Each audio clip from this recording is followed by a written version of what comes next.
Look, you see, I never been one for the games, so you better think twice before you even try to step in my lane. My pen game so lethal, with a rupture your veins, then penetrating your thoughts and exploding your brain, and have you shook like Fox got ball every game. And yeah, we on the same court, but we ain't ballin' the same. Oh yeah, I'm that nice, even without the ends. Boy, I'm cold as ice. These rappers need writers for hits. A bunch of poltergeists, I'm nasty. Even if you both, you couldn't pass me. Now give me the torch, but don't gas me. I'm everlasting, so I can't never let them quiet me. I'm the one that's known to beat the odds and put a strain on society. Yo, what's up? Welcome to the S.O.S podcast, a strain on society, the most honest downwind change of your day. Once a week, we back to you live again at this particular time. Hey, is what it is. On this particular day. Hey, my name is Jacques. I'm one of your hosts. This gentleman down below, he goes by the name of... He cut his camera on specially just to do that. He loves you guys.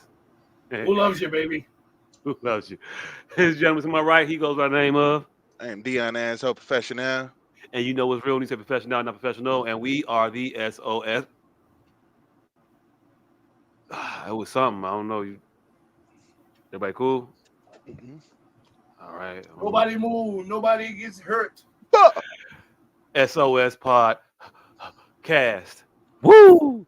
Hey, look at that. 1 minute and 38 seconds. We're moving to fishing today. We're moving to fishing. That shit. Oh, boy, look.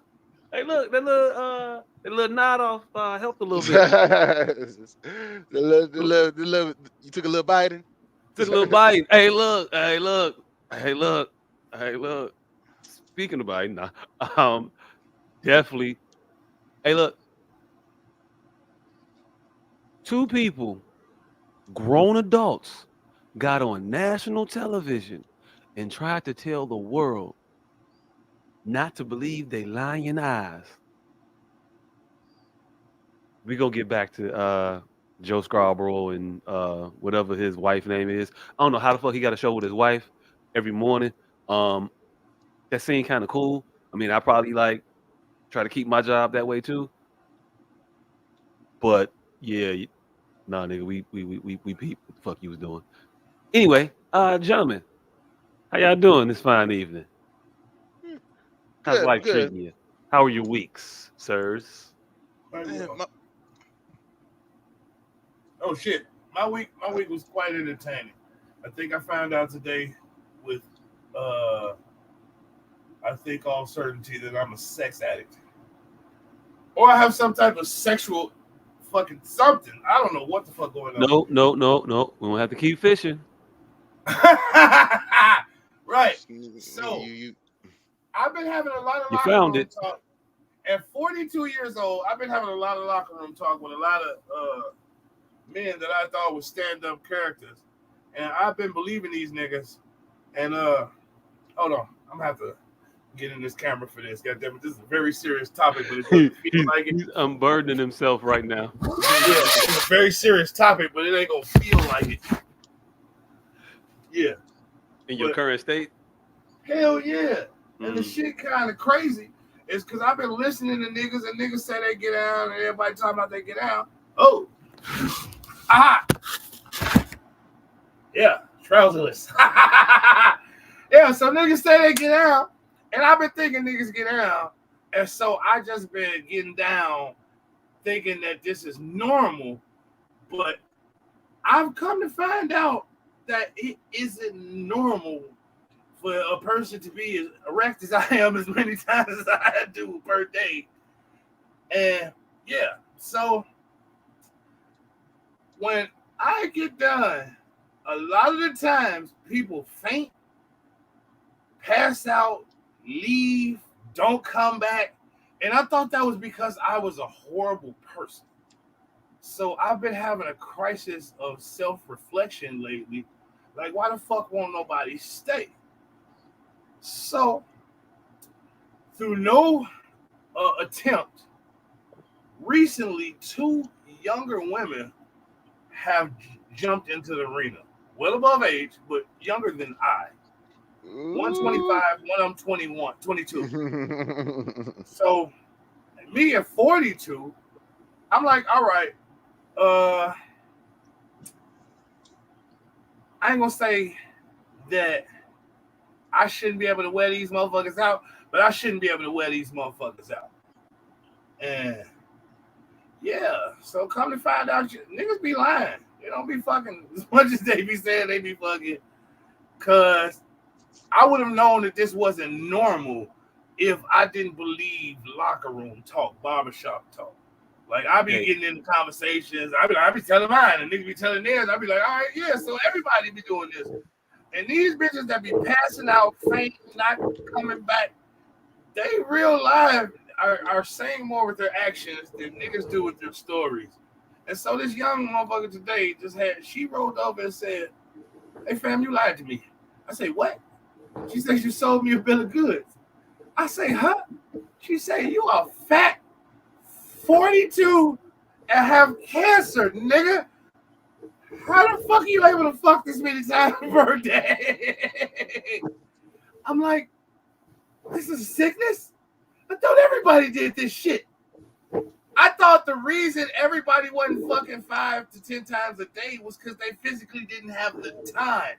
I didn't know people's bodies couldn't do that. Hey, look, man. Just did not know. I believe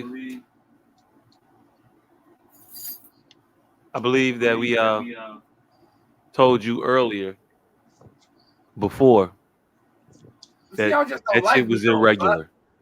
Y'all just don't like me, so I thought y'all was just putting me down. I thought this was just a place where y'all could safely put me down and not destroy my confidence. No, it was not. I thought that was I would like this shit. No. I It was not personal. A real thing. Yeah, it was not personal. That shit's just not normal. And again, like I told you, hey, look, I'm gonna recycle. I'm gonna act like I ain't say this earlier. Clap for 10 minutes and see how your hands feel.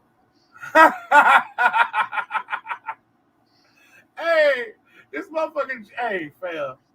This motherfucker. I literally. She like, hey, I gotta tell somebody this shit. I literally just had the panic of my life shaking this girl woke. I'm shaking the motherfucking ass, and she just would not wake the fuck up. I'm like, oh, I lost another one.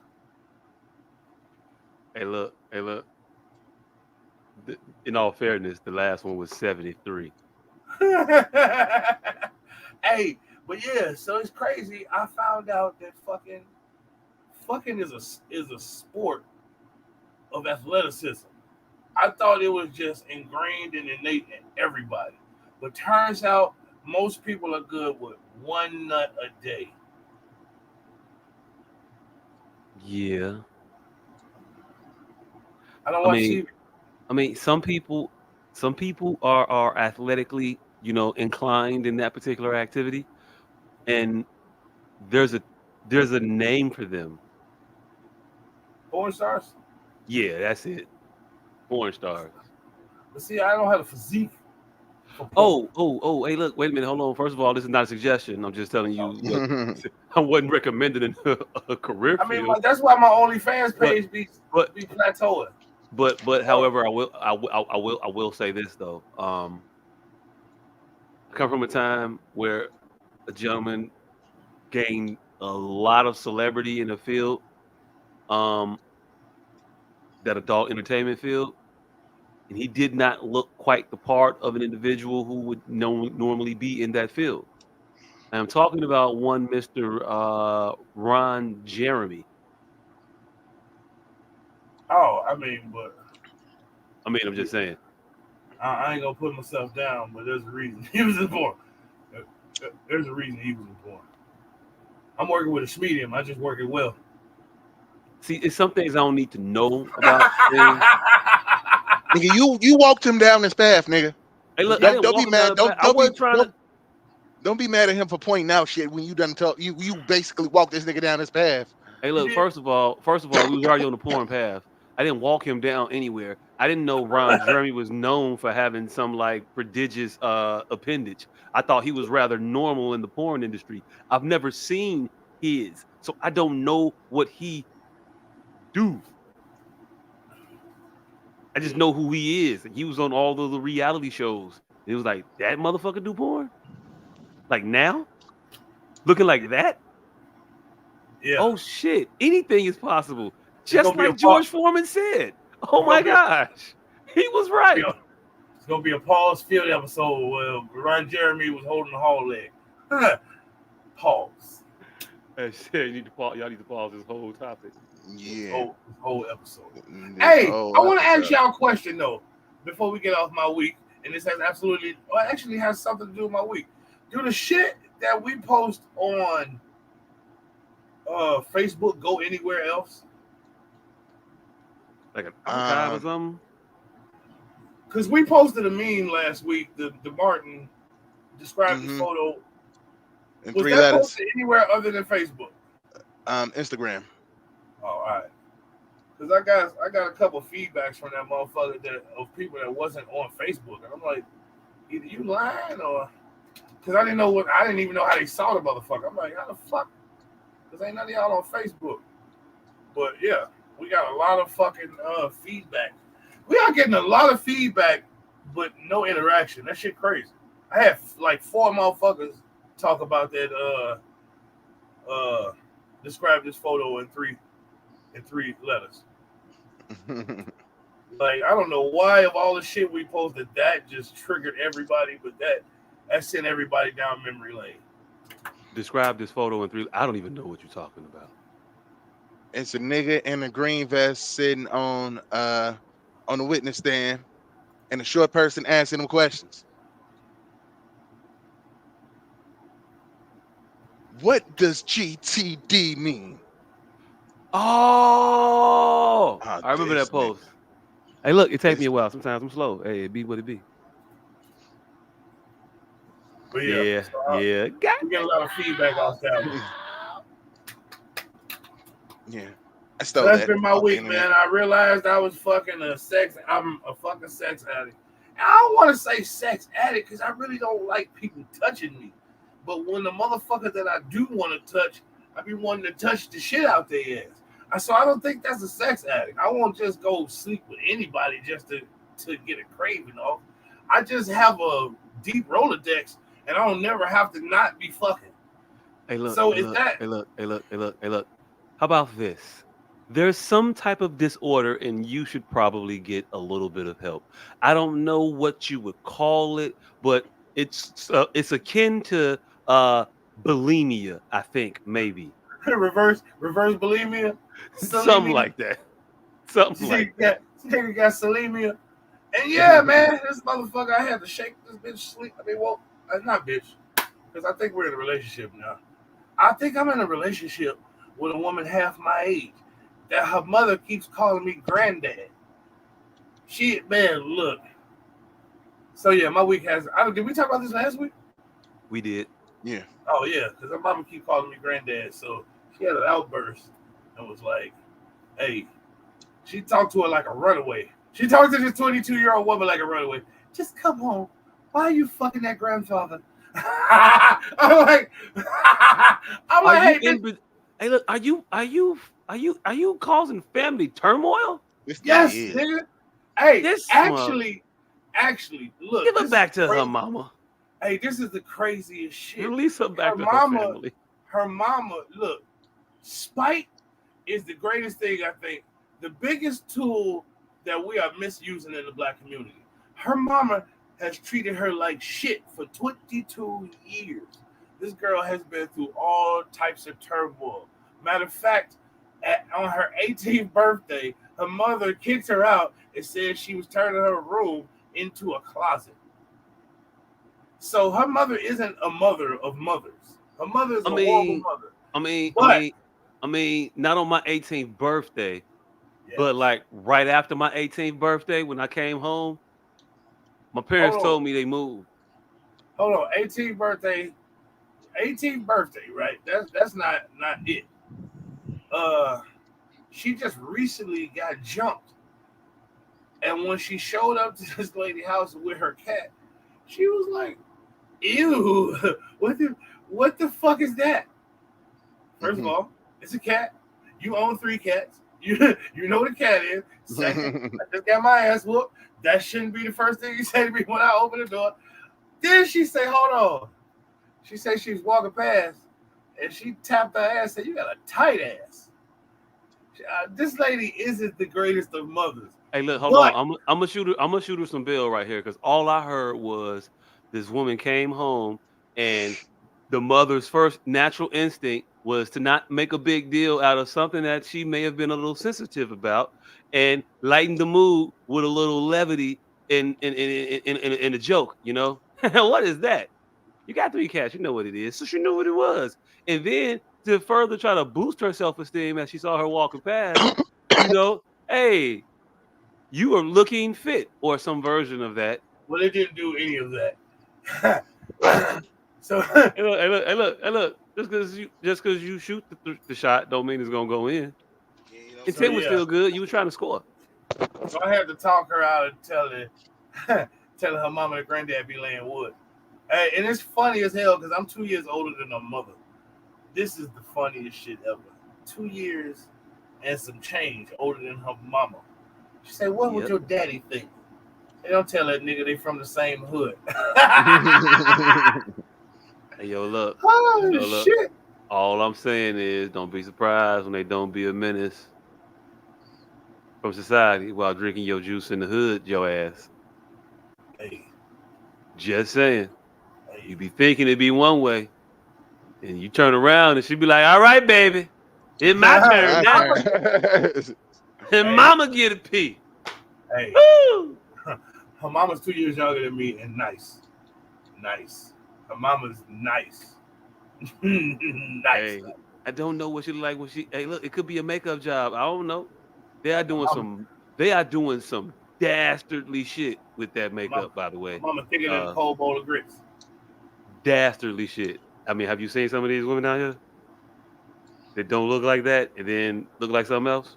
Crazy, man. Yeah, a bunch of them. As a matter of fact. Take a swim. Have you seen her swimming?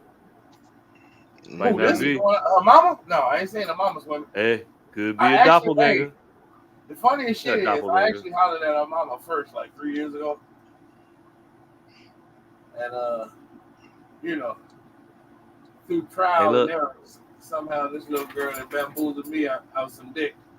Hey, look, all I heard was you shot your shot early in the prototype, and then the version 2.0 came out, and you learned and you readjusted your approach for the new model.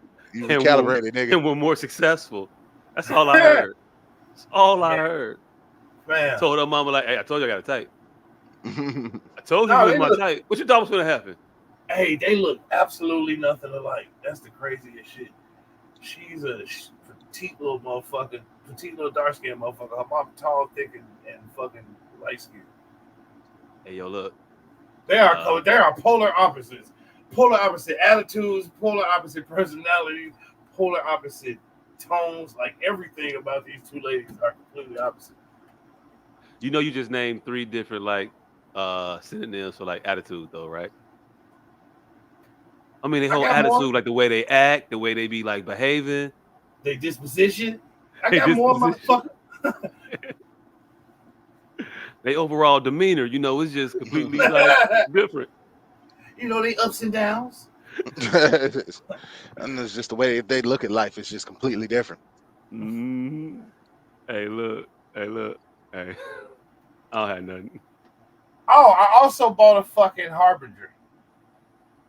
A what? A Harbinger. All I know is that of that word is that it means bringer. I think it means bringer. Yeah. I just normally hear it with like death. Of death. Yeah. So I don't know what to tell you. Harbingers are them big ass stadium speakers. Okay. I'm almost certain you're pronouncing that wrong because that just sounds wrong. What, a Harbinger? I don't know. It just sounds wrong. It can't be right. Them big they ass name speakers after the deaf thing. Yes, nigga, because these motherfuckers. Hey, fam, I got one of these motherfuckers, and the whole block already want to put me out. Oh damn. Nigga, I got one of these motherfuckers in the basement where the door I keep closed, and everybody already want to shoot me. Everybody. Matter of fact, I'm gonna turn this motherfucker on right now and see what y'all sound like to this motherfucker. Because I got it hooked up. I mean, it would probably sound very loud. Yeah. Hey, are they done now? These motherfuckers doing more commercial breaks on the debate than I've ever seen. I don't know what. Hey, motherfucker gotta get that ad money. I don't know what is Campaigns going don't pay on for right now. themselves, my nigga. Hey, look, they showed no. What you thought we was doing this for? Our health? Motherfucker, we got ads out this bit. I don't know what Mark Wahlberg is doing. He's on the commercial right now. I don't know what the fuck is going on. It's in mute. Hey, speaking of Mark Wahlberg, he is on a very interesting list I saw earlier. Highest grossing rappers turned actors. Will Smith, guaranteed. Oh yeah, guaranteed Will Smith. Yeah. But T.I. hey, yo, look, no, T.I. did not. I don't think he's on the list. So how the fuck did Mark Wahlberg beat Will Smith? Mark Wahlberg didn't beat him. He was on the list though. Top 5, I said. Oh, all right, top 5. I can see that. Yeah, if I was thinking top 5 rappers that turned actors, box office or whatever, I'm not gonna think Mark Wahlberg because I'm not thinking that he act. Ludacris, G. Yeah, I was about to say Ice-T, Ice Cube, Ludacris, Will Smith. There you go. That's the top. I don't think Ice-T makes that list. Ice-T wasn't on it. I don't think Ice Cube. I don't think Ice Cube makes that list either. I don't think Cube was on it either. Hey, look, I'm not exactly sure who all was on it at this point. I can't remember totally. I probably should have looked it up before I brought it up, but I wasn't thinking about it till I saw the motherfucker face. But yeah, I would guess. All right, see, Mark Wahlberg had the Transformer movie, so that definitely helped. I would have guessed T.I. because T.I. had 2 Ant-Man movies. Ludacris for the Fast and the Furious. And Will Smith, of course, because Will Smith. And I wouldn't know where to go for another one. All right, man, Joe. Ooh, I mean, what ladies is the first. list? Ladies first. Wait, hold on. What did you say? Queen Latifah. Wait, what was the list? The highest grossing? Yeah, it was the highest grossing. And you trying to tell me Ice Cube and Ice-T ain't got more than Queen Latifah? Hey, Ice Cube. Hell nah. Ice Definitely Cube. not Ice-T. Hey, look, Ice Cube is on it, but here we go. Here go the list.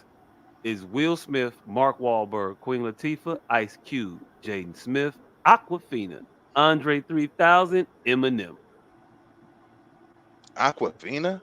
Hey, yo, look, I guess that who the fuck is that? The little Chinese the girl chick from fucking the 10 Rings. with the black scent. Donald Glover was on there also. Hey, what is the list again? Maybe I'm missing the point. Okay. Will Smith. No, what is the highest grossing rappers turned actors? Total box office gross. Oh, box office gross, not their collective draw. See, that's why I went wrong. I was thinking about their collective wealth. Nah. Oh no. So what they bring from the box office? What they box office is done, yeah. Oh, then we going Common. I don't think Common. Hey, look. He number 8. I'm going Common number 8. I'm going LL Cool J, Common, 50 Cent, Ludacris. No 50. No DMX. 50, no LL, no DMX. Yeah, because you got to think about it. DMX made 9,000 movies. Most of them motherfuckers went straight to DVD. Hey, I know because they're going to be avant-garde, going to say Tupac, but fuck Tupac. Nah, Tupac definitely wasn't on there because Poetic Justice and Gridlock. You might get points for quality of work or some shit. But we talking about dollars out this motherfucker, and ain't no way that Juice was doing shit with none of the Men in Blacks. I'm sorry. I'm sorry. Yeah. I'm sorry. Hey, look, you know what? I want to be avant-garde. I want to be esoteric. You know what I'm throwing the ring? Bow Wow. Bow Wow got to be on there somewhere. Nah. Bow Wow got Fast and the Furious, and like Mike did 712 people. Bow Wow had 10 child. Unfortunately, Lucky Ticket or the Ticket or whatever that was called, and Roll Bounce and whatnot. They ain't really. We talking about billions of dollars here, man. Look. Let me contextualize this for you, so you don't be like embarrassing yourself by saying these people and making us shit on these motherfuckers. Right. Because you said Bow Wow. All right. Will Smith is here total at $9.5 billion. I don't know why I said 9.5. It's 9.54. That's a lot to like just leave off. Like it wasn't shit. Mark Wahlberg is second, 6.8 billion. Ludacris is next, 6.56 billion. Queen Latifah, 4.92 billion. 4.9 billion for Queen Latifah. Queen She All do right. Latifah. white people movies. Now you gotta ask yourself, what the fuck was Mm. this? She do all the white people Was Oh, movies. she this was in star Chicago. in? Chicago. But Chicago, ain't nobody blow up in Chicago. Bro, she do She. all of those white people movies. What? The one with Steve Martin, the one with Hold she on. had her titties Somebody blew up in Chicago. There's a car chasing that motherfucker. Nah, ain't nobody I blow don't up thought in it, none but of that white shit. people went and watch that shit all day. Damn. That is new. That I would not have thought that 300 shit. million. I would not have thought that shit. Damn. Like I mean, I know it's got 300 like million. I know it was like critically acclaimed or some shit like that, but I didn't think he was gonna do that. And when she said, "Why y'all ain't say Living Single?" was the reason she's because we already They talking know. about box office. They ain't talking about Mhm. Hey, look, I don't care if they. I Hey, don't care if they hey, was.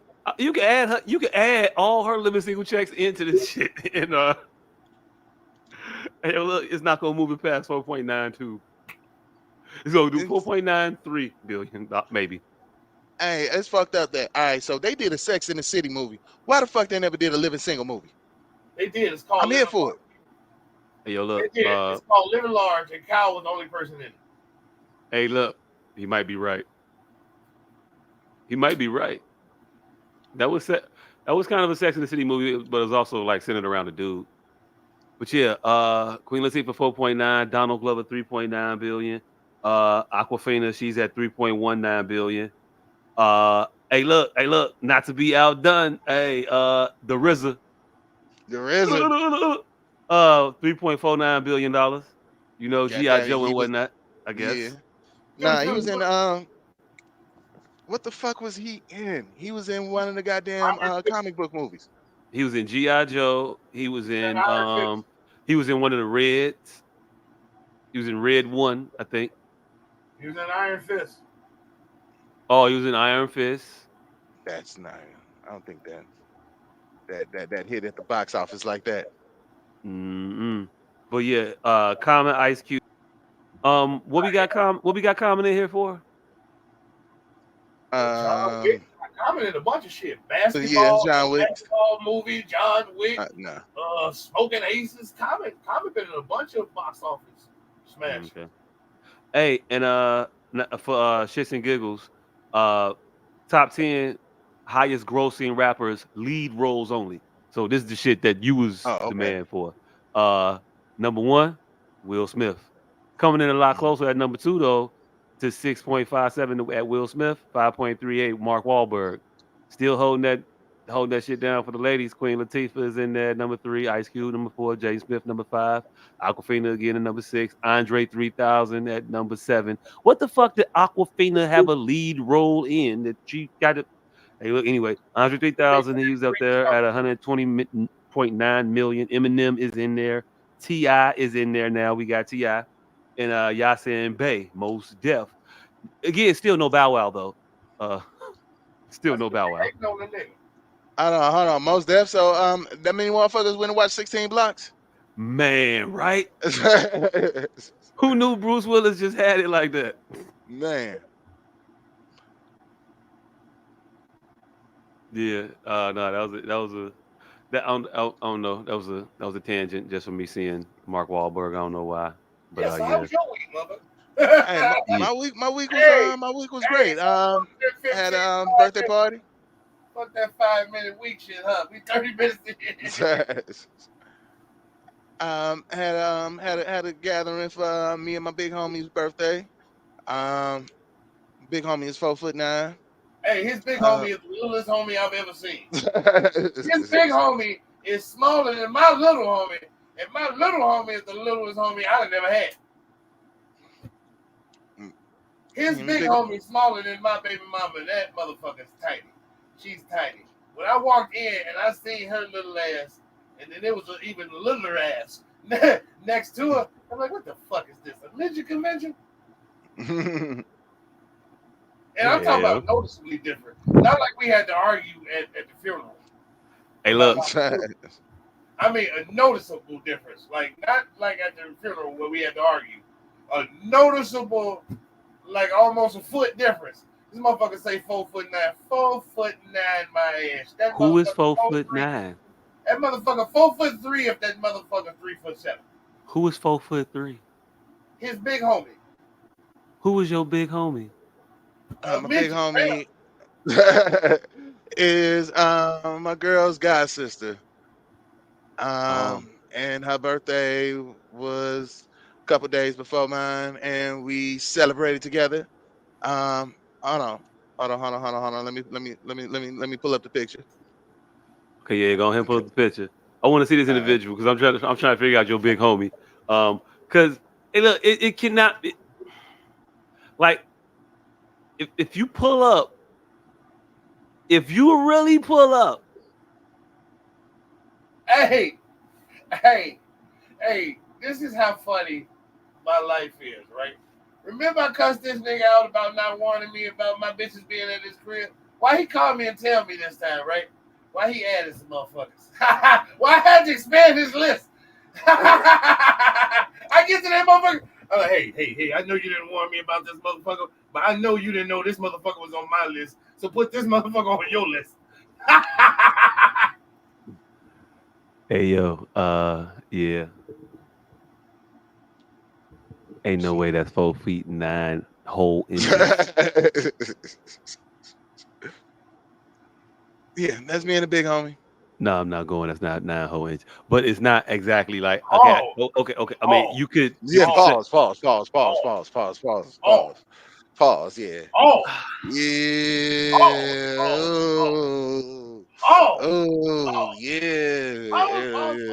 Yeah. But I was talking about a girl. Positive. Nah. Pause. I was talking about a girl's height. Pause. Positive. Pause. Y'all motherfuckers. Hey, look. Cut out for this pause game and shit.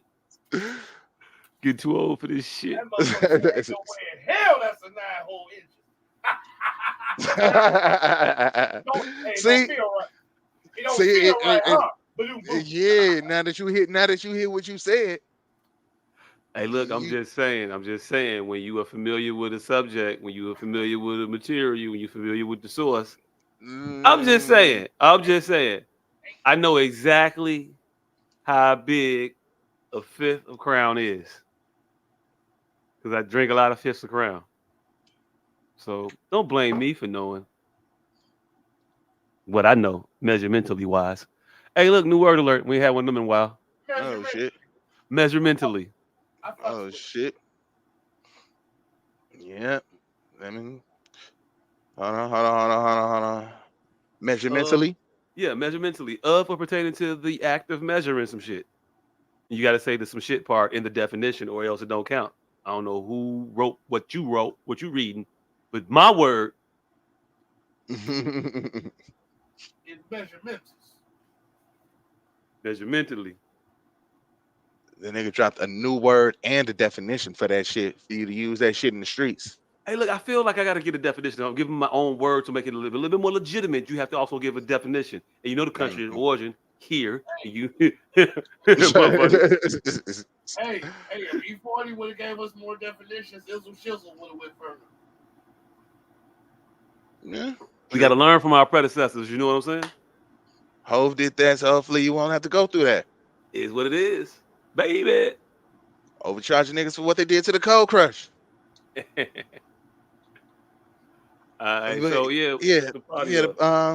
the party was dope. It was a nice gathering. Motherfuckers brought me gifts that first of all, motherfucker gave me a gift and didn't know what it was.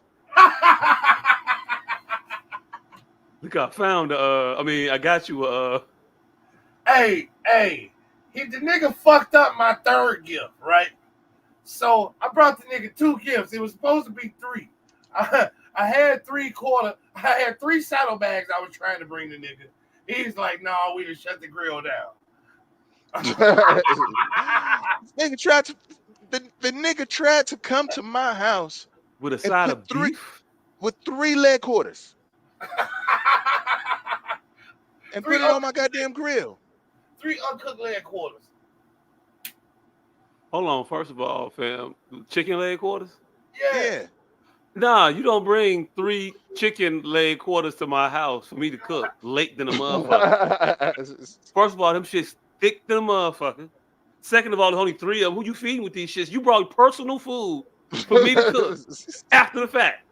I wasn't gonna eat it. They could have put it with the rest. Put it with the rest. 3 motherfucking chicken. Nigga brought at best 6 workable pieces of chicken. Hey, and it was no grilled chicken there. So put him with the rest. Nigga, I had 100 fried wings. Nigga, talk about put it with the rest. How the fuck I'm finna scatter these big ass goddamn leg quarters amongst these goddamn wings? I'm gonna tell you exactly how you do it, right? Grilled leg quarters. Sitting there making this. Every time they get on the motherfucking chicken wing, it make it soggy. Nobody want that soggy ass chicken wing with this grilled ass chicken breast sitting on it. Here's what it is. He had one of them long dressing pans. He had a full size dressing pan. He could have put that motherfucker in a piece in all 4 corners, and then 2 pieces halfway up on each side. One piece halfway up. The last 2 pieces halfway up on each side. Giving it 3 and 3, flanking the fried chicken with a healthier option, having motherfuckers chew. Fam, of course there was a way to do it. We all are in agreement on that. But where we got the hang up is I'm not doing that shit when you bring these 6 pieces of fucking personal chicken over here after I didn't cut this motherfucker off and I'm done cooking. Nick, if you don't get your late ass with this little individual party pack of shit, hey, nigga, man, we grilled ribs. Hey man, I was just trying to contribute to the party, man. Look, I get to the liquor store, right? I'm like, yeah, I'm finna buy this nigga a bottle. I know exactly what this nigga drink. I know exactly what kind of liquor this nigga drink. None of that. What I went and got him was some shit I would like to look at that I ain't never gonna. It was a cool looking bottle. It is. It's definitely a really cool looking bottle. What is it? It's a machine gun full of cognac. Yeah, it's a machine gun full of cognac. It's a 10-year. Hold on, it gets better. It's a 10-year aged Armenian cognac aged in French barrels for some reason. I didn't know Armenia was making fine cognac. For some reason, they don't make barrels. So look. That's a lot of words to say. The worst fucking cognac you finna drink in your whole life. Nigga. But you got a souvenir bottle, so yay. It's a crystal bottle, nigga. And when I tell you the shit the nigga drank was like 3 bottles over, I looked at it as I was taking the shit I knew he wasn't gonna drink off the shelf. That's gift number 2. So he denied the saddlebags. Then he got the fucking liquor he ain't gonna drink. Gift number 3. That was the priceless one. We have no idea what it is. No fucking clue. None. But we know it's a hair maintenance product. We know it's for hair, and he doesn't have hair. I don't. That's the first thing. 2, it was just a dope ass box. Like, this box costs way too much for the shit that was in it. It had a trigger on it. The box was just dope. And the box didn't tell you, this motherfucker is being fooled by intricate, ornate packaging. Packaging got this nigga. I'm not a fucking monolith. That's why they fucking make ornate packaging, motherfucker. for you. Right. For people like you. Oh shit, this shit open up like this and it move like this fold over. Man, look at this. That's not a me thing. That's a C student thing, nigga. That's the most of us thing. Hey, look, I ain't even gonna hold you. A multitude of motherfuckers have made a YouTube channel off of taking some shit out of a box. And then commenting on how good the box is. Oh my God, the packaging, the presentation. The presentation. Fuck you mean presentation? Does it mean the shit I bought?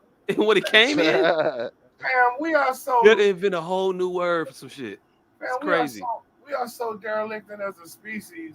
They have a whole industry that saves motherfucking save stores called impulse purchases. Like they fucking put stack shit right near the register that saves whole establishments. 75 cents at a time. Right, 75 cents at a time. They put it right there at the register. Saves whole establishments because they know that people will purchase off of not just the whim, off of whatever it is, that comfort. We ain't Convenient. It's a convenience purchase. That's not a convenience, motherfucker. It you is a didn't convenience. Want that shit. It's a comfort. No. It's a convenience, and I'll tell you why I'm saying convenience. In my opinion, it's convenience because you want it. It's so. I'm gonna tell you like this. So nominally priced that it makes it easy to get it because you looking at a grocery cart, you're like, I got a bunch of groceries. What's another $2? It's a Snicker, and I'm gonna eat this in the car because I am a bit hungry. You wasn't hungry, but you saw that shit, and so now, boom. I'm gonna tell you like this, nigga. This is how I know you're wrong, because I ain't never wanted a Tic Tac, ever. And Tic Tacs are not nominally priced. Them motherfuckers $7 for 43 cents worth of sugar. Nigga, never have I ever wanted a Tic Tac. I have purchased Tic Tacs throughout my life simply because the line took too long and I stared at them. I've never in my life wanted a Tic Tac. Never have I purchased a Tic Tac and was like, you know what? This is satisfying. You didn't want them Tic Tacs. You did not want them Tic Tacs. You were standing in the line far too long. That's how you got the Tic Tacs. Hey, look, fam. I didn't get these from the line. I bought the 5-pack. I mean, you were standing in the line at Costco far too long.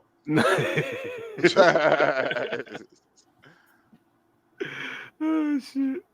You find out Costco impulse buys is family pack purchases. Well, while we ran away with this week shit, did you know that we've been opening Tic Tacs for all our whole life? How you supposed to open the Tic Tac? Upside down. And one Tic Tac is in that little groove. Try it right now. Come on, Mr. Tic Tac. Hey, look. First of all, I checked it because I'm not slow. And all of my Tic Tacs is gonna fall out. No, one Tic Tac is going. No, I'm not. No, it's like man, gullible ain't in the dictionary. I'm telling you, nigga. You see our producer? I'm late. I've done it. She's done it before. One Tic Tac will upside. Yeah, no, motherfucker. Right now, 3 of them. No, I don't do it upside down. But you can pour it where one would fall into that little circle, the oval. How? Top. Upside down. How? I turn it sideways. Sit it sideways. And one goes in there. One goes in that little. Or you can do it upside down in one. Hey, look. I don't think I've done it. Hey, look. I ain't finna go through this motherfucking new skill learning in my Tic Tac. I'm gonna eat my Tic Tacs like I've been eating my Tic Tacs my whole life, and my Tic Tacs are always a personal pack. Yeah, because they're a personal pack. These are mine. Yeah, and he likes to drink his Tic Tac. I got one, and I'm done. The end. No one else get a Tic Tac from Jock because he. Yeah. Hey, nobody wants Tic Tacs. Nobody in the history of Tic Tacs, other than Jacques, has ever intentionally purchased a Tic Tac. No, I don't like Tic Tacs. Hey. Tic Tacs just stare you in the face until you buy one. That's how all of Tic Tacs. Have you ever seen Tic Tacs anywhere other than at the register? Hey, look. Yes, 1, 2. I'm a fan of Tic Tacs. I've been a fan of Tic Tacs for a very long time, but I fell out of love with them for a moment, and actually, kind of they're an adjustment now. I did Tic Tacs all through high school, all through college. Tic Tacs was my breakfast of choice, and I also like to run with the motherfuckers. They go chick, chick, chick, chick, when you run. It was the shit. I put them in my sock and just do my mouse. But I went back to these motherfuckers. You know how big this damn box is now? Do you know how large a Tic Tac is? They done made every other thing smaller. I get 4 chips in the bag, and the chips is like this now. I get gum that is, I bite it, I click my teeth. Gum used to be thick. That shit thin as hell now. But for some odd reason, Tic Tacs Getting big. got the opposite of shrinkflation. The exact opposite of shrinkflation. Tic Tacs just expanded in the motherfucker. And they're too big now. This don't fit comfortably in my mouth. Pause. Pause. I paused it. Man, I supported your pause because that motherfucker needed two. But they're not the same. They're still decent. They taste the same. They just, the form factor ain't right. This motherfucker's damn near a sweet tart. Mm-hmm. So, yeah, birthday celebration. That's pretty much been my week. Celebrating my birthday, my big homie birthday, my grandmother birthday. We had a brunch for my grandmother at Tavern on LaGrange. Oh, that's dope. Yeah, it was a nice little turnout. It was about 20 something of us. Mm. Yeah, we got together. Yeah, that was pretty much been my week. Yeah, we'll leave it there. Hey, she said how y'all split the check. Oh, we didn't. All right, so apparently my Wait, grandmother what? had, yeah, my Grandma grandmother had had, big mama money in the TV somewhere? nah, my grandmother had a fucking seizure while we were at the restaurant. So dinner brunch kind of ended early. I'm not sure how I want to proceed with this particular. Is grandma I mean, okay?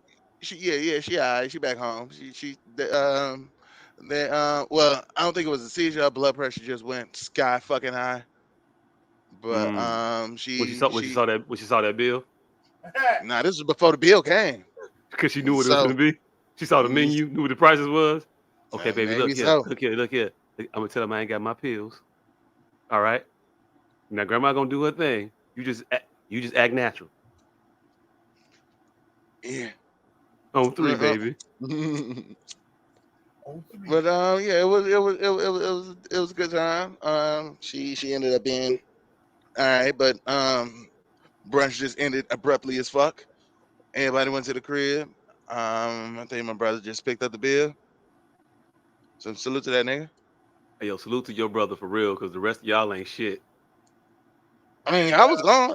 I was going to, but apparently somebody beat me to it. Yeah, all right. Granny Oh, I told was just about to, man. I was going. Oh, hey, next time. Granny Oh gave nah. Granny gave the nod to her favorite grandchildren. Hey, Oh So now- Lord, Dion, grab my arm. Hey, grab my arm. No, not you, baby. You go grab the bill. Keisha, get in my leg. Jonathan, grab my purse. She naming all the kids and she all the ones she liked. Cecil just standing there. What you want me to do, Grandma? Get the bill, Nothing. baby. Don't worry, baby. Your job coming in a minute. You just stand there, baby. They finna tell you what you need to do. The waitress finna tell you what you need to do. Once we all You get up just out of here. you just wrap things up, make sure we ain't leave nothing. Oh, the check? Oh shit. Ooh. Ooh. Hey, Ooh, Mm. so y'all automatically calculated the gratuity? And 18%, huh? Y'all think y'all did that well? Hey, why the fuck is it that the automatic gratuity amount is like the The real? really, They really get themselves a benefit of the doubt. They grade on the curve, hey, look, the automatic should be like the low tier tip. man. The automatic is like a plus tier tip. Because yeah, Fam, supposedly default is 15. These motherfuckers just come a little bit above and beyond. we will walk in this motherfucker 2 by 2. All 47 of us, 2 by 2. And like to see you try it. Like to see we will slide our own tables together. Hey, what Right. you gonna do if you do that though? Like, Take them apart. Right now. Move these tables apart. Stop these goddamn tables apart. Yeah, no, don't you talk to him. You talk to people at your table. Only people at your table. Like, for real though, what would they? They're not gonna do any. They got to take that one. You gotta take that shit. You can't. Hey yo, sir, we need you to leave. We just don't condone that type of thing. And hey, look, fam, Eating, nigga. Wait. What are we doing? Eating. Hey, look, I'm gonna tell you right now. There's some shit I'm willing to try halfway through my meal that I'm probably not trying to try at the start. And the more we talk, and the more inspiration I draw from your grandma's birthday, I think I too. Granny walked so I could run. I'm just saying. Show us the new, improved ways of dining, Dash. Hey, fam. I will be ignorant. Can you get kicked out of a restaurant? You know what? Get the fuck out. Hey, fam, you can't invite us and then pull this shit. Hey, look, it is what it is. You better follow my lead, motherfucker. If you ain't being, you better be Steve Martin level the jerk like I am and get put out of better places than this before. Hey. I have been. Hey, why I tried that shit one day and the motherfucker told me to call the ambulance. Like, hey, Jack, I'm not finna not pay y'all $40, so I gotta pay them $600. Right. Hey, if you don't call the ambulance, you are paying for this bill. I'm like, what, you gonna go in my pocket and get the money? He's not gonna call the police. I'm like, they gonna tell you exactly what I told you. Get it in blood, bitch. Hey, look. I've been in that situation exactly one time when our illustrious producer had a little medical emergency at one of our more famed lounges in the Chicagoland area. Do you know when we was trying to contain the bleeding? The bleed? When we came back from the bathroom, these motherfuckers handed me my bill. Like, hey yo, by the way, my man, you had like 4 crowns, right? Damn, Candace got socked out at the Regal Beagle. Hey, look, I'll let her tell you. Y'all tried to send it up at the goddamn at the Chicago Legend. I forgot what's the name. It was the Checkerboard Lounge. It's Checkerboard Lounge. And I was in the audience. It's stupid. It's very stupid. It's unbelievable. Well, you wouldn't believe it if you weren't, unless you were there. Hit you with a mic? No. I was in the audience and they were singing Proud Mary. And I was doing the Proud Mary dance. I was doing the, your do do do do do do. I was doing that, and then I hit my head on the chair.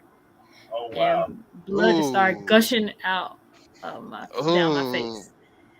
My nigga. Yeah.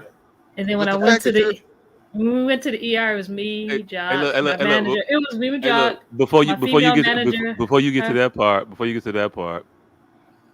So she does this. And then she stays down. And she's smacking me on the leg. Oh, I don't remember. And I'm standing there like, because I couldn't see blood. And I'm like, yeah, she killing it.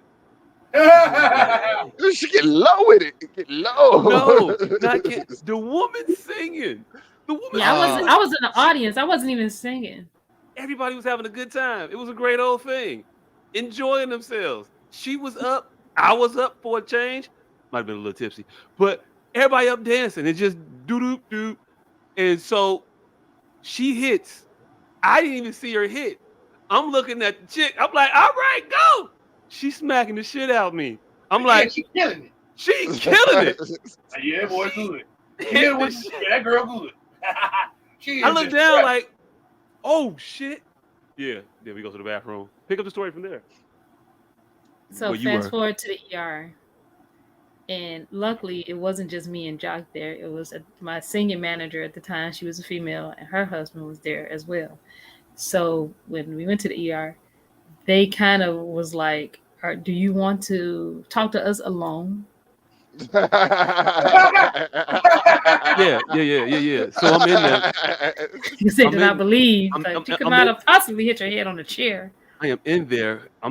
We are newlyweds. I am trying to tend to my ailed, your bride. My ailed bride here. And as we are sitting in the ER waiting room area, like when when you go in, you say, I need some help, and they be like, all right, have a seat. So we all go sit down and shit, and then it was awkward because you sit in the room full of motherfuckers, and they look at her, and then you see motherfuckers look at you, and then everybody look at her, and then look at you, and then shake their head, and their face just go, Nigga, that ain't what happened. Your ass was in there being a normal jock, and you think it's all right, and everybody around you think you beat on your wife. That's just how y'all interact. Well, y'all got that 80-year-old relationship, like where if a motherfucker don't know y'all, they're like, yeah, there's some abuse going on there. Y'all just talk to each other in the most I hate this motherfucker. Y'all talk to each other with the, you know what? This motherfucker is the stupidest motherfucker alive. Hey, look. At this I ain't point, going nowhere. At this point, I feel. So you probably get that tone in there. Hey, look. At this point, I feel I'm a bit of an expert. Now that I'm old enough to actually like drive now in my motherfucking marriage. At this point, we driver's license eligible. So yay us. Yeah. 16 years in. So that's the thing. Hey, so how was your week? Oh, my week? Hey, thank you for asking. No, hold on. We're not done with this Proud Mary conversation yet. Yeah. Also, I want to get that joke off. Yes. Do you still have questions? Hell yes. My first question. How low was this chair? It was low. She hit it on the chair back, not the seat. No, they got jokes. I got a better question. Were you do? That's question one. Were you doing two at the same time? Yes. Yes, it was hilarious. Yes. Right. That's how it started because I was doing the swinging with your hand forward and your head down. Literally saying the do. Probably was. Singing right up. Singing right up. It was classic. It was classic. Like try to do it without singing. Wait. Now, this is how it happened on the third one, didn't it? Oh, I don't know. You don't I don't even know. Did they even notice in the show? They kept the show going, right? They didn't know. Hey, look. I swear to you, I think that shit happened right on the ow. No. Whatever. Ow on the doo-doo-doos. Because the last one got an ow. And I think that was the one she did it. I'm saying on the Proud Mary. Look, anybody that does the Proud Mary, right? The first one, you gauging it. The second one, you got the rhythm. The third one, that dangerous third one is going to get good to you. And it was probably during the end of the song, too, where that do came up the third time around. Yeah. So very, very comfortable. But you want to hear another funny part? Yeah, definitely. I sing that song every week now. Do you have flashbacks? like a Vietnam War? I'm very careful when I do it. I'm very Put careful. all them chairs up. I make sure I put my foot to the side. I put my foot to the side. And put that chair to the table.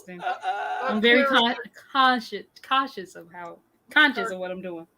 You got to clear the stage for Proud Mary. Yeah. She got a Venn diagram on how she needs to dance. Mm-hmm. I'm going to circle this way, and then I'm going to circle this way. But I am not going to circle this way, then circle this way, then circle that way. There will be a rehearsal needed. Hey, I got to watch the post game of this shit, too. This is wild. These motherfuckers look like they came straight out the locker room. I don't think Vivek Ramaswamy has seen his head yet.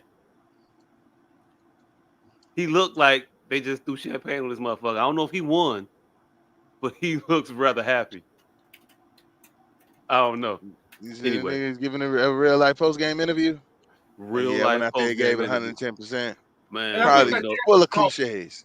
Yeah, I mean, shoot, fam. What you want from me?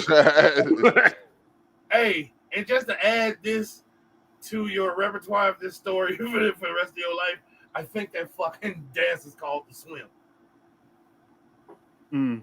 I think. She was doing the swim and damn near drowned. I think that dance is called the swim. Yeah, you might be right. I'll look at it. Mhm. But anyway, yeah, I feel like I'm an expert on intermarital affairs or relationships and things of that nature now because we have been married for 16 years, 16 years deep in this motherfucker. 16, 16 years. hmm And if you really want to do math, like, I mean, shit, we've been living together for about 20 of them motherfuckers. And we have been together for 22 years at this point. God damn. Yeah. So y'all married, celebrated his 16th birthday. Had a sweet Yep. 16. Yep. Right about that time where marriage should be figuring out what it's gonna do with his life. You gotta walk up to it like, hey, so What's gonna that happen? big number coming up. So what you gonna do? Finna graduate. You gotta get out the house, right? What you gonna do with your life? Oh shit. Hey, nah, it is what it is. But nah, I was watching this comedian named Baldhead. He from here, but he I be got a ball head. motherfucker from here. He funny as hell, right? But this motherfucker said something Wait, that no, I thought you talking about ball head hustle. I don't know his last name. Ball head Phillips. But his Yep. name is Ball head Hustle Phillips. He's a short, Yes, chubby, fat nigga. but he's not Yep. short. Is he short? Ball Yeah, head he's is short. tiny. Hey, Ball look. head. Hey, look. Hey, look. Hey, look. He look At his views weight, on TV. at his weight, he's tiny. short. But we know him personally. We just At his weight, I just weight, don't he's remember short. him short He's short at that weight. because I'm shorter. So You shorter than everybody, motherfucker. Man, ball head like 5'6", 5'7". He's short at that weight. I didn't think about that. Okay. It's different. But the motherfucker funny as hell. He said some shit that I thought it made a lot of fucking sense to me personally. He said, if you get married, you you should get credit for all them years you wasn't married and y'all was just shacking up. Mm-hmm. And your marriage years count. Yeah. Because I don't feel like we got 16 years of experience. I feel like we got the experience of a 20 plus year couple. And I don't think we get the respect of a 20 plus year couple. Because motherfucker be like, oh, 16 years old. Ain't nothing. I think it's something. I think that's Also, why people will say, when they say their anniversary, they'll say however many years they've been married and how many years they've been together. So people can put some respect on their names. Put some respect on my People, shit. a lot of people do that. I think y'all be doing like niggas do with pork. Like when they find out that something they've been eating this whole time got pork in it, they don't rewrite their pork date. They still be telling motherfuckers I ain't ate pork in 37 years. You know damn well. Nigga, The no, mashed damn potatoes well you they been found out eating. gummy bears had pork in it 3 weeks ago. Nigga, you been eating gummy bears that whole time, nigga. They You don't can stop rewrite going to Albanese shop. Yeah, so I think y'all should do the same with y'all marriage. Since the swine eaters don't rewrite their pork date. Motherfuckers just found out Jiffy had pork in it last week. Niggas been eating cornbread every day. Jiffy out here fucking people up. Man, I stopped Don't even know it. You all you swine. I stopped eating swine and 8th grade. Hey fam, I guess Freeway, you really fall off your dean, fam. So yeah, we had the anniversary. It was a ball. I didn't plan nothing. She planned everything because I'm lazy and a horrible husband. But yeah, so we went on a boat ride, did an architecture cruise. It was cool for like 20 minutes. And then it was like, all right, it's another building. Okay. Oh, it's another building. That one got windows too. And they go up. Yay. Yeah. We took the 45-minute cruise. I don't know how in the world motherfuckers do 90-minute, 2-hour architecture cruises. I don't get it. Now, the man, the professional who ain't here right now could appreciate this. This motherfucker dropped 17 puns, none of which I can remember, and each one I failed to get on tape. You don't know when a pun is coming. Oh yeah, ever. He had a lot about ever. Darn. I kept trying. Rocks I was like, every time I thought what was coming, I'm recording. I'm like, yeah, what's gonna come now? Yeah, you finna do it now. You finna do it He now. was Yeah, the that's good. quirkiest looking man ever. It was kind of Nothing. No It's 'cause just I pun don't here. looking have. at him was interesting because Yeah, he did. He had he his looked like He had his pants past his belly button, and they were slacks with the extra pleats. yeah. Then he had on colorful socks like he looked See, like he yeah, had yeah. yeah. Pun vision ain't what it should be. But If his it stuff was, was y'all would have funny. seen it coming. It was Hey, look. funny. Hey, look. Hey, look. My All pun puns are funny. recognition game. I am not. I was blindsided by every single one. And he was no Also, nonsense too with the a couple kid. of them. Also, a couple of them hit. Yeah, it was funny. Mm-hmm. Oh Yeah, yeah, he see, He was kept no telling non. people behind him to shut up. He's Hey, like, I look, he can't. was no nonsense. He damn near spanked the child on the boat. yeah, sometimes you gotta slap a kid, I swear he said. I swear he. If you don't check that motherfucker, I'm gonna whoop his ass. And then they said it. They set their baby down and continued to cruise. and they check that motherfucker. Oh yeah, I ain't hear that. I ain't see that motherfucker do nothing else wrong. It wasn't nothing. The word had to be looked said in this direction. Yeah, yeah, but nah, boat cruises are. I mean, they cool, but you just there at that point, and it's just somebody talking to you about buildings. And I'm not really that into architecture at all. But the company was good, so it was great. Then we went out to dinner. Uh, we were on our way to dinner, and because we parents and we want to be responsible, we got a phone call from the individuals who were currently in care of our children. So we answered because you got to answer. And wouldn't you know it, it's one of those times where it has to be a fucking emergency. It's something that's happening. So get a phone call. My father said, "Hey, yeah, how's it going? Oh, everything good? Okay, yeah. Look here. Uh, you're the little one? Yeah, he ate something, and I don't know what that EpiPen that he got. We might have to take him to the hospital or something. I don't know. His lips swole up, and but yeah, where y'all at right now? I might go to Walgreens or something. I don't know. I haven't said anything in response, by the way. This is all him, verbatim. I'm not paraphrasing. I know how my father talks. These are quotes. So, us being the dutiful, responsible parents, we end our date short and go to, see about our children or our child, the little one. Get over there, lips swollen, the motherfucker. My mama say, I don't know what happened. It was something. I don't know. I gave him. I put some vitamin E on his lips because he was chapped. It might be it. I don't know, but he seemed fine though. He talking and everything. He breathing. He be okay. When I was a child, my father was the father and my mother was the mother. But somewhere along the way, I don't know if this is a natural grandparent thing. My mother is the father, and my father is the mother to my kids. My father definitely be worried about what be happening with them kids, and my mama be like, "They be alright. Ain't shit wrong with them. They good. You ain't got to worry about them." 100% every single time on every single occasion. Yeah, I heard. What up? No, I'm sorry. Yep, I'm back. You back? Yeah, Yep. yeah, but nah. They flip roles. It's crazy because he was not this caring like for me. I had a I had a probable concussion, and he told me to go lay down. So well along the lines though, he took a parenting class and took a safety class and the first aid class, and he got it now.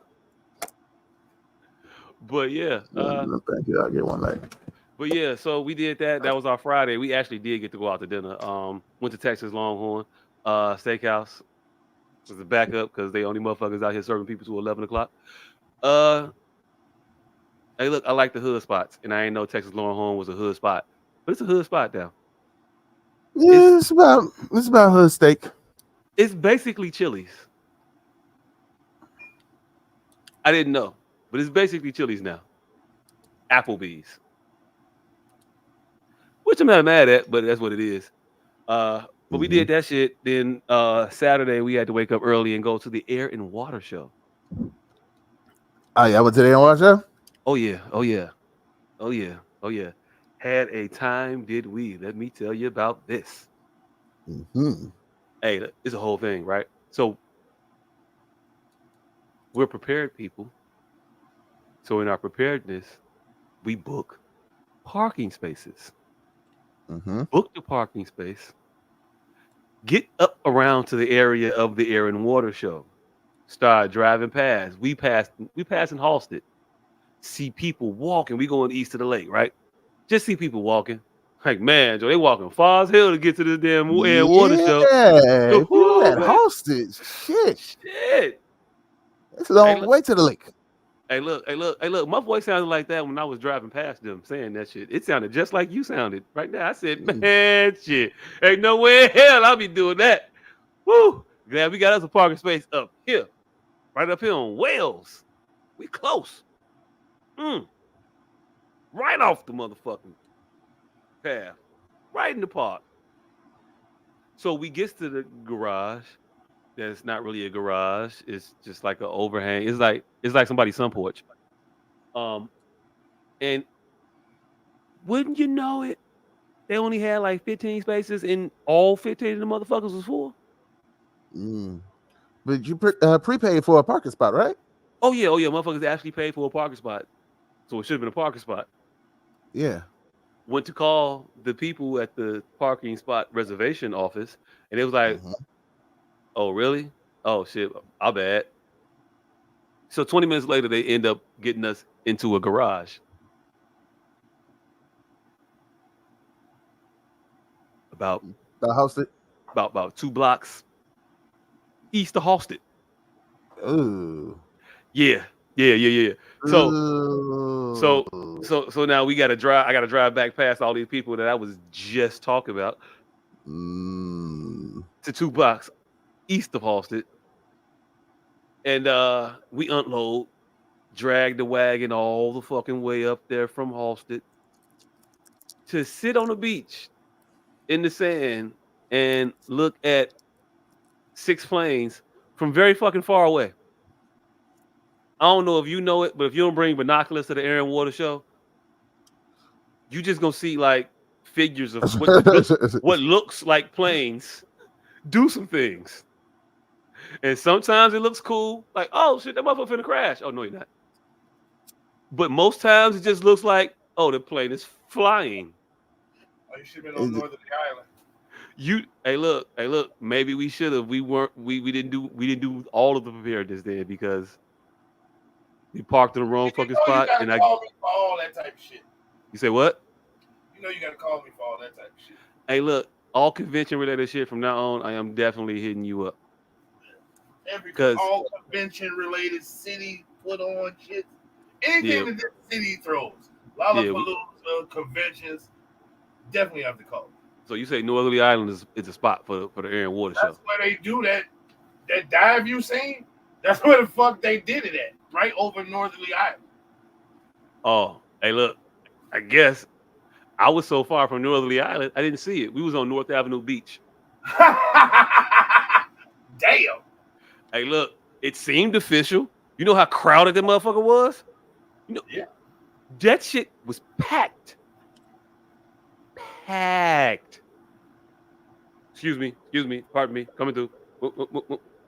It was the club. Like, if you wanted to be, hey, look, if you were looking for a place that you could wastedly say, excuse me, pardon me, coming through, you can do that. You can get that move off that you used to get off back from your clubbing days when you was 23, 24. The brush by? Yeah, the brush by. You just go to family friendly events that are sure to draw crowds. They just gonna stand there. Hey, this is supposed to be 15 minutes. We are an hour and 15 minutes into this week. Oh yeah, it's just gonna happen like that. It's always. But yeah, we are who we are. We are who we are. And I've been drinking, and I got my second win now. Y'all fucked up and let a motherfucker catch his breath. Nigga was asleep when this shit started. I was. Shit, literally on his. Yeah. So yeah, now it was we was there. Was at that motherfucker. It was a cool time to be there though. Get you a motherfucking pop up tent, people. If you ain't got one. I had a tent, like a setup tent, like put spikes in the ground, put the poles in the motherfucking sleeves. And shit. Hey, hold that right there. All right, we come to this side now. We put that part. I had one of those. I hated it. I didn't even like to use it, just because of how difficult it was to put up. Pop up tent. I did that shit by myself. Boop. 60 seconds. Done. Hey, Best shit ever. I recommend it like a motherfucker. I'm finna design a motherfucking tent made out of this shit. That's in the dollar store hampers.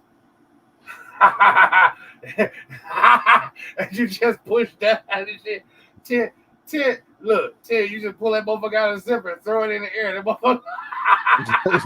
That shit gonna work 4 times and then 4 disintegrate. times. Hell yeah. But nah, having the proper camping supply type shit make your camping type beach park type experience shit so much fucking better. I'm telling you. And I am at the age right now where I just take joy in like other shit now. So I got a nice tailgate / park picnic little collection. I got the chairs with the coolers in them and the cup holders. Yeah. I got the little 28 quart joint on the wheels. We got the wagon now. Now we got the tent. Man, shit's coming along nicely. I'm excited about this part of the life now. You are prepared for all outdoor functions, huh? Hey, look, man. Bring them on. We out here. I don't even take the cars out Saturday. I might have to borrow some of that. It depends if the Eagle over here don't go to they little all class reunion this Saturday. Oh shit! Enough of them got paroled that they having an all class reunion. Hey look! I can't even talk shit no more. I would talk shit about somebody else's alma mater, whatever, however you say it. But I can't because we don't do shit. I mean, we don't. Hey look, we got a banquet that motherfuckers is like, hey look, I don't know about that shit. Right. I'm about to say we got one coming up. Motherfuckers say if y'all go, I'm gonna go. Like that's not how you book a banquet. Oh shit! Yeah, I saw the flyer for that. Yeah, it's a man. It was extra. If you don't go, let me know. I might meet you up there. Flyer. It's on the flyer. If y'all go, I'ma go. You the one. It's because the flyer. Look. I don't feel like I'm old enough to attend the event that flyer was made for. I just don't. I don't feel like I don't feel I am of age for that activity. Like I feel like my mama and them would like enjoy it. Hey, you know what I hate? I don't know. I hate motherfuckers pretending that they don't know who you is. Hey, spit that shit out. And pretending they don't know who you is, but you get invited to all of the functions. That shit pissed me the fuck off. Like they don't never miss invite a personal invitation to every single thing that happens at their school. But don't nobody like, comment, subscribe, interact. And I'm talking about you two motherfuckers be there. And they don't send it to y'all all the time. But me, I ain't been in 17 years. And every single function they have at their school, somebody, somehow, some way, hey, did you go to the hub? Hey, we haven't. Motherfucker, you know I went there. You looked me out personally. You want me to be at this party. Say that, and I might come. But if you just act like you stumbled on me, and it just so happened that a motherfucker. No, nigga. I'm an awesome human being. And you want me near you. I don't bite unless you pay me. So if you don't pay me, I'm not gonna bite you. Yeah, what it is. Hey, speaking of motherfuckers getting bit, Fresh and Fit is a podcast that, or a channel on YouTube that had gained a lot of notoriety over the years. And recently, they found themselves in a bit of turmoil. you. A bit of a pickle. A little bit of a pickle. They got into a lot of beef with a lot of motherfuckers. They had issues with him, and him. But another podcast they had an issue with was Abby and Preach. I'm not gonna get into it. This podcast beef shit is weird. I don't know how a bunch of motherfuckers who don't know each other be mad at each other. It's crazy. Talk about the shit the motherfuckers talk about, then move on. But these motherfuckers got on the internet and put on clan hoods and started making monkey noises and saying all kinds of shit. And so it just the clock was ticking from there. Yeah. So they did that shit. Begins. Yeah. But they did that shit. And recently they did their little farewell podcast where they said that, they've been demonetized on Facebook now. And it's weird. It's weird. Yeah, how can you demonetize two black people for clan hoods? Well, hey, look, I don't give a fuck. People just don't like them, so they've been trying to find a way to demonetize them forever. People don't like them, but some other people do like them. They just go a little bit too far in their attempts at making a point. Is it just me or black Canadians? Is this me or black Canadians like not black? Like I don't claim these two niggas. One of them from Africa, one of them from Canada. These two niggas ain't. I know they look hip hopish, but they're not. We got to come up with a new term other than black because they're not black. They're Canadian black. Hey, look. They all black. They just don't have like the podcast saying. They don't have the same experiences as us. It just is what it is. But really though, they do. I ain't even gonna hold you. They do. Go to Canada and be not Canadian. And you know what I mean when I say what the fuck I'm saying, not Canadian. You gonna get subjugated up there too. And they get subjugated up there too. But they come down here and they act as though we're just so different and so hung up on all this black white shit. Like they don't actually suffer that shit up there too. I like in Canada to motherfuckers from the suburbs versus motherfuckers from the city. They just suburb. That's all. That's all that is. Just an extra suburb, extra level suburb, Canada. Okay. So Canada is the Evanston of America. Canada is the Evanston of America. Yes. Perfectly said. Canada is the Evanston of America, and they are black people from Evanston, Canada version. And if you've been a black person from the city and met a black person from Evanston, you'll know the differences when you talk to each other. But then you find out, oh shit, yeah, you do be doing that. Should be happening to you too over there because when I go up there, it should happen to me too. We have more alike than we have different. But you want to shit on me because reasons, whatever. Anyway, they recently did a little farewell and they went on their podcast talking about how they've been demonetized and they tried to tie the fact that they're removed from the YouTube partnership program to try to say like free speech is dead and they're being silenced and shit like that. And I find it weird that a lot of motherfuckers say shit like that when their channel becomes demonetized. Yeah. You're not being silenced, fam. The channel's still there. You can still talk. You just can't make money from it anymore. Nobody's going to sponsor that particular type of rhetoric, but you're still free to spew it. You just got to spew it for free. You just got to spew. So how committed to the cause are you? How about this shit is you? Not that about it. Not that about it at all, because these motherfuckers immediately got on their podcast, started crying and said, this is a travesty. I I guess you get free speech is the same thing no more. This motherfucker went on there and said, "Man, I quit my job for this shit." He ain't say it like that, but he said, he said, "I believe in this. I really believe in this. I chose this over a career working with a job with the government. I had a good job with the government. I worked there, and I did that, and I was."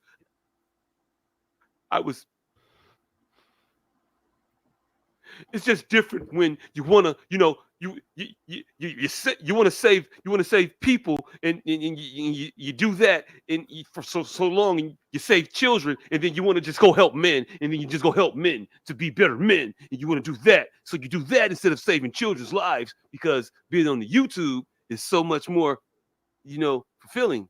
Like, it's literally what the motherfucker said. He said, I left a job saving children to get on the YouTube to say bitches ain't shit so men could feel better about themselves. It's basically what he said. That's why he quit his job.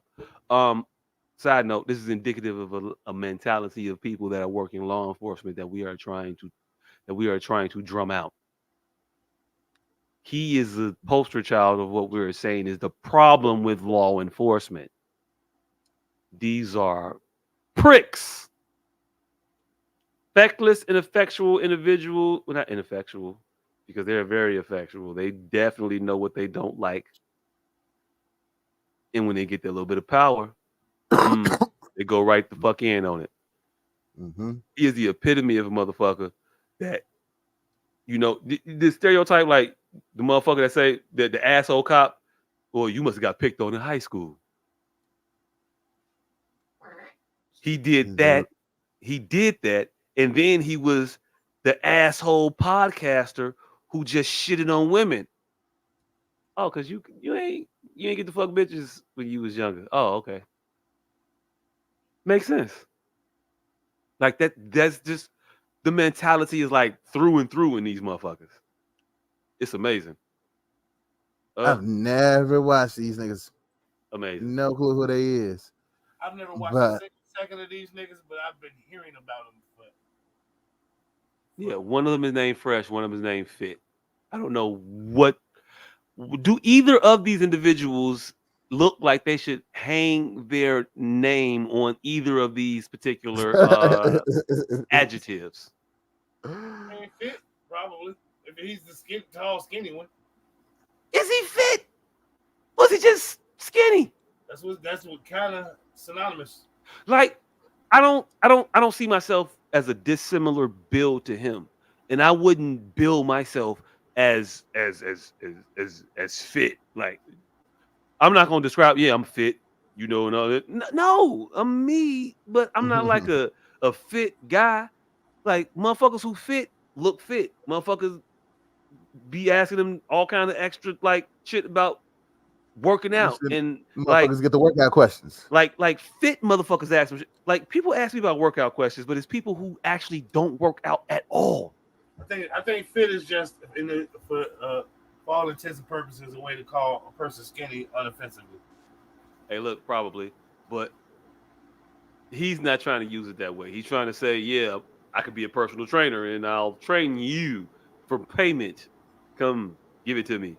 And look at me and my physique. I am so put together. Like, it just feels that way to me. The same way that this other motherfucker called himself Fresh because he wears Nino Brown turtlenecks with Walmart kiosk chains and shit.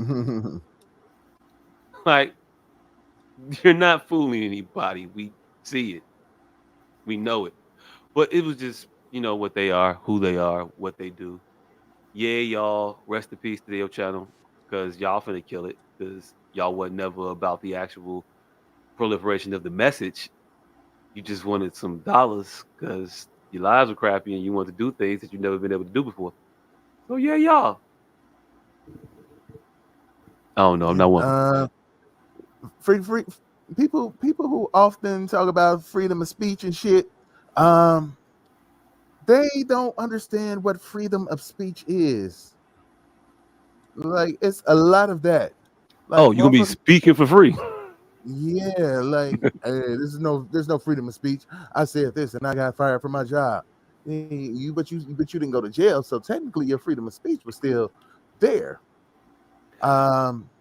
I don't have to like you. I don't have to like you though. Yeah.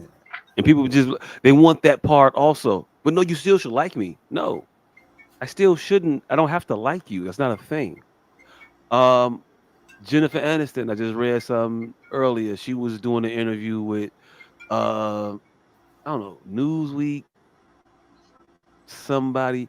It was weird the outlet she was doing the interview with, but in the interview she said, "I'm just so sick of cancel culture. Hold on one It's just second. gone too far." And I'll probably be canceled because I said this. Oh my gosh. That was the quote that the article had said that she said. The woman who just tried to cancel a motherfucker not more than 2 weeks ago is sick of cancel culture. I just find it funny that when some shit don't work for you, now you just tired of it. Oh yeah. That's how it goes. Yeah, it's not. It doesn't fit me at this time, so this shit has got to go until I need it again. And then right back to canceling shit. Right back to canceling shit because I don't like shit that I don't like. And if I don't like it, you shouldn't like it. If I'm offended, you should be offended. If I find fault, you should find fault. Jennifer, you're complicit in that thought process. That's you. You're cancel culture. Hate to break it to you. That shoe fits pretty well. Wear that motherfucker. Lace that motherfucker up. Run around the block real quick. See how I feel. Wear that motherfucker. It be what it is. I don't know. I don't have no. I have very little patience for Jennifer Aniston right now. I don't fuck with her. Are we gonna cancel Nia Long? We should cancel Nia Long. Speaking of Nia Long, Nia Long is trying to take away a black man from his child. Call it what it is.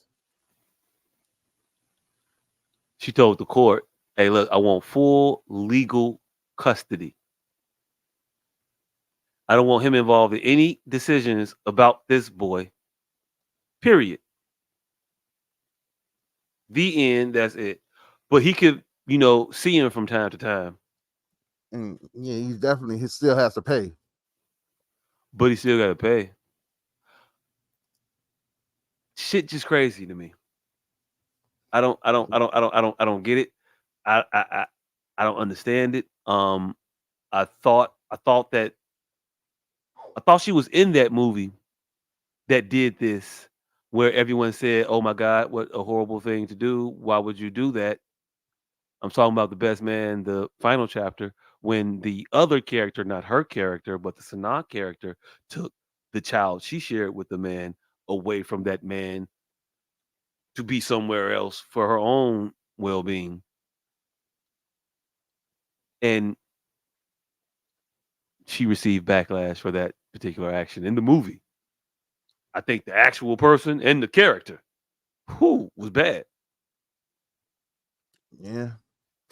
But Nia gonna do Imi Udoka like this. I've never seen him actually in a basketball uniform before. Yeah, I thought that was Tim Duncan.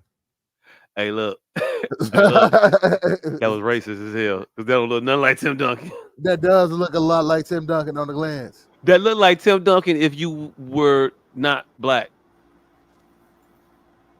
No, he looked like Tim Duncan if you are Caucasian. That nigga look like Tony Parker's taller twin. I'll give you Tony Parker. I'll give you a Tony Parker when he was in basketball. You know who he really looked like? He looked like that nigga from the 98 Dream Team that nobody ever knows. The 98 Dream Team? Yes. Who was on the 98 Dream Team? I don't illest. Sean Kemp. It was the illest Dream Team ever, nigga. No, it was not. First of all, come on, fam. You are really like. You talking about 96, And I'm talking about Jordan, Tim Duncan. Not 96, 92. I'm talking 98. Jordan, Tim Duncan, 90. Kobe, Eddie Jones. It wasn't no Jordan, Tim Duncan fucking Olympics ever. All right, not the Dream Team, then the All-Stars. Was it a Jordan, Tim Duncan All-Star? All-Stars, yeah, the All-Star game. All right, so 97. 98. All right, so February of 98. All right, let me look at this. 1990 All-Star game.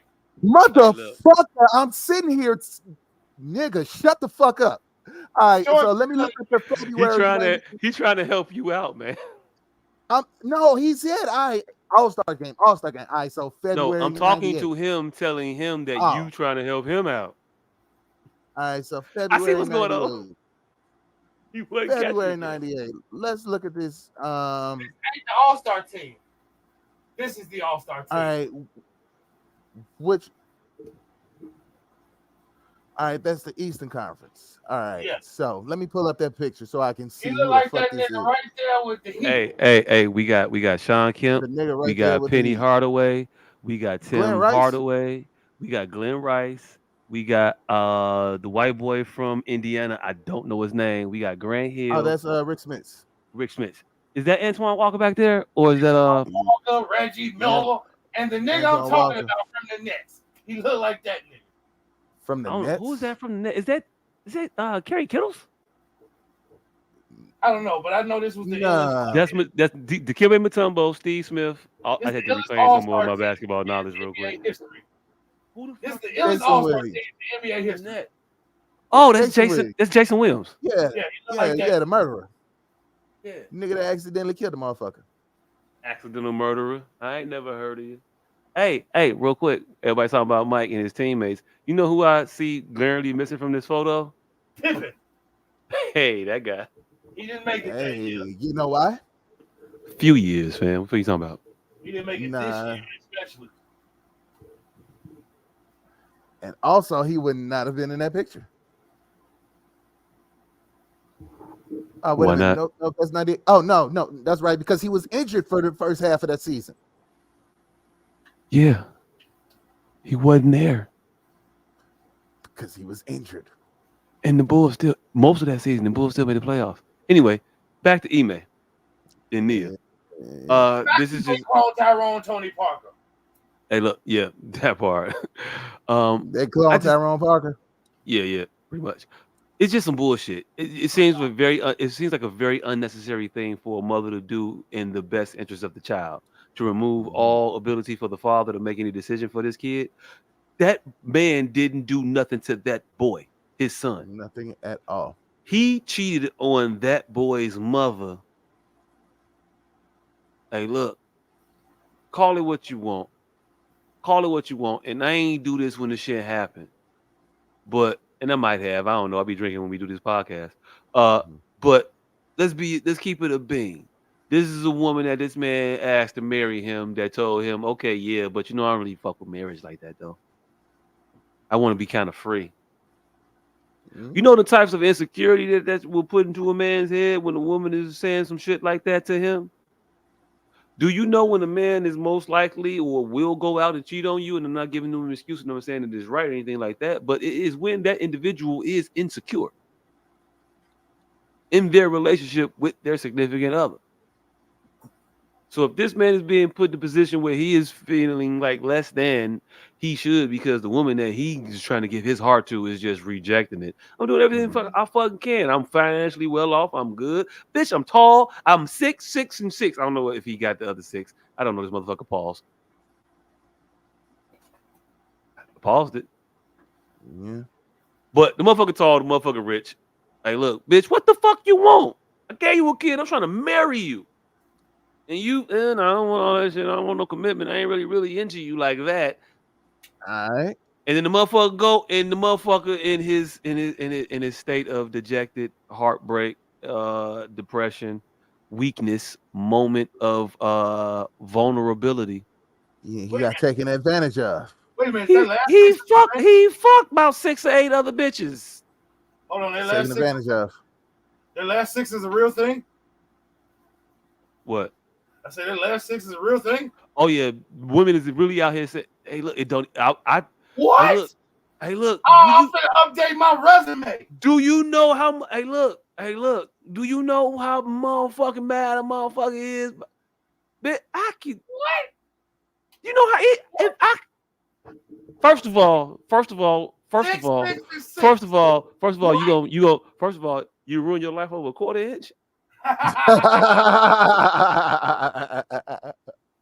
Really, bitch? How do you say ruin your life?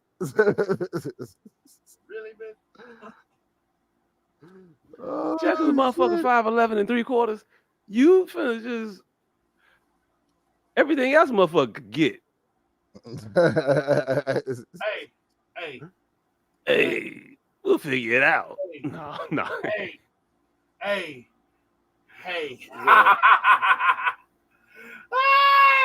That is not where I thought you was taking that quarter inch from.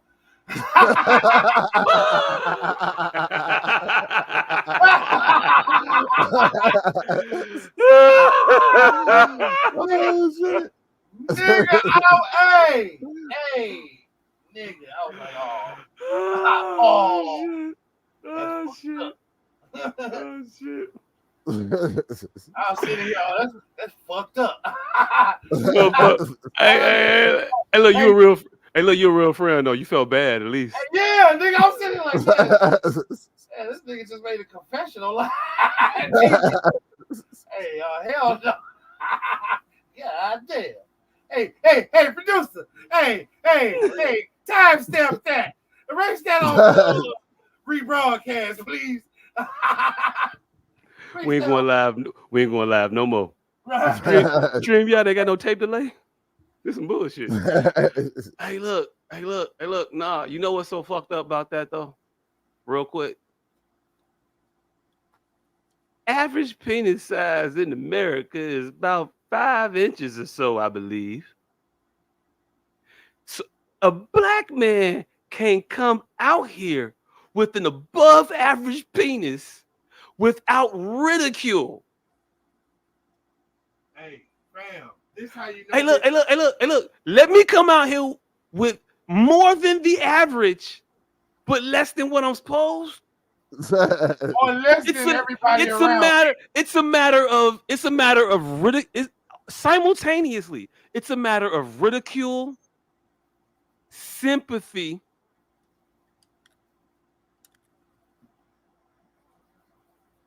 same time. But the worst, I know I had 3 fingers up. I didn't have a third one, but those two were polar opposites. It's ridicule and sympathy at the same fucking time. I got the number 3 for you. Every other group who you would be a god amongst that group, but because you're average of your own group, are still demonstrably less in their group. Like, I'm a god in your group, but because I'm a normal human of my own group, that somehow makes me a derelict of your group. Hey, look. The fact that it is a 666 rule is only necessitated by your group. I don't need this to be the 666 rule.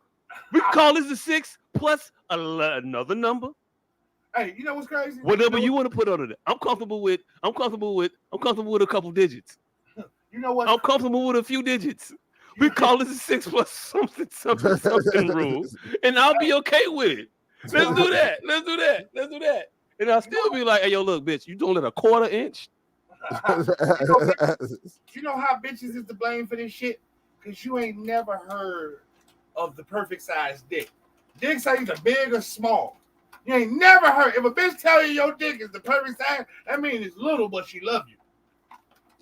Ooh. You ain't never heard a woman say dicks are perfect. They're either big or small.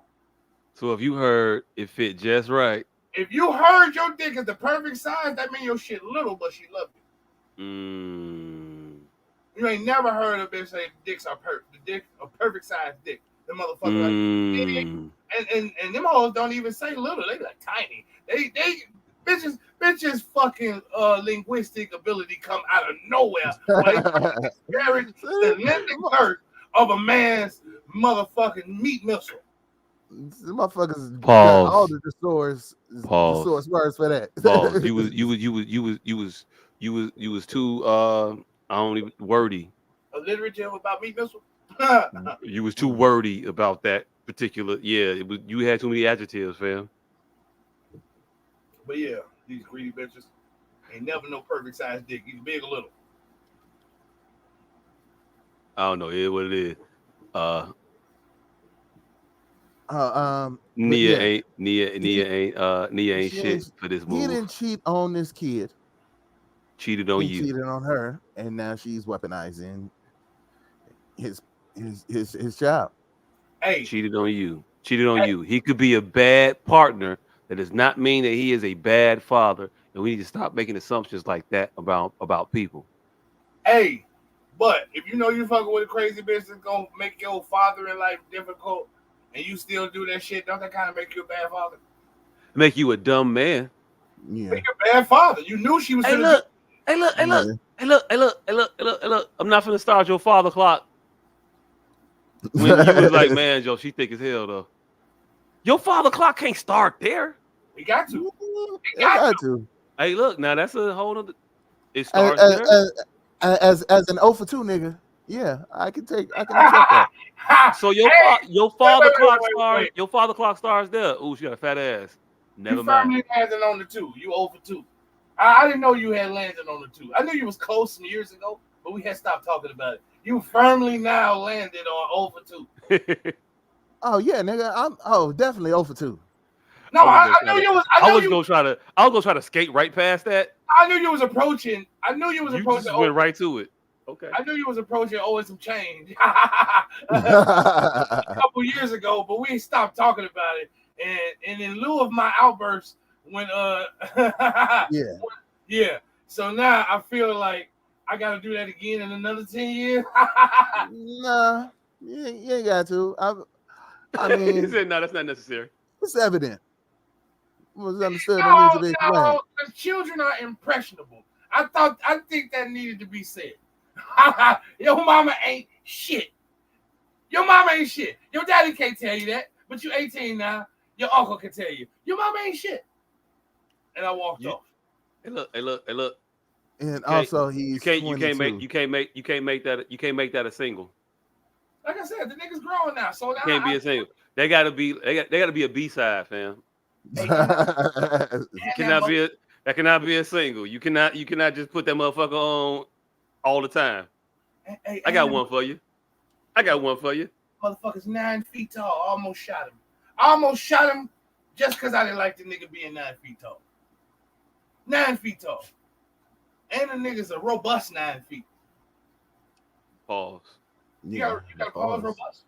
Yeah, you gotta pause calling another male robust. Yeah, I didn't want to call him thick, nigga. I didn't want to call him. Definitely would have. Hey, look. I understand how synonyms work, fam.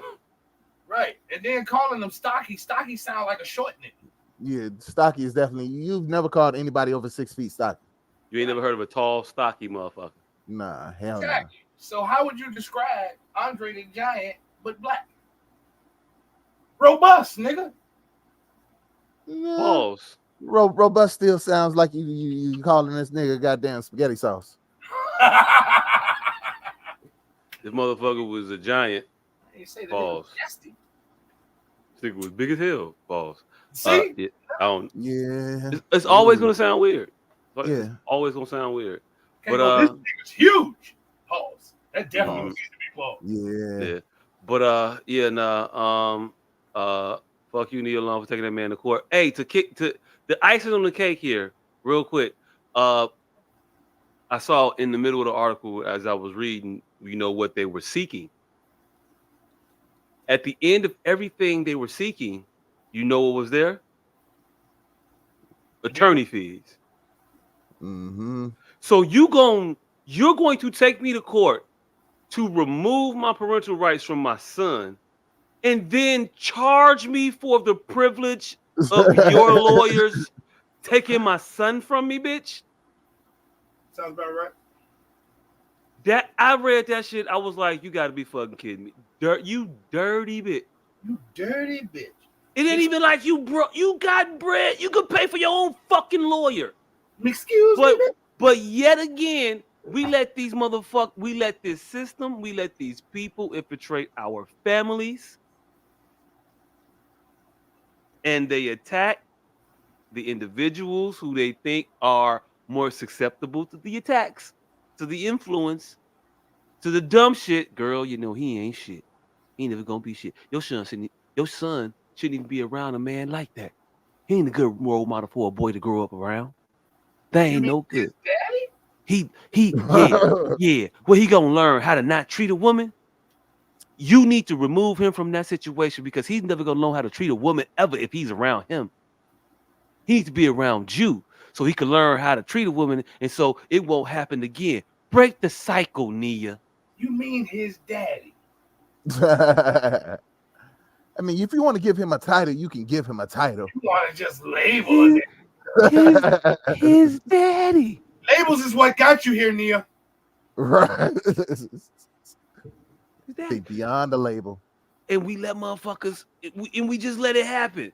And then we don't call it shit out when it happens, and we let it be because it's Nia Long. We all like Nia Long, and we don't want to say nothing bad about Nia Long. Nia Long is fine as shit. Kanye West, he told us we needed a Nia Long. Hey, look, J. Cole thought he needed Nia Long. Oh, that was J. Cole that said that shit. He thought he needed one, and that motherfucker went to college. He kind of smart. I don't know if he graduated or not, but that might make him smarter. Before said, thought I needed a Nia Long. Couldn't keep it at home. Thought I needed a Nia Long. But he figured it out. I don't need a Nia Long. Nia Longs ain't nothing but trouble. You need to leave Nia alone. Leave Nia alone. Bars. Motherfucking bar. Like a motherfucker. But yeah, she needs to let that shit go. Let go of that bitterness that she got in her heart for that man that she didn't want to marry any fucking way. Why you mad? Because you got played in public? It was probably speculation, all me. It was probably cool as long as nobody else knew about it. But when people found out, now it was an issue.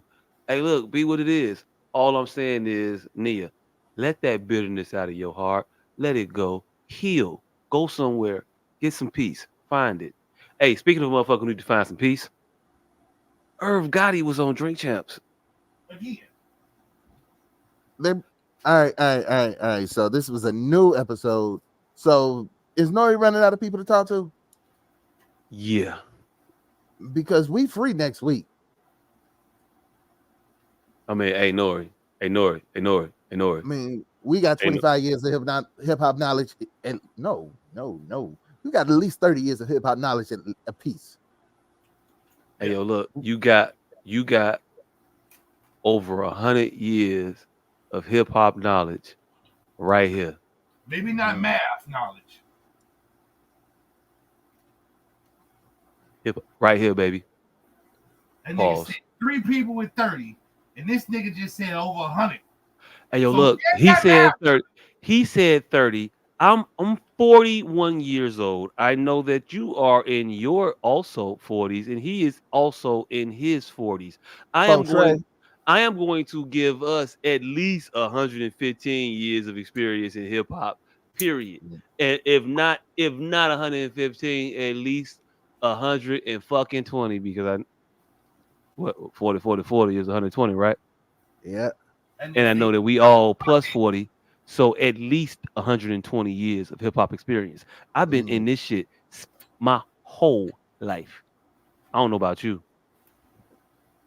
I didn't get into rap until I was about 67. I'm bullshit. I don't know. But even at 35 years apiece, we still crack that 100, fam. Don't fuck with my math. Why you gotta down me in my shit? We was finna shit on somebody else, and you want to shit on me. Now we got to shit on each other. Pause. Let's shit on them. Pause. That was Woo, shit. That was a lot of We supposed to be brothers. Brother? Oh, you trying to drop some knowledge? I said a double burger with cheese. With cheese. But yeah, so Nori over there talking to Irv is just weird. So he's mad at. I ain't even watched the interview. I just watched clips. He's mad at Fat Joe because Fat Joe was like, "Nigga, stop with the Ashanti shit.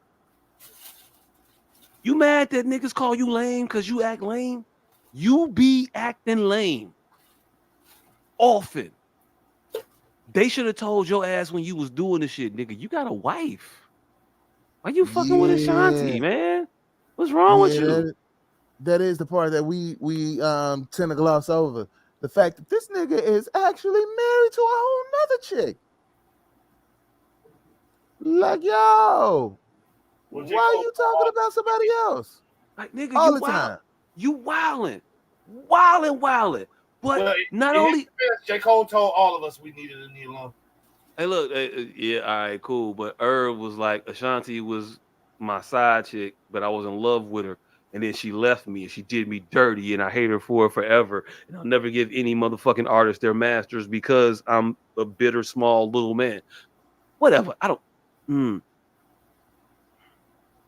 Irv, we know you only got girls because of your position in life. And we know you lorded your position in life over a certain individual that other people coveted. And that was a girl you got. Man, Joe, you weren't used to motherfuckers liking the girls that would allow you to fuck them. Irving Lorenzo. You weren't. You weren't used to that. You've never been used to that. I can see you and tell. I can see you and tell. I can see that. But carrying on this animus that you have or this hurt that you have with an artist that you lorded power over and she got over on you. Yep, didn't mean that much to her. You thought, man, Joe, I could take my heart out this. I'm a pimp. You not. You a punk. And you soft. Some people would call you probably, I would think, tender dick. Pause. I just felt like I should pause it right there. I don't know. Yeah. But yeah, tender dick, motherfucker. Fall in love just because somebody touched it and gave you some, and now you all weak. And then you bitter because now they won't touch it no more, and you don't know what to do. And you ain't got somebody of that caliber or interest to touch it since. So you're hung up. Nigga, you married. But also, nigga, you married. Which makes you even cornier. Because the woman that, hey, look, from my position, loves you, adores you, respects you, puts up with your shit, because she married you. And just knowing what I know about you, not knowing you, but hey, look, I would think knowing you would probably be a fucking problem. I would think knowing you would be difficult. It would be weighing on an individual's spirit because you're a child. And why do I think you're a child? Well, because you do shit like try to antagonize motherfucking people and align yourself or ingratiate yourself with who you think was the victor. There was no way he was in this interview talking about, hey, yo, look, Dame Dash and Biggs was just hanger-oners. Jay-Z did everything by himself. He didn't need neither one of them to be what he was gonna be and do what he did. He ain't need y'all. By himself. Y'all just along for the ride. Nigga, you know that you did your whole company's life story and told us that you just went and described how beats should sound in your mind to a motherfucker and they made it happen. So you went to a motherfucker and was like, I was thinking about some shit. It should go like ding, ding, dong, ding, dong. And that motherfucker made it a hit. But you think that you said you, ding, dong, dong, ding, dong, made it, was the thing that made it happen? No, motherfucker, it was somebody else's talent. Your bugging ability to get somebody else who had less self-esteem than you to do your work for you, and then your sniveling, conniving snail of a fucking human being self went and tried to pass the work off as some shit that you did, and was successful in doing that. A lot of rats survive. A lot of rats thrive. We can look at you and tell you weren't supposed to be fat, Irv. We could look at you and tell you weren't supposed to be fat, but you're fat. That's indicative of a character flaw. You're greedy. You're not big bone. You're a small man in a fat man's body. Big guy in a little coat. You fat because you greedy. You couldn't even keep the weight on in your older age. When motherfuckers normally get fat, he got skinny. Because he couldn't eat this, because it's painful to do at a point. And he doesn't work out. He doesn't look fit. He is the only person that has lost the amount of weight that he has. Ain't nobody ever lost 100 pounds, and nobody has said, "Man, what you doing?" Because don't nobody want to do what he is doing. You don't look impressive. Oh, I want to get that secret. No, you don't. You're a troll, and that's the only thing you can be. And a bully in a lot of aspects, because you have power and motherfuckers gave you shit at a time when they shouldn't have, because you work with. I don't know if I was gonna call them children for a second. I don't know if they was kids or not. But if we looking at Murder Inc. as a staff record label with his motherfucking crew, juxtaposed to all of the other staff record labels and motherfucking crews of their day, don't they look like the motherfucking Kitty Squad, like of all of that time? Like Murder Inc. had the children.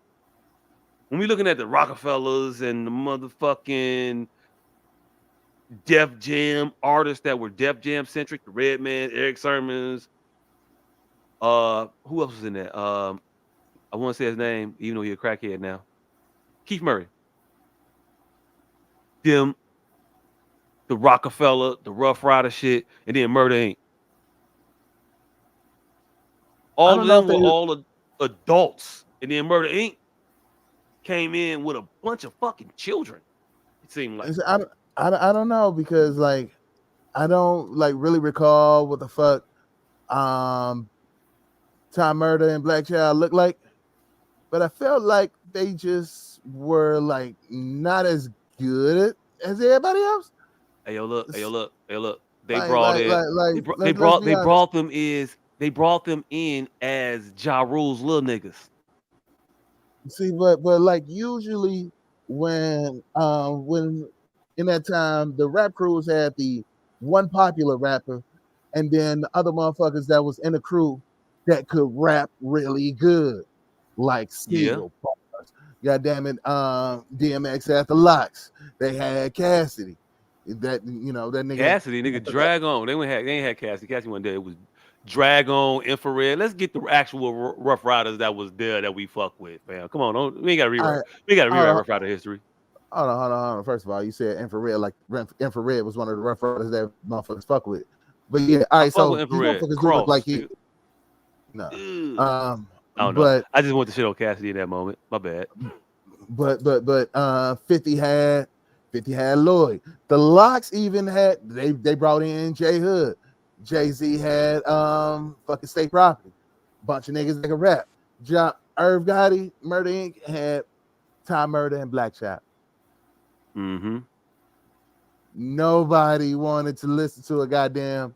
Nobody was checking for Black Child freestyle. Hey, look. That was Clue due was in not part. making that call. That was due in part to 50 Cent. But before 50, Murder Inc. as a staff, record label, and as a crew had a lot of interest in them, spurred off of the fame and success of a Ja Rule. Now, all I'm saying is that Ja Rule was in the mix of the Jay-Z's and DMX's and all of them's. Mm-hmm. He was in that mix. But he was always thought of as everybody's little nigga because he was everybody's little nigga age. Yeah. You is a child, fam. These niggas was in. Hey, look. Let's be real. When we talking about this era of rap, these motherfuckers was in their 30s. Were they not? Yeah. Early 2000s? Early 2000s. If Nah, I'm not mid mistaken, 20s. Jay is 50 now, right? He's in his Yeah. 50s, ain't he? So 20 years ago, he's in his 30s. Or very late 20s. How about that? Very late 20s, early 30s. Yeah. I'll give him 20, I'll give him anywhere from 29 and 32. Yeah, we can go in that range. So I'm saying older. Nobody on Murder Inc. skewed that age range. Nobody.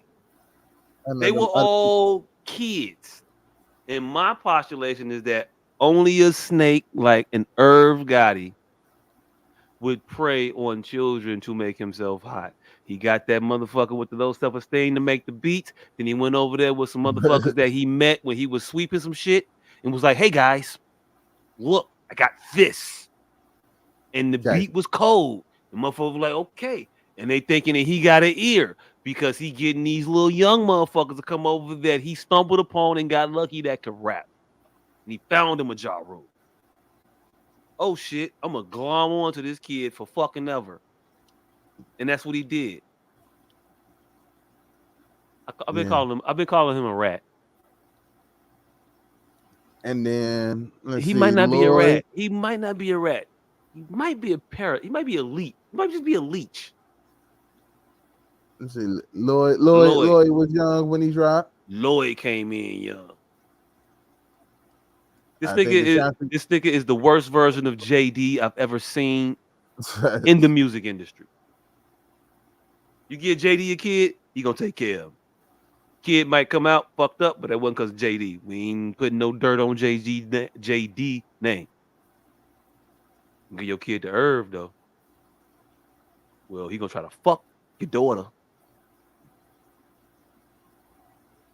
And also your son. Financially, because he gonna keep his masters forever.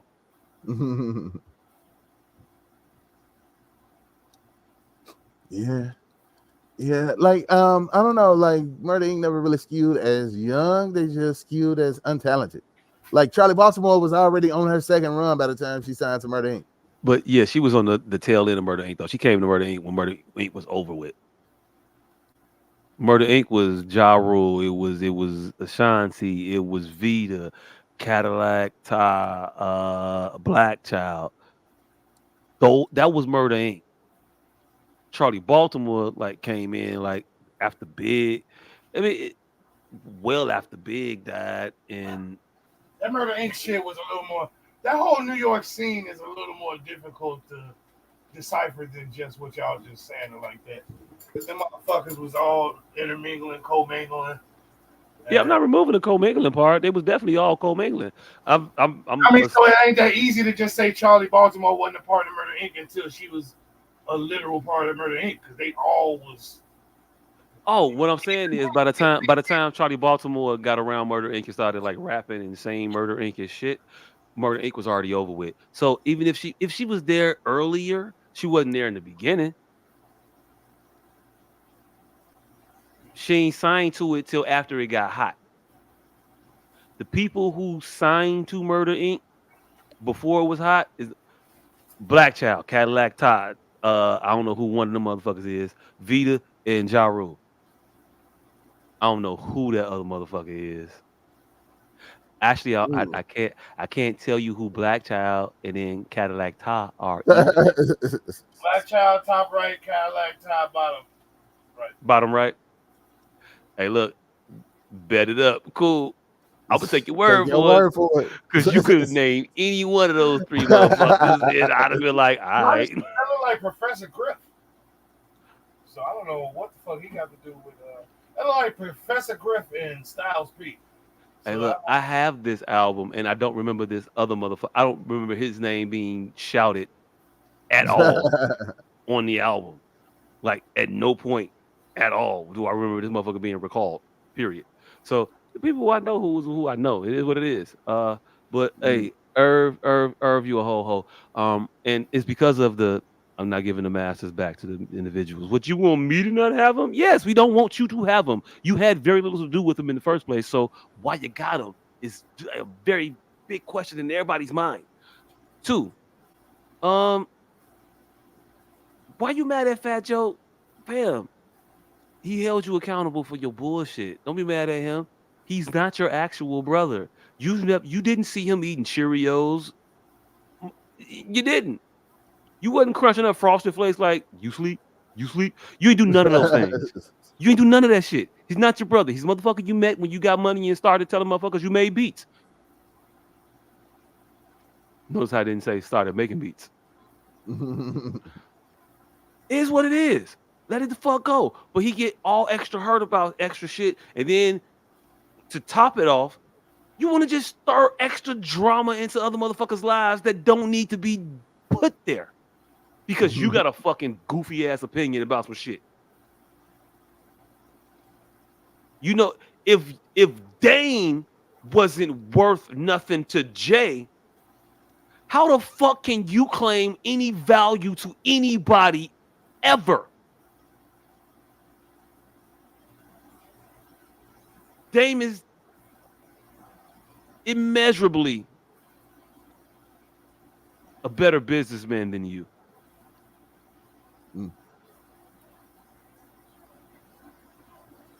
Outside of everything else, I don't know nothing else. I mean, he a better shit talker.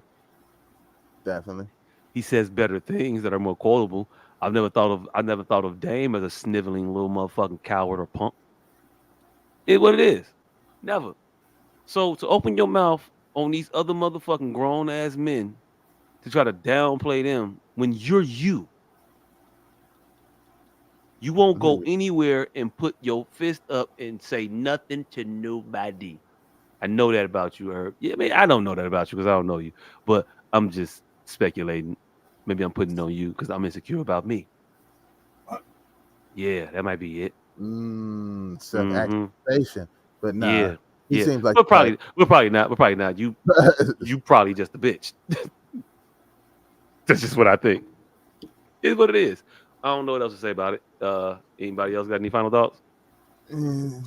First of all, I don't understand why the fuck Norris still talking to this nigga. What is he promoting? Second of all, yeah, I don't know why the fuck Fat Joe. I mean, fucking. I don't know why Irvin is still talking about Ashanti. Like, he's been on that hill for about 10, 12 years too long. Maybe he thinks because he saw her double back to Nelly that she'll continue on her double back path and double back to him. I don't know. Maybe that is his hope. And if that is your hope, then I apologize for all of my demeaning things that I've said. Go ahead and run that play. If that's your play, run that play. I can't be mad at it. It ain't gonna happen. Ever. I mean, whether or not it's successful, but Ever. if that is what your goal is, at least you have a goal, and I salute that goal because that is a pretty good goal. Hey, look, she's only gonna sleep with you so she can get her master's back, and she knows that you know that she's only gonna sleep with you so she can get her master's back. And she knows that you never gonna give her master's back, even if you sleep with her, because you're just gonna lord it over her head after the fact. So, by evident of all of those things, you should know you never gonna get it because she know you and how petty you are and how small you're forever going to be. So she knows even if I fuck him, he ain't gonna get my shit back. So I ain't gonna fuck him. So You you're know, playing your his plan. Hey, look, if you want to get it again, I don't. I just don't. I think he should just hang it up. I don't think it's ever gonna happen. Stranger things have happened though. I don't know. Maybe she could be that dumb. But if she does, I'm gonna call her dumb because he ain't never giving you your shit back. hey, you know how I knew I was a hater? When I realized that Ashanti is much more fine at 40 than she was at 20, and people are going to retroactively give her the 40-year-old fine for 20. Definitely a change. She did up her fineness because her lip I was said not she like wasn't fine her at 20, but her shit, lip other her top lip was not fully developed at 20. It took some time to come in. Her face was not like right. I said, I'm not saying that she wasn't fine at 20, but she is markedly more fine now Mm. than she was at 20, and people are retroactively giving her this fine for 20. And it kind of makes me a hater turn into a hater trying to defame Ashanti's beauty. Like she's worldwide known for her attractiveness. She Hmm. is gonna go down to Guinness for her pulchritude. But this new 45 is something otherworldly. Hey, That man. hey, look, I Yeah. ain't even gonna argue with you about it. I don't know why you calling it otherworldly, but hey, it is what it is. Speaking of petty motherfucking rappers, Gunna was in the mall or the store or a concert venue. I don't know where the fuck he was at. He was somewhere, and and an individual decided to get on his phone and record and say, "You a rat, Gunna," and call Gunna a rat, and do his little attempt at virality. Is that how you say it? Virality? I don't know. Virality. Because one seems like an actual thing, and one seems like virility, and it means like you're potent. But then like Yeah. it should be like a word like viral, but like I don't know. Maybe I got to make one up, but I can't force them. They got to come. Um, Pause. pause, Pause. pause. So Gunna was at the store shopping, doing whatever. Some motherfucker that wanted internet fame, celebrity, decided to get on the camera and say some things about Gunna in earshot of Gunna. Because Gunna is say things toable in earshot of able. What stuck out to me was the fact that when the dude said the thing about Gunna, as Gunna walked past, Gunna didn't say nothing, but Gunna's security decided to chime in and say, "What you say? No, say it again. You got something to say? Say." I don't know if he said all that, but he did engage with the individual making the video and say, "You got something to say? Now, what you say? No, say what you said." That sounds like their job. That sounds like the worst fucking security ever. Nigga gutted a rat. Check him out. I said, look at Gunner. No, what you said before that? Whatever I wanted to say, brother. Nah, why you can't repeat it? I just want to repeat. Check him out. I just want you to repeat. So you can look for Rich Shot, do something. I just want you to repeat. So I can sue the hell out of y'all. Look at him, sure. Look. Hey, look, real quick, real quick. You heard it right there. If you didn't, I'll tell you. So this man said Gunner's a rat and said what he said. Then the security said, say it again. The guy said what he said and said, I'm gonna say it. And now the guy says the first part, Gunner security. Now say the first part again. He said, why? So you could do something to me so I can sue the shit out y'all? So I can sue the shit out of you and get paid? His security's response was, I don't care. You know why he don't care? His money. Because Yeah. he ain't gonna get sued. But you are gonna get sued. Gonna, boom, boom, get sued. That should have been that man's last day as your security guard. And I'm not saying it should be the final nail in his coffin of security guard privileges or whatever. But what I am saying to you is that he should be on the lower level of somebody's detail, being managed by somebody immediately there because he is not equipped to head a team. At no point in the security guard's duty is it to antagonize a potential threat. And why am I calling him a fucking potential threat? Because he's looking for a fucking payday.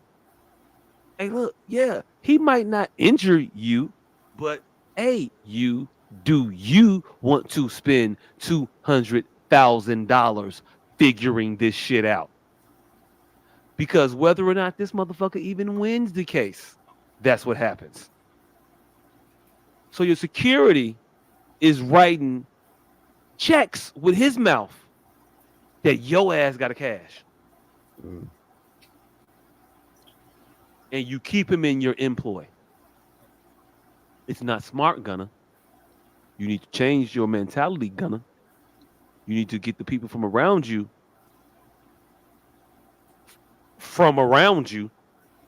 because they're going to end up making you worse off than you already are. People are ridiculing you. You can come back from this. You can.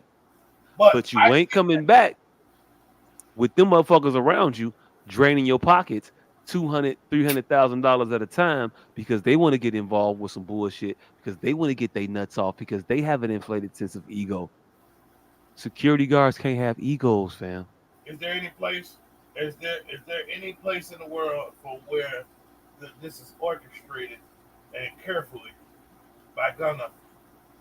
And he told them to go embarrass anybody on their own videos, but don't touch them. Hey, look, that guy didn't get embarrassed. 1, 2. If Gunner said to do that, he's a moron for saying that. Crazy as fuck, he didn't get embarrassed. That's exactly what just happened. How you get embarrassed? He said, "I said what I said. Now stand on it. And if you touch me, I'm gonna sue you. Are you stupid?" The embarrassment. That's the embarrassment. Hey, look, embarrassment to who? I think he called that guy out. I don't know how that's embarrassing, fam. I don't know. Damn, he said that not to get punched. He wasn't looking for a payday. He was trying not to get punched. No, he was antagonizing, looking for. No, he wasn't. He was looking for a viral video. Got scared. I said, look for clout. You look for clout. You think he got scared? Yes. I don't think he got scared. I don't think these motherfuckers are scared out here. I don't think these motherfuckers are scared out here. I don't think they're scared. The world don't work like you think it do. Let me show you. Fam, he told that motherfucker I said what I said. This world I ain't gotta say it again. You heard it. He told him you heard it. What are you talking about? The world don't work like you think it do. A motherfucker looking an ambulance chaser would have goaded him on, and wouldn't have mentioned the trappings and pitfalls of what may have happened. He said that to get him off his ass. He said that to, hey, police. That's what he said. For all intents and purposes. If he wanted the payday, he would have just repeated it and not told him the ramifications of what would happen had he touched him. He said, you touch me, I'm going to tell the principal. That's what he said. That's embarrassing to a nigga who walked up on some hard shit, who walked up on some tough shit, who walked up on some street code shit. He didn't walk up on. Hey, look, in my opinion, this motherfucker didn't. The original guy didn't walk up on no tough. He wasn't tough. What do you think Gunner is a rat is? What do you think Gunner is a rat means? It don't mean that you tough. It mean that you want to get. You want. Hey, look. Can I tell you what I think it means? Can I tell you what I think it means, motherfucker? I was answering the question. Okay, my bad. I know. Hey, I know. That nigga finally got to play that card. I know, right?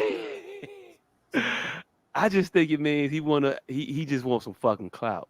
He just wants some fucking attention. It's not about him being tough or scared about it. He just made the video for attention's sake, not to say to his followers, I'm such a tough guy, I'm gonna call this motherfucker a rat. On the video, if you want to prove you tough, just call this motherfucker a rat to his face and say it to him, and then hook off on him and then stand there or whatever the fuck it is you want to do. If you want to say that you tough, but if you just want to get clout, if you just want to get a viral moment and try to get some followers on your shit, and you see that motherfucker, because that's what everybody is doing now, because all they want is the reaction. It's not about you being tough. It's about you trying to get famous. So this motherfucker said it. Oh, I see Gunner. I'm gonna do the Gunner a rat challenge. Gunner a rat and wow. And then the motherfucker just came in and just engaged in it, which made it go viral. If he'd have just said that shit and kept it pushing and nobody responded, it wouldn't even fucking be news. Any nigga bitch up got embarrassed. And any nigga would say he definitely got embarrassed. He got hold up. And it might be he was a hoe to begin with. Is my point. So you keep saying the motherfucker got hold. You can't hoe a hoe. You can't hoe a hoe. You can't bitch a motherfucker who ain't about the shit that they talking about anyway. Well, in that regard, he ain't talking about no tough guy shit. He just trying to get a viral fucking moment. Tough guy shit. Gunna is tough guy shit. Nah. I don't think so. Street politics is tough. Not when you saying it on camera. Not when you saying it on camera. Street politics is tough guy shit. How when you're saying it on camera? Because they're stupid and so that don't make it not street politics. Hey, look, anything street I'm unfolding on camera now. I think them is clout politics. How the fuck is it a street politics to do this shit on a fucking camera where we can all go? I'm gonna go to jail for doing this shit. How is that a street politics? How is that smart? That screams to me, I want to be famous. This is the fight we've been having for the last 10, 15 years now. Are you trying to tell me that I'm gonna have to have this argument with you right now? Maybe. Because I'm not. I'm not for the sake of whatever advancement this is. These people are doing things, street things, dangerous things to become viral. And we just have a difference of opinion because I don't think that it's street to take your phone out, turn the camera on, and then start selfie mode. Fam, how do selfie mode and street coincide? That's the fight that we've been having for 15 years. That's my thing. That's my thing. But you ain't finna sit here and act like you didn't know we was having this fight for the last 15 years. It be what it be. Right. Let's keep it in context, goddammit. These motherfuckers, this is the fight. These little niggas are doing stupid shit. Like walking into a Roscoe's in Compton with all of your jewelry on and daring a motherfucker to fucking rob you. Rest in peace, P&B Rock. Speaking of P&B Rock. Mm-hmm. Is that nigga afterthought of hip hop? This is my question I pose because P&B Rock, at a point, was synonymous with that DMV wave. He was synonymous. He was at the forefront right before Uzi Vert became the captain of the ship. He was there with ARM. Case in point, P&B Rock was the bridge between Uzi Vert and ARM. He was the bridge between counterculture hip hop and street hip hop. That's who P&B Rock was. And it seemed at this point he's all but faded away into obscurity. But he's the only one. Like everybody has, some sect of people in the hip hop diaspora have latched on to every single rest in peace except him. Is P&B Rock an afterthought of hip hop? Yeah, I'm gonna be out of this conversation because I didn't even know who the fuck he was before he got killed. So yeah, I'm out of this conversation. I didn't know there was a DMV wave. I didn't know none of this. So yeah, it was a whole DMV wave. ARF was kind of like at the forefront, and then he got locked up, and fucking Lil Uzi Vert. I thought ARF was from Philly, and I thought Lil Uzi Vert was from Atlanta. No, Lil Uzi is from Philly. They from Philly. That Philly DMV area is kind of synonymous. Like that whole Delaware, Maryland, Virginia. Philly is kind of like lumped in with them. I thought Philly was more of its own segment. If anything, it would be closer tied to New York than fucking Washington and shit.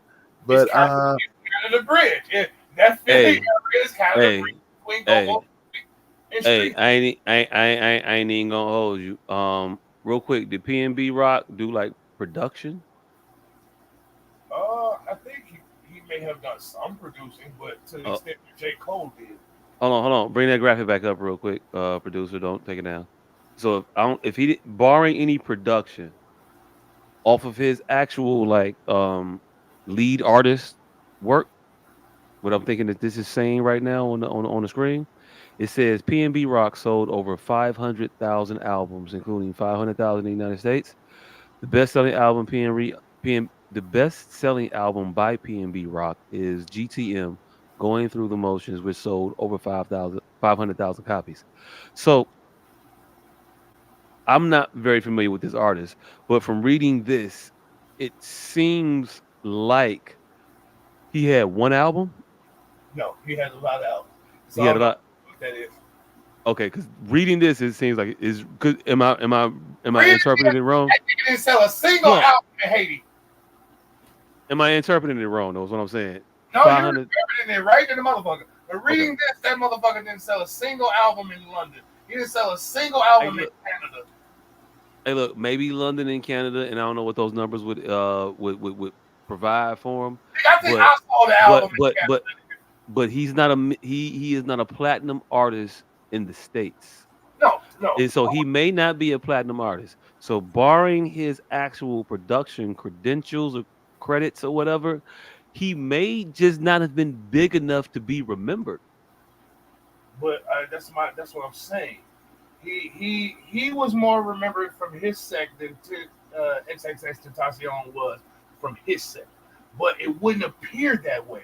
That's the point of this question. So you're saying that his devoted fans are more in the vein of keeping his legacy alive than Triple X fans is in the vein of keeping his legacy alive? I mean, if that's the cause of the root, I'm just noticing the inconsistency with this whole 2023 everybody's rested in peace memorandum.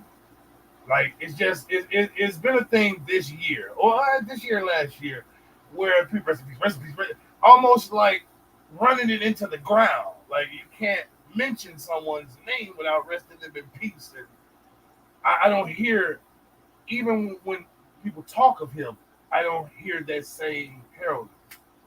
Rest in peace, Mac Miller. See, we talking about a whole. We didn't even rest in peace this nigga, and we talking about him. This nigga just rest in peace, Mac Miller. You see what I'm saying? Did we even bring up Mac Miller? Exactly. We didn't even fucking bring the nigga up. That's my exact point. That's his affinity for whiteness, my brother. Damn. The man got his mind gone so bad that he don't even know when he is subjugating himself in front of the enemy. I just feel like, hey nigga, I know way more Mac Miller songs than I know PNB No, Rock. bullshit. Hey, look, you probably do. I don't know any PNB Rock songs. I don't know PNB Rock other than seeing him on Gilly and Wallow podcast right before he died. And hey, look, sad, shit's fucked up. It is what it is. We all blamed his girlfriend. We was all wrong. It was all wrong. That was fucked up. Dirty bitch. The motherfuckers just so happened to be there. They just so happened to be there? Yeah, it was what it was. It was a fucking coincidence. It was coincidental in the motherfucker. But Actually, was not what but this brings us back to your actual point that you was trying to make. Is it coincidental for you to be in front of these wolves? I mean, it wasn't like prey. It was a very tumultuous fucking restaurant in a very sketchy neighborhood. But when you start this conversation, you was talking about how motherfuckers kind of put themselves in these situations and do this shit to themselves. Oh yeah, definitely that. But him personally, it's more of a, I don't know what. It's a je ne sais quoi to this whole case. Because like I say, I don't think people have an affinity for any of the other rest. I don't think this nigga has an affinity for Mac Miller. I don't. He don't. Exactly. You see what I'm saying? So I don't understand. Eminem is the only rapper of that persuasion that he fucks with. I don't understand the In snow. I don't understand Definitely the snow. You in catching snow. man. You know, so when I'm a player, I lick it boom boom down. Get boom boom down. But yeah, so it's just odd to me that he seems to be missing the human decency that everybody else is receiving. Mm-hmm. Like people Yeah. are just finding reasons to bring up Mac Miller and and Yeah. Tentacion. Yeah, but I don't think it's born out of human decency. I think it's born out of deference to celebrity. But again, why is he not receiving the same? Because he's not going to get that deference to celebrity. He's because he was not that celebrity. He was not that famous. But I believe he's the same. He's of the latitude of Tentacion. I don't think he is. Oh, I think Tentacion. I think he has a much more uh robust pause uh fan base than PNB Rock. This sounded weird to laugh in the middle of having this conversation about both of these individuals who have passed. It wasn't about that. It was an inside joke we made later that had nothing to do with either one of these motherfuckers. Robust pause. Uber. Um, but he has his fan base, I think, was way more fervent and into XXX than PNB Rock's fan base was into PNB Rock. I definitely think that was a difference. One, two. I think XXX was a more successful artist than PNB Rock. Again, I don't know any of these individuals' musics. Whiskey. Um, but so all I can go on is information I provided. I just saw he sold 500,000 albums. He went gold today. The fact that I know his name should garner more than a gold album. And not because I'm somebody, but because I'm so far removed from his target audience that if his name bubbles to the point where it gets to me, then he should be he should be a very big artist. But I don't think he was. I think he was just more accessible and just in our purview because of his affiliations with individuals than his actual fan base allowed. Now I'm not saying that he wouldn't have gotten there, couldn't have attained it. I ain't saying that. But it wasn't at the point when he checked out. I disagree. I mean, it is hard to have this discussion because I'm not well versed in Tentacion. Y'all not well versed in this nigga, so we can't compare notes. But I will. Hey, look. I'm not well versed in Tashion neither. I will say this: I know that nigga Tentacion album sales went up like 10,000% after his death. So the numbers the numbers are skewed to what point I'm making right now. I mean, it could be, but I think 10,000% is a lot for your album jump. Yes, but I'm thinking that there's a way to get what he sold before he died, so we can assess that. Extrapolate. We got a math, nigga. 10,000% from where it finally landed. Hey, look, you know what? You right. I don't know the numbers, but like I said, I ain't gonna be able to do the numbers. I ain't the math guy. Man, I don't know what numbers I'm supposed to be breaking down. 10,000 is just 100 with 2 zeros added to it. So it doubled with 2 zeros added to it. That's how math works. So anyway, the fucking this nigga shit didn't. Is my point. His shit didn't rise 10,000% after his death. Is he a fucking afterthought? You insinuate that it's just. I mean, like I said, we can't really have this conversation fruitfully because we're not well versed in both sides. But we have an opinion. We're dropping that opinion, and we're probably moving on. I thought it was worth a talk. I also thought Michael J. White is worth a talk. What the fuck is up with this nigga? Why is this nigga not a bigger star? Why is he not a more household readily it's access name. Like I feel like he the only thing that I really know him for is action movies. right. Action I mean, movie, I action guess movie, that's action kind of what movie. it is that I've never seen him outside of the realm of what I've seen him in. But that's my point. Why is he being typecasted into this? Because he's, in my opinion, he's a he did Mike Tyson very well. Pause. He did Okay, all Mike right. Tyson very that was a very dramatic role, and he nailed it. He nailed it, being 18 him damn self right out the gate, not having serious acting chops. And we to this point where we don't even remember that was him.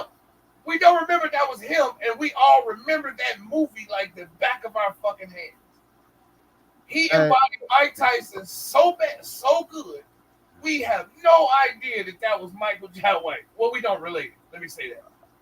We all don't relate right. Michael Jai White in his first acting role. And what movie did he play? Mike Tyson in? The Mike Kevin, Tyson, what I fool? the only one you know, the only one you've seen. That was him. Nah, nigga, I just watched the fucking I'm talking about the one 7-part miniseries. nigga, I'm talking about the one everybody knows, the big one, the 80s, the 90s, whenever that shit came out. Yeah, nah, ringing a bell right now, honestly. The only Mike Tyson shit anybody's seen before his one man Broadway show. I'm not talking about the one man Broadway show. I was talking about the miniseries. Before that Broadway show. Well, obviously there's none because I don't fucking remember it. So you saying the only one doesn't make it any more fucking apparent?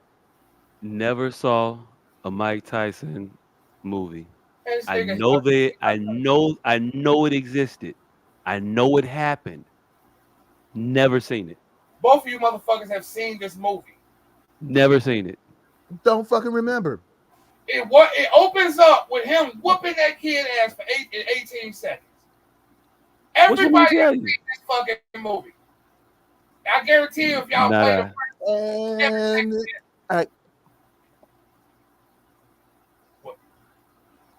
I don't fucking remember it. God damn. You telling me that I've seen it does not make it recall. Right. Make me recall that shit at all. Nigga, the fuck? He gonna keep telling motherfucker, you seen this movie? No, I You didn't. seen this shit? No, I didn't. Experiences more than you. Hey, look, I seen all these fights. It was only one fucking movie. Hey, look, no, all these fights.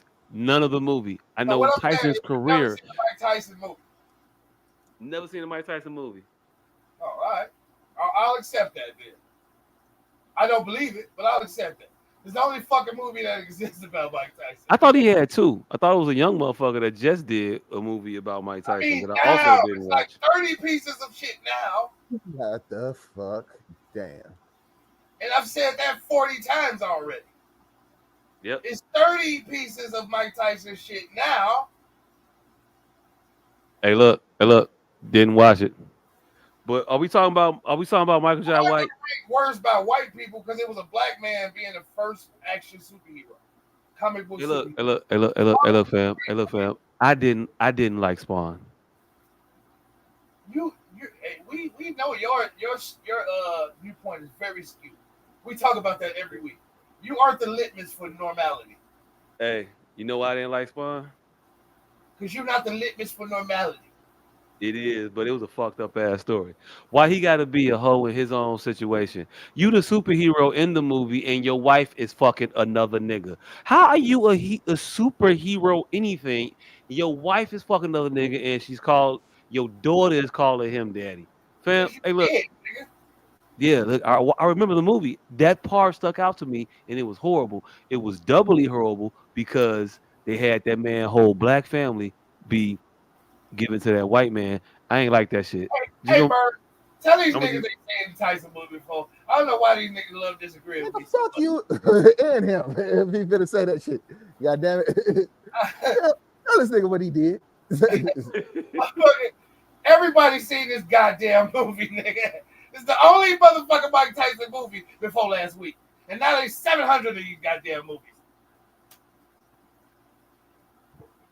Hey, look. But yeah, I ain't watched none of them because I was waiting on Jamie Foxx when he was supposed to play Mike Tyson. But yeah, this nigga Michael Jai White, like I said, in my personal opinion, I've never seen him do a bad job at acting. You've never watched him in any of his Tyler production. You're correct. I've never seen him in anything outside of what he's been. You are absolutely correct. Black Dynamite, I think, will maybe the first time I've seen him outside of his action character, and even that had an action skew to it. Michael Jai White is a good Steven Seagal. Michael Jai White is Steven Seagal. He's a good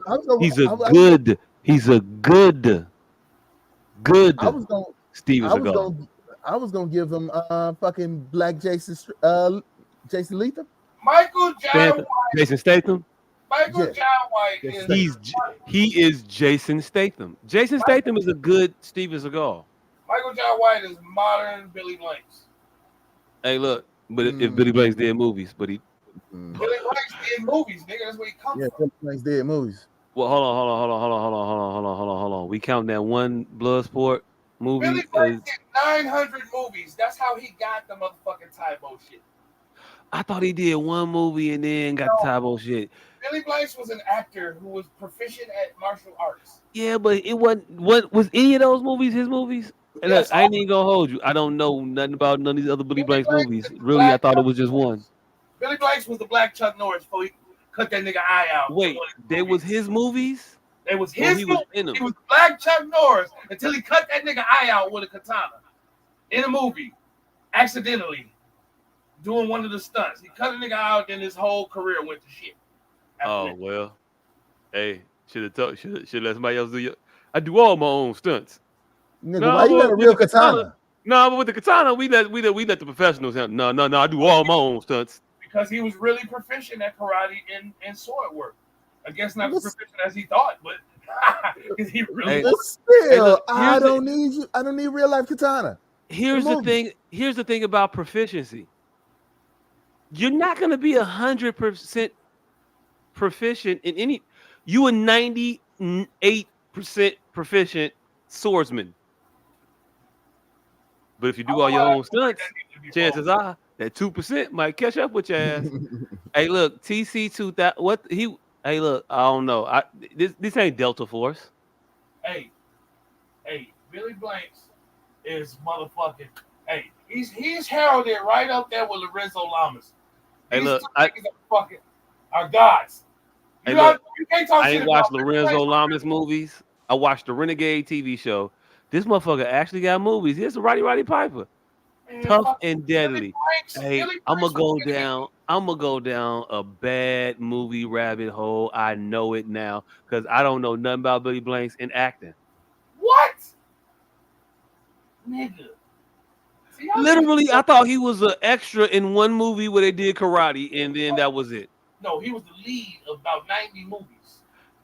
Of which I've seen zero. I'm telling you, I'm gonna go down the rabbit hole now, and I'm gonna check it out. Y'all are selling enough crack to children. Why do you think he got the Tybo whole thing?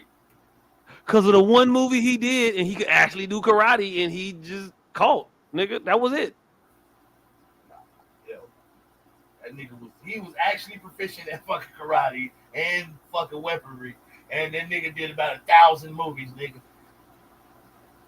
And then, Michael Jai White is the modern Billy Blanks. Motherfuckers went nowhere. But I'm wondering why Michael Jai, because he doesn't have any transgressions outwardly. I've never seen him cheat on his wife. I've never seen him get into a bar fight. Never seen that nigga skip his taxes. He's a relatively attractive young man. Hey, look. First of all, fam, you've been pushing that particular attribute for a while now. Hey, you don't have to get that one off. You could have got all the other ones off and left that one off the board. I feel like today I needed to be what's the word? Gay? Not gay. Not necessarily gay, but Balanced. Get us right. Gay Jason. Question. Hey, look, fam. If you want to just say, I gotta be me. Nigga, is you out here trying to be gaysit? I'm trying to be secure enough in my manhood, as the gays would call it. Hey, look, I'm secure in my manhood and all that. But if my wife pull up one more picture of this motherfucker with his shirt off, we gonna have a problem. Hey, she did call all the shirtless pictures. It was. I mean, he can't. All his pictures can't just be shirtless. There's got to be some pictures with some motherfucker with some clothes on. I've seen him a lot. Hey, all even clothes. He had shirts on, they was DVs. Man, yo, hey, look. I did that because of what y'all were talking about. Hey, look, I didn't want to see it. I want to ridicule this motherfucker and not be inundated with pictures of this motherfucker's stomach who look better than mine. I don't appreciate that shit. I thought y'all co-host wanted to see it. Hey. I'm secure enough in my manhood. I can watch his 10 titties out. Oh, shit. Yeah, like I said, I didn't understand why. It just felt like some demand shit. It felt like this nigga was just too clean cut. Like somewhere somebody is gatekeeping or whatever the correct term. I'm gonna keep it a beam with you, man. I'm gonna keep it a beam with you. Nobody is gatekeeping Michael J. White. Idris Elba is out here getting a lot of roles in action movies and whatnot. And this nigga was Mike Tyson in '91. Hey, look. Let me just get my point out. There are a number of black actors out here, male actors, similar age to him, that are getting leading man roles in other shit and doing things.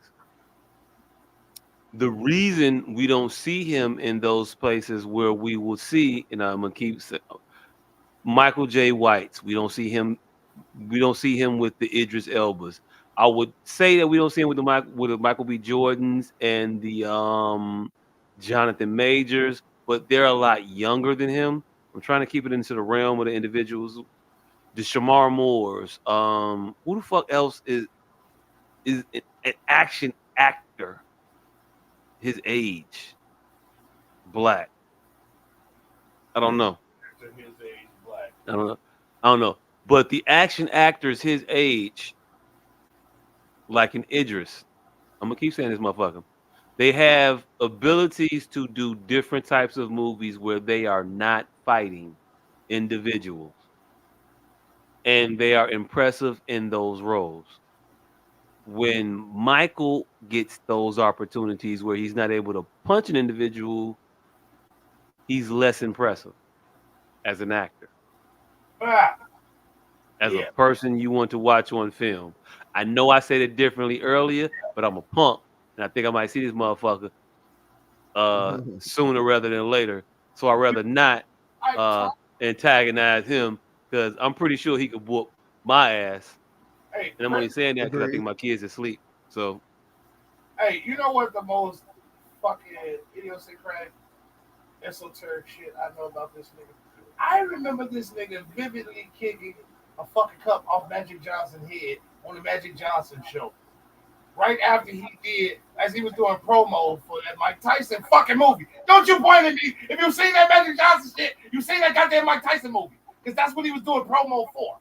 Hey, look. That's how much I didn't give a fuck about the Mike Tyson movie. 1, 2, I saw the kick, but I saw it like on YouTube, like recently.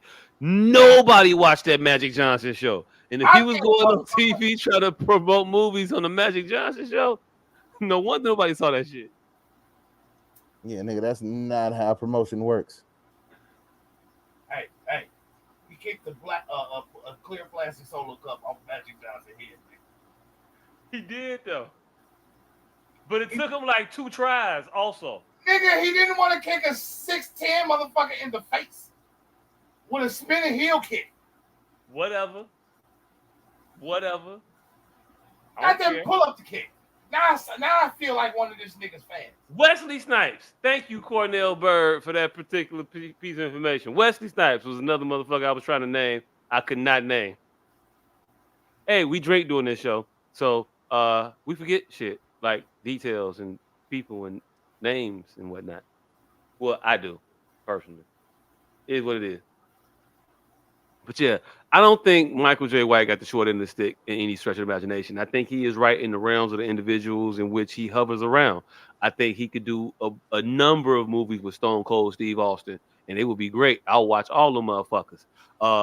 Him and Steven Seagal, man, y'all should do some more shit together because I like y'all in Exit Wounds. It might have been because of DMX. I don't know. Is what it is.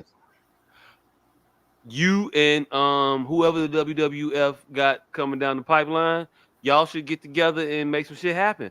I'm not talking about you getting in the ring. I'm talking about you getting into the cinema with them. It works. That genre works for you. I ain't mad at it. Let it go. I want to talk about the Asian Connection one. Wait, that one. Wait, him and Steven Seagal. He got that one, and he got the Exit Wounds one with him and with DMX in it. But hey, look, I'm not gonna say that he been out here like forgotten about or nothing. They blackballing our brother. I think he's appropriately bald. I don't know. Pause. Hey, how the fuck did you say that? I don't think you can. I don't think. Yeah. You can't reverse blackballing. You can't say that his balls are perfectly shaded. None of that.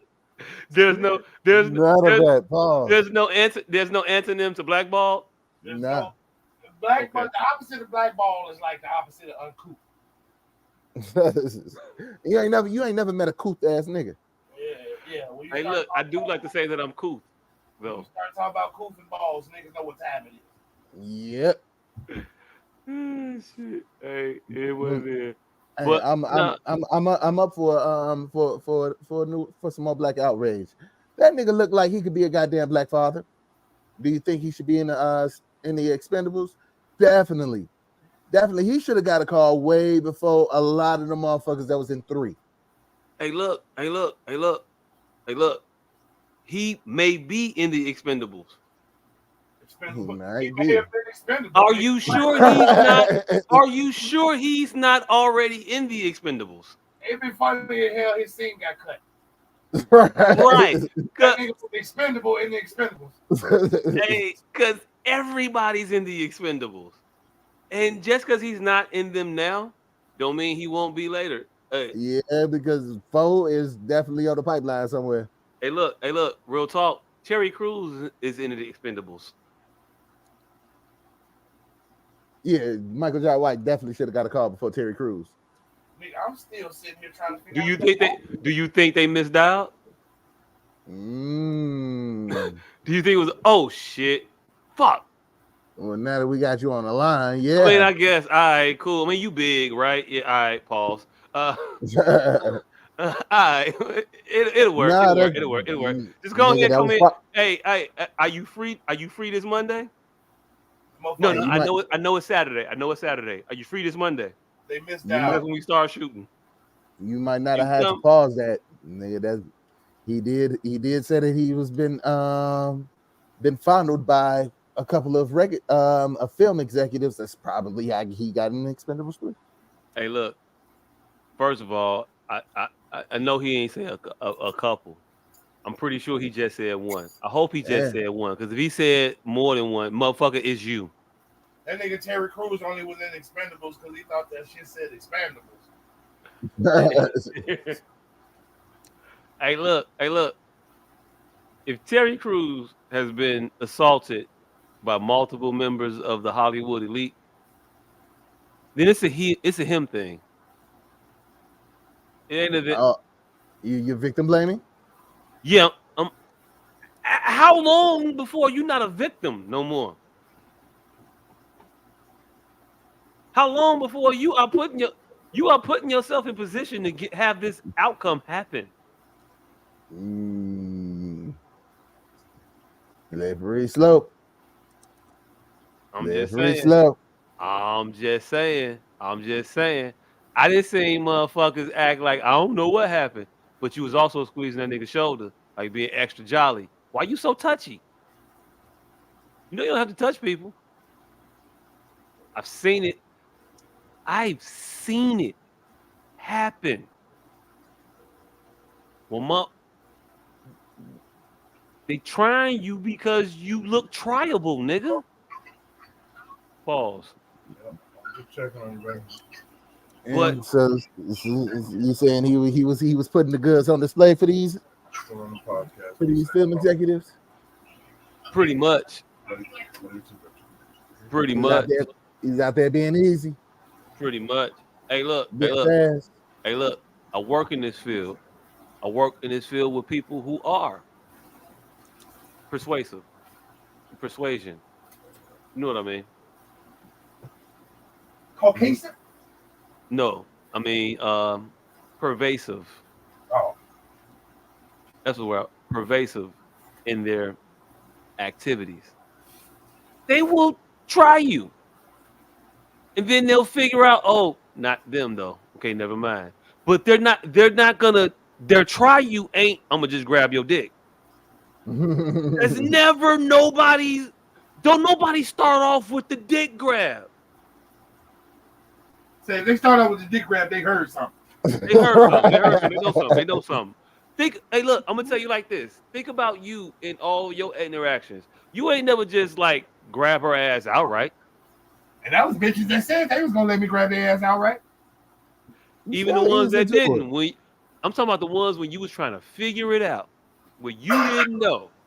Well, you didn't know if you can grab her ass. So what do you do when you don't know if you can grab her ass? Hey, you give a hug and start at the waist?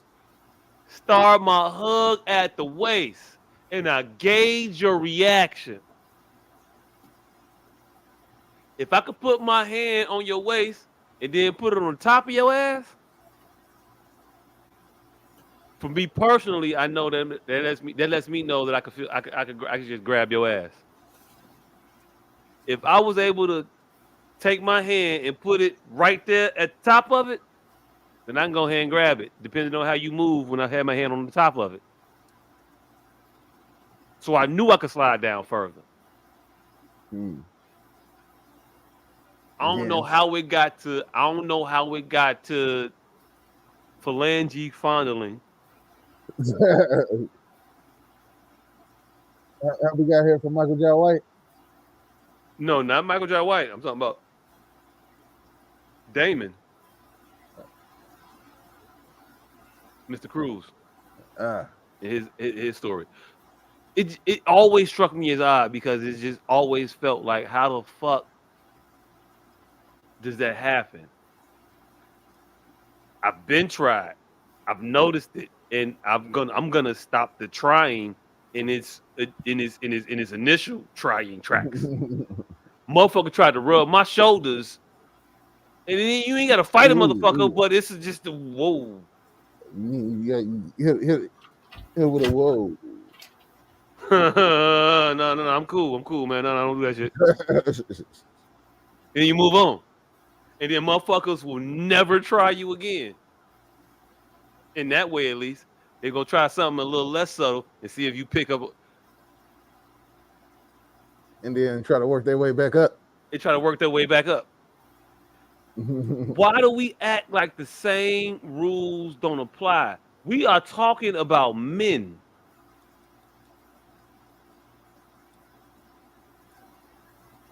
The same rules apply.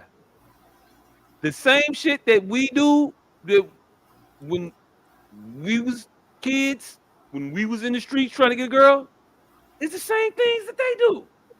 Because all men operate out the same fucking playbook.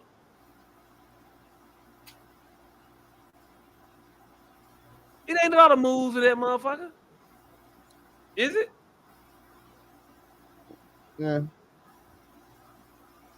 Yeah, we got about the same 4 or 5 different variants, but pretty much about the same. Man, I go between the legs with mine, pause.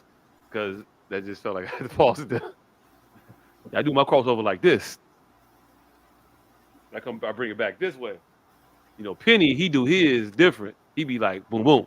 I do You mine. hesitate first and then. Boom, bow. But yeah, Hey, look, I heard a motherfucker try to explain their crossover one day, and I think it was Tim Hardaway, and that shit sounded retarded. I was like, motherfucker, you just said the same thing twice. You know that, right? I do mine like I go right, left, boom, boom. But he goes left, right, like boom, bow. So what about when the ball in his right hand? What do you do then? Same boom, bow, motherfucker, but right to left. It's a different bow boom, nigga. It ain't different. It's all the same shit. I'm gonna fake this way, then go that way. That's all y'all do. That's it. That's all. At its core essence. Look, it just be what it be.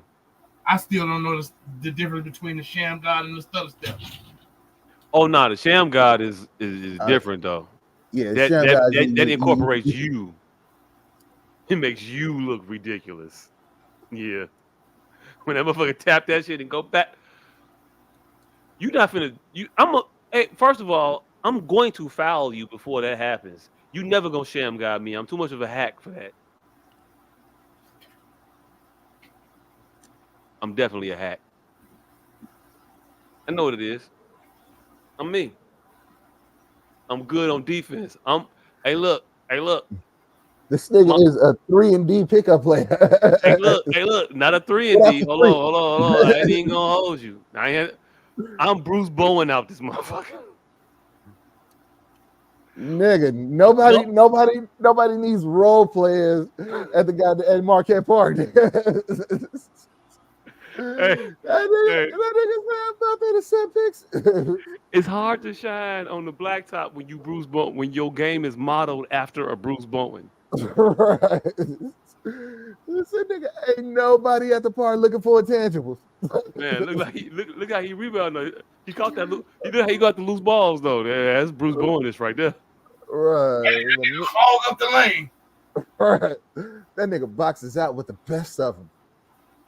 He ain't gonna hit no jump shots or nothing, but goddamn it, you should see the screens he set. Hey yo, look. In my church league, back in my day, I played center.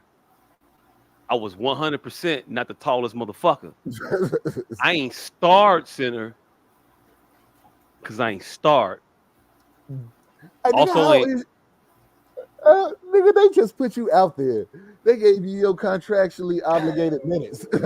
Like, yeah, they say we got to play everybody for 3 minutes. Nigga, hey, look, first of all, I was effective and I played well, and I might have started a few games too. Actually, at power forward, I was being a little modest, but not since y'all want to take time to throw dirt on a little joke about my basketball career in my church league. First of all, sir, I did start a lot of games situationally. Second of all, third of all, where the fact that you was coming off the bench and your church wasn't shit but your family, nigga, there was 5 boys at that church. Hey, look, first of all, my church wasn't just my family. My church is a collection of like 4 families, maybe 3, and mine is one of them, and it might be one of the bigger ones. But I wasn't on the team with a bunch of my cousins. I was related to nobody on the squad. Thank you very much. When the team that only had 6 players. Right. Hey, look, fam. I thought I removed all the need for jokes when I said it was my church league team. I thought you could leave me alone there and just shoot me some bill and not make me cry. But I see y'all are mean. And nigga, the fact that you have basically just admitted that at your family reunions, if a pickup game was to pop off, you would have next. You would be the I got next nigga while teams were still getting picked. First of all, that was just when I was younger, like real young. But once I got to college, I started all of the family picnic game things. Hey, you can't be the reason your daddy want to turn the father-son game into a father versus sons game. Oh shit! Like, ooh, this is you. I want to play with my brother. Like what, nigga? Remember how we used to do back in the day? Let's show how we used to do it. Hey yo, look. My pops is a lot of things, but my pops is not an athlete. Hey, that motherfucker, it been set in stone for 6 months. It said in the itinerary, father-son game. And Hey, that nigga stepped on the court at 4:05. I want to play with my brother. Hey, it's a reason. It's a reason. It's a reason. It's a reason I started out JV everything. Shut your ass up. You ain't got no damn brother, Curtis. It is definitely. Hey, look, I remember one time in my church league after a practice. You know how like after the practice it kind of like devolves into like a nothingness and the balls be bouncing around, pause. But you know, motherfuckers just you catch one, you just shoot one and shit like that, whatever. Wop. I saw my pops jumper.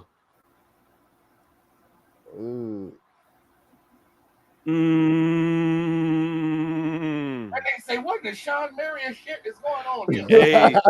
Hey, you know when you realize you are not good at basketball, but you are definitely way better than your father? No, I literally have no idea what any of those statements mean. Never experienced none of those things separately or together. I realized that shit early. I realized that shit very early. I saw him shoot and I was like, oh, that's why we don't be. That's why you don't come outside when we outside playing basketball. I get it now. Oh shit! That's why you want to show me how to cut the grass and how to paint and shit like that. I'm laughing at my pops, but hey, look, my pops know he is not the most athletically inclined individual. Certain niggas playing. I'm a player. It is what it is. It is what it is. It is what it is. It is what it is. You had to catch that one, dear old dad. You had to. You had to. Hey, look. Speaking of fathers, I give you a lot of credit on other parts of the show, though. Watch those. Why I feel like he gonna see this one though. He don't see none of the other shit. He don't watch this shit at all. Oh, so I'm. But I feel like he's gonna see this part. Hey, that nigga gonna come on. He gonna come over with that outfit Martin had on in that episode when he was hooping. Oh, so I can't. I can't ball, huh? I can't ball, but my right hook is good, though, ain't it? Yeah, motherfucker. Speaking of fathers, Keke Palmer's baby father goes off. What up, Raymond? Keke Palmer's baby father goes for the bag, full custody of her son and child support at her house. He wanted all.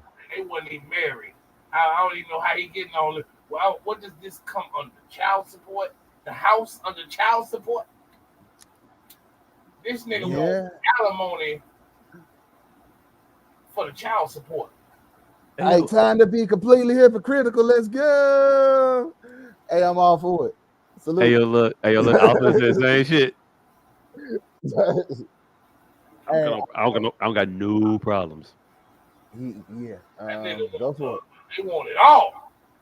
Go for it. I'm here for all that.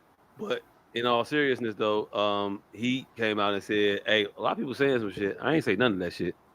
I don't know what y'all talking about." He said, "I want my baby back. I want my baby back." Chili, I'm poor, nigga. She knew she could get away with that when she walked out the house with it. I don't know what I was thinking, Tweet. I don't know what I was thinking. My bad. I be tripping sometimes. It was a late night. The baby was crying. I ain't have a lot of sleep. You know how I get. You left me here with this child. You knew how I was gonna get. Is there a such thing as current like placement? You know they got postpartum. Can I have current placement depression? Dealing with this Ooh, shit right now. yeah, Days when I'm fucked up a little bit. I mean, I'm just saying. We first of all, postpartum depression is a real thing, and I don't want to make a joke. I don't make light of it. It's a thing, it is. but I don't think it's a thing because you are no longer pregnant and you have the baby. I think more of it is born out of this baby is here now, and this shit is hard. I don't even know. I don't even know if it's that because, I mean, you know, it's hard before it starts. You Like, think and it's hard I've before it I've starts. I've seen people have that with all types of help, but it's just hormonal shit that it's some hormonal shit. Like you've been two people for a long ass time, and now you just one motherfucker. And the part that people like the most is out. Let's keep it honest. Once if you're pregnant, once you have the baby, you are no longer the main attraction. Oh, not at all. It's the baby. Yeah. And I'm not saying that has anything to do with it. So before y'all run wild on us, You say what? Before y'all run wild on us, I didn't hear it one more time. He said, "So you saying these hoes is clout chasing?" Oh, hoes be cloud chasing? Yeah, like a motherfucker. But what I was in this context, what I was saying was I think the postpartum is about not necessarily the baby being out of you. I think the postpartum is about the baby being here now and dealing with that and all of the shock that that could bring into your life. So, my postulation is that a man that is the sole caregiver of a child could also experience postpartum depression and do things that could probably be attributed to that being outside of their character because they are in a more fragile mind state. I mean, it's not called postpartum. It's called Munchausen by proxy. Wait, what? That's different. That's when you fucking the kid up. That's what postpartum in a man is. What? Yeah. Nah, fam. Why postpartum man got to be fucking the kid up? I've only heard of Munchausen by proxy also in reference to women. I think it was originally discovered from a woman. Yep. I think her name was by proxy. By proxy Munchausen. I think. Yeah. Yeah. So she's like the Lou Gehrig's by proxy Munchausen syndrome. Shout out to you, Miss Munchausen. Yeah. I don't know. No clue where we were going with this. Not at all. Not at all. Shout out to us being Jennifer Aniston out this bitch. Yeah. Hey, for the record, we know absolutely nothing about postpartum depression. At all. At all. It is what it is. We don't know shit about it. We just I just have thoughts. I just have thoughts. And I just want to say that Kiki Palmer's baby daddy might be going through it because new babies are colicky. And you gotta by proxy. I wasn't joking. Munchausen when you're doing something detrimental to the child. I wasn't that joking. No, that isn't what Munchausen by proxy is. It's not? What is it? Munchausen by proxy is just you taking care of something and you hate it. You sure? Yes, that's it. That's it. Okay. It's in the name. By proxy. That ain't clear up nothing for me because I don't really know about what by proxy actually means. You know, proxy. I got a gist of it. Right. But yeah, I don't know the actual. So you just emphasizing by it don't do the same. Munchausen syndrome is when a woman beats up her kid. Munchausen by proxy is when anybody, any caregiver hates what they caring for. Okay, so I thought like Munchausen by proxy is when you did the thing to someone else, and Munchausen is when you did it to yourself. So Munchausen I, syndrome is when women do it to her children. hey, Munchausen by proxy is when the person who take care of that child, who may not be the mother, beats that little motherfucker up. Oh, so why isn't that called step Munchausen syndrome? Because it's called by proxy. Because you're hey, not supposed to be the motherfucker that hates this little motherfucker. You're the proxy. Damn. You're the I proxy. ain't never heard of a motherfucker Munchausen somebody. Never heard of. Because it's called Munchausen syndrome, and then what I'm talking about is Munchausen syndrome by proxy. It's just fucking English. It ain't another term. It ain't another syndrome. It's just English. Munchausen syndrome by proxy. This world don't work like you motherfuckers think it do. That wasn't a whole nother disease. That was telling you this person has Munchausen syndrome by proxy. And y'all, well, his entire life, he's been thinking it's been a whole nother disease. No, by proxy. You got the same shit that bitch supposed to have. But you're not supposed to have it. It's like Braxton Hicks. Right. Munchausen syndrome is a rare mental disorder where someone fakes illness to gain attention and sympathy. People with Munchausen syndrome may pretend to be ill or deliberately produce symptoms of illness in themselves.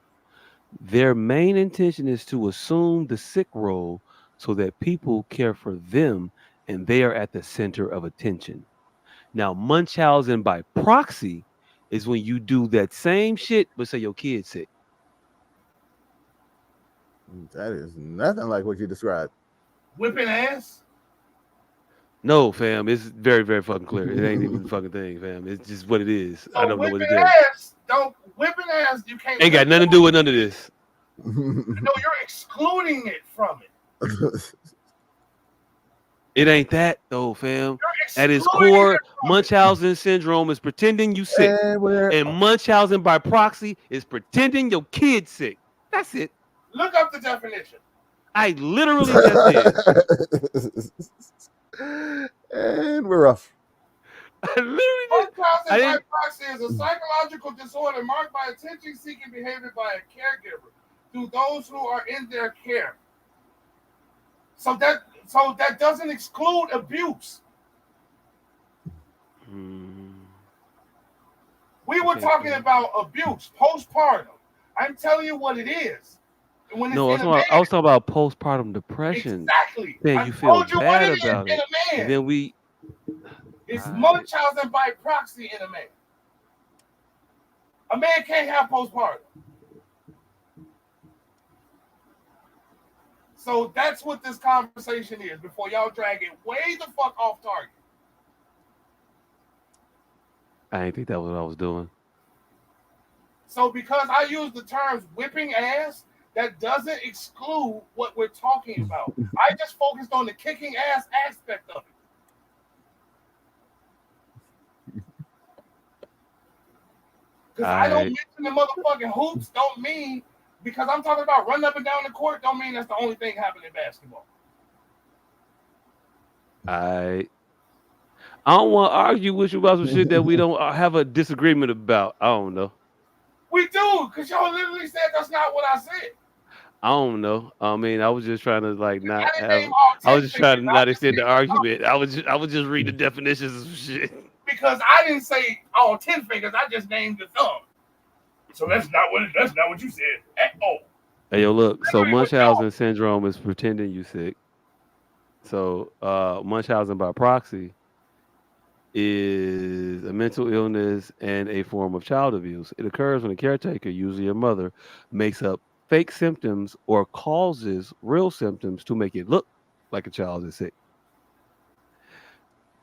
Symptoms of MSP, Munchausen syndrome by proxy, include adding blood to the child's urine or stool, withholding food so the child looks like they can't gain weight, heating up thermometers so it looks like the child has a fever, making up lab results, Giving the child drugs to make the child throw up or have diarrhea, infecting an intravenous line to make the child sick. So it can be child abuse, or it could be just you making up shit about your child, which it also could be child abuse. Yes, it can extend to those ranges in which you are speaking, but it could be as minimal as That's not what we're talking about. We're talking okay, about cool. postpartum depression. See, so we the minimal and all that goal movement, we don't have to do that. We're talking about postpartum depression. Men can't have it. When men have it, it's called Munchausen syndrome by proxy. That's the conversation we're having. What is postpartum depression? I don't know. I don't even want to have this Gave conversation, but birth. we finna have it, huh? A person who gave birth. Postpartum depression is a medical condition that can affect women after giving birth. It can cause strong feelings of sadness, anxiety, and tiredness that can last for a long time. These feelings can make it hard to take care of yourself and your baby. Postpartum depression is one of the three types of postpartum psychiatric illness. The other two are postpartum blues and postpartum psychosis. Those two things sound like the same thing as the first, Yeah, by the yeah. way. Post, you got postpartum blues, not depression. What the fuck? Yo, you got postpartum psychosis. I Huh? thought you had blues. Huh? Those ain't blues. Huh? Those ain't blues. These are the blues. Wait, you mean my shit's not dun dun dun dun dun able?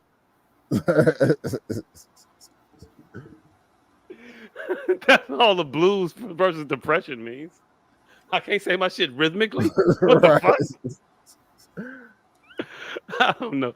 But hey, look, all I'm saying is that what it's saying is it's a condition that that can affect a woman after giving birth, and it just causes strong feelings of sadness, anxiety, and tiredness. And I think that those are things that you can attribute to a person postpartumly as not being the birthing parent, but having to do all of the things after the birthing that would weigh on an individual, be bringing about the sadness and the tiredness and all of that shit, because you got to take care of this baby every waking moment. And it gets depressing because now you are not allowed to take care of yourself because you realize your life is not about you anymore, and it may cause a feeling of anxiety or sadness or depression in individuals. And I'm saying that I think new ground here that a man could have postpartum depression. It's not new ground. It's called Munchausen syndrome by proxy. That is making up shit that is happening by proxy. They're saying that your child is sick. Postpartum depression is saying that I am fucked up because the kid is here. Not the kid is fucked up. Munchausen syndrome, maybe you can say that, saying that I'm fucked up when you're not really fucked up. But I'm trying to give it a legitimacy by saying that it's an actual thing. I'm not saying that individuals are making it up, and I am full 10 toes downedly supporting men and their struggles with child rearing when they are the primary caregiver of the children. Because that is what it's born out of. The things that make you tired are having to get up in the middle of the night and feed, change diapers, quiet a colicky baby back down. That should make you depressed. 28. Fuck with your psyche, not getting your sleep when you need it. I don't know. From experience, yes, it will. Hey, speaking of parental shit, Holly Berry made the news because she is finally finalizing her divorce with one Oliver Martinez. I think that's the father. I think because that's what it says on the thing. So she finally is finalizing and getting this shit for her divorce situated. What is interesting here, though, is that Halle Berry will be paying child support to yet another father of one of her children. Her first baby father, she's paying $100,000 a year in child support. Hey, baby got needs. Kid got needs. Her second child's father, she's now on the hook for 100 grand a year for him as well. Here's the thing that I find interesting about this little particular situation of the child support payments and such. And I know that Holly, in her relationships with these individuals, was probably the more financially well off individual. Here's the kicker: Halle Berry has primary physical custody of her kids, meaning they stay with her. They're with her the majority of the time.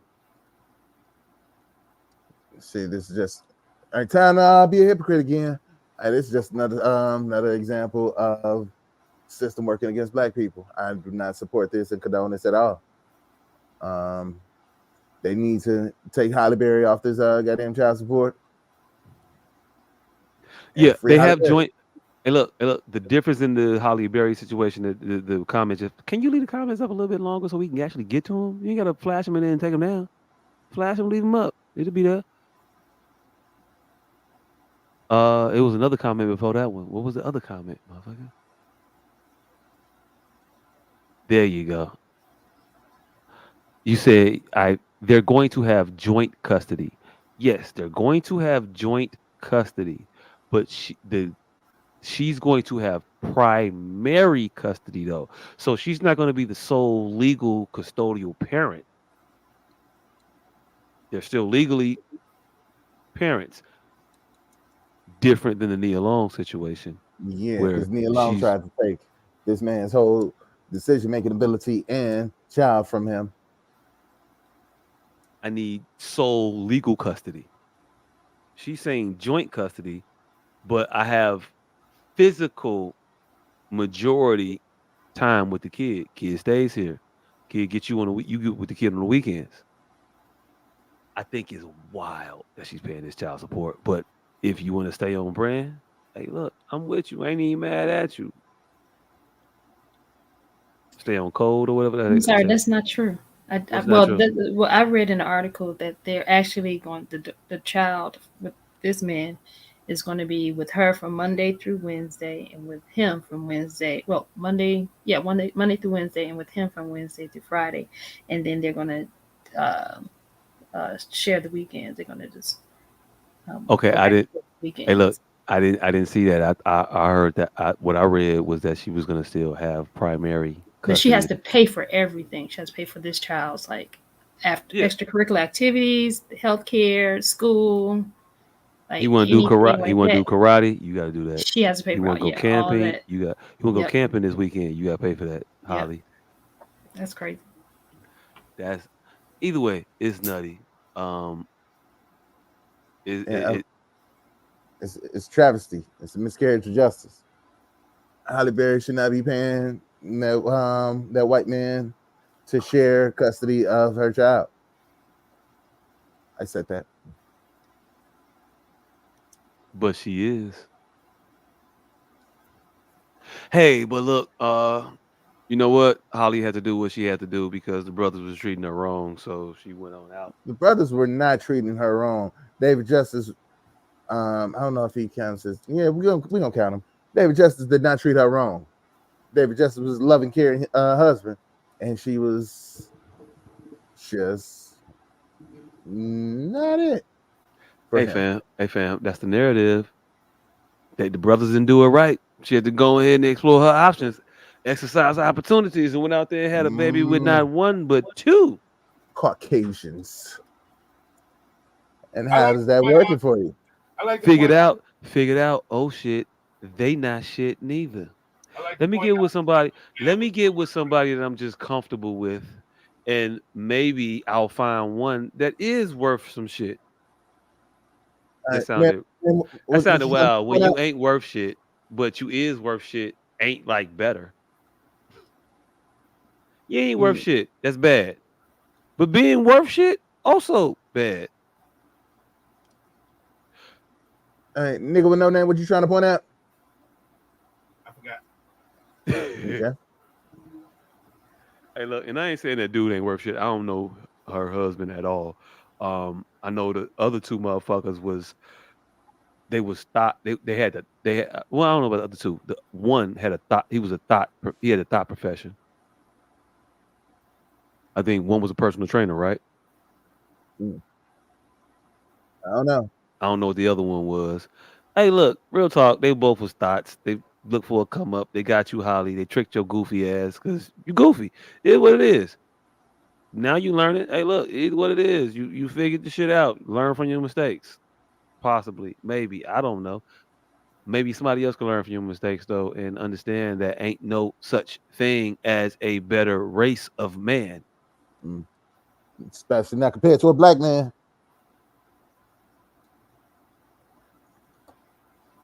Motherfuckers ain't shit. Across the board. You will get cheated on. It's not because he was black. Just because Yeah, because black. motherfucker he had a penis that you wasn't getting down enough.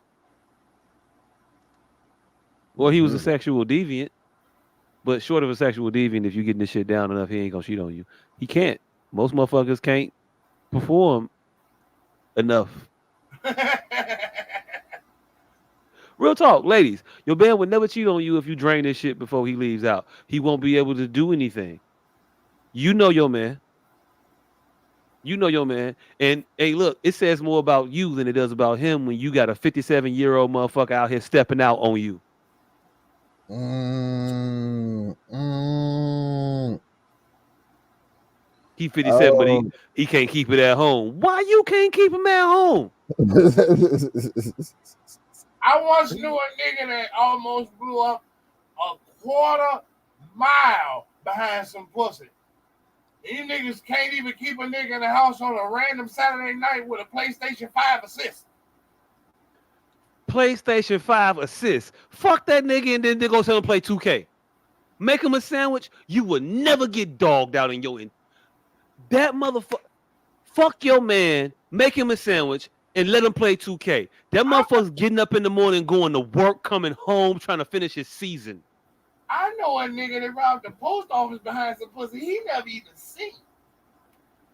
And this bitch can't keep a nigga in the house with enough money and dynamite to blow up the Great Wall of China. Ladies, we are simple. We are easy. It ain't difficult.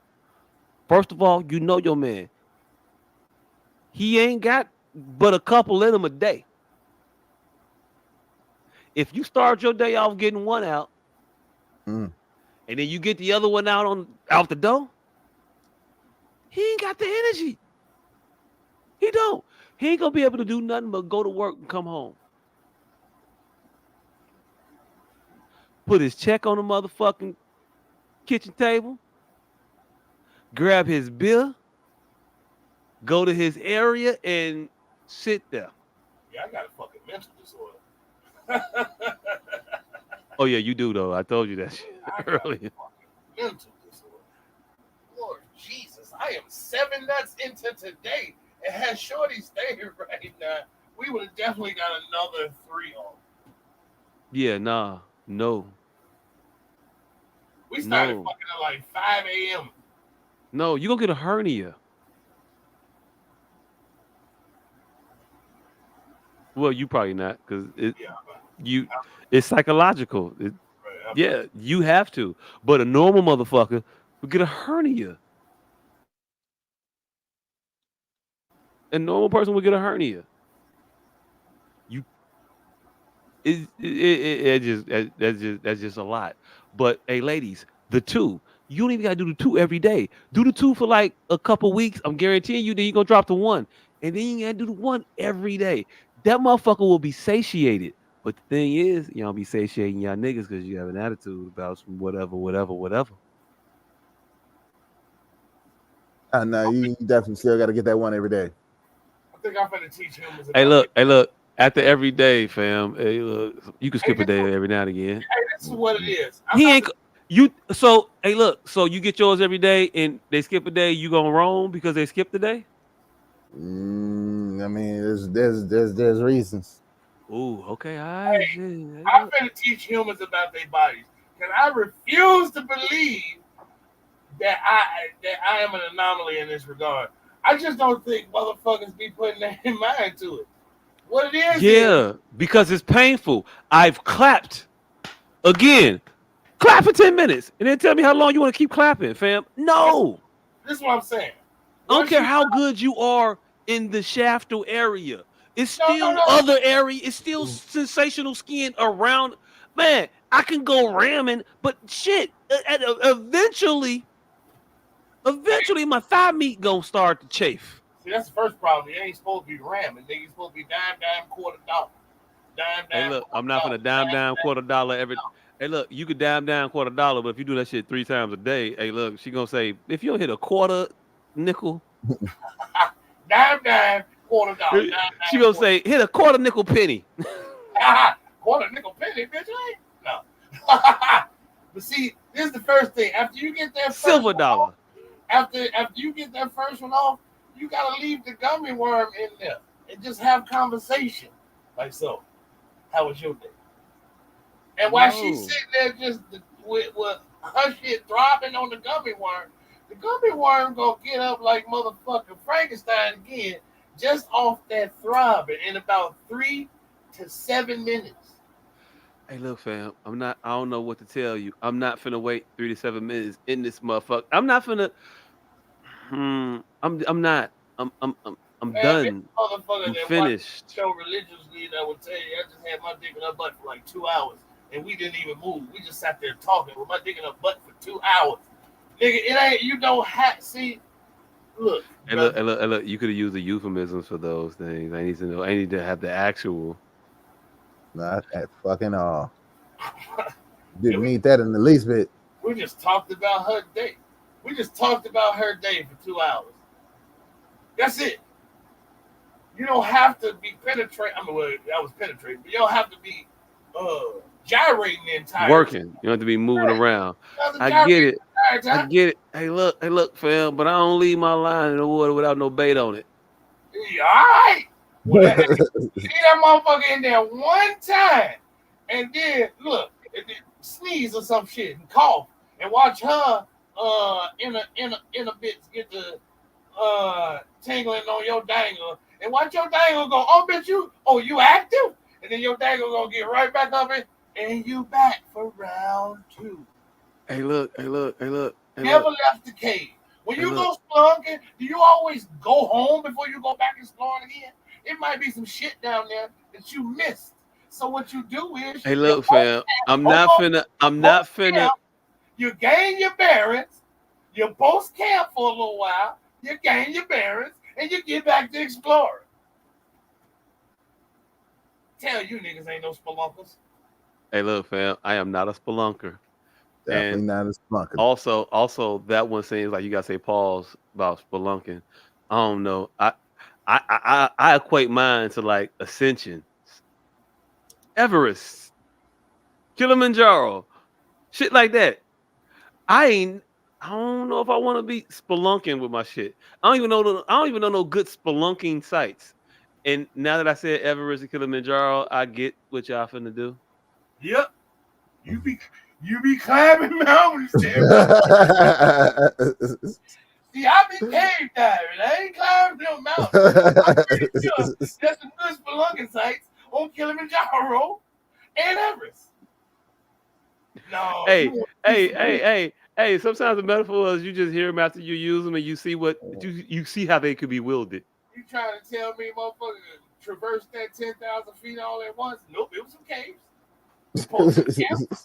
Halfway up. Look, we've often heard people made camp halfway up Everest. Hey, look, all I'm saying is I don't want to make a habit of like just like staying in it for like future. Like, we could just like sit back regular and watch a movie and then wait on my refractory period. That's all. I don't know. I don't know. That just seemed like I don't. That just seemed like a lot of like stuff I don't want to do. But I got shit going on in life. I have a cell phone with like a lot of things on it. So just sitting here in this position, because then it'd be odd if I put like the cell phone on the back of your head and be playing Sudoku and shit. You gonna feel that buzz when I play, like when I push the wrong button and like, wrong intro, my bad. Bzz. Will you stop fucking up? Oh, my fault. You felt that? It was kind of awkward today. I was clapping and the cat climbed on my back. So now I'm trying to be courteous to the cat and also destructive to the cat at the same time. So I had this little Pee Wee Herman arching my back trying to lower clap hard. Lower clap hard as hell. Hey, look, fam, I don't swerve for squirrels or pigeons. I'm definitely not gonna have no deference for, and I do that shit when I'm not even trying to get nowhere. I have a destination. I felt like if I'd have reached back and smacked this cat, it would throw me out of the spirit. I feel you. That's why I don't have pets. I just kept clapping till the cat walked across my head on her titties, and then I had to shoo it away. Yeah, nah. That's why I don't have pets, because I'm gonna look at you different when the cat like step on your breast. I don't even know if I want that no more. Like, wait a minute. I know where that cat been. I know what the cat does after it pees every time. Hey, look, I don't know how I feel about it, but I feel like I would feel like if I saw you kiss your dog. Man, I woke up, the cat was like motherfucking 6 inches away from my morning glory. I thought it was gonna swipe my tip. I got nervous, nigga. Kicked it off the bed. Yep. Oh, nope. indeed. Nope. Hey, look, your dog violated me earlier, and I'm still thinking about pressing charges. Motherfucker came right behind me, sniffed the shit out of my ass, and I swear that bitch had her tongue out. Hey, this is the funniest shit. Is you the only motherfucker that got firsthand knowledge of why I was laughing so hard in my story earlier today? When I called that bitch and she turned right around and hopped to it, nigga, I'm in my head, I'm like, bitch, you don't never just come when I call you, ho.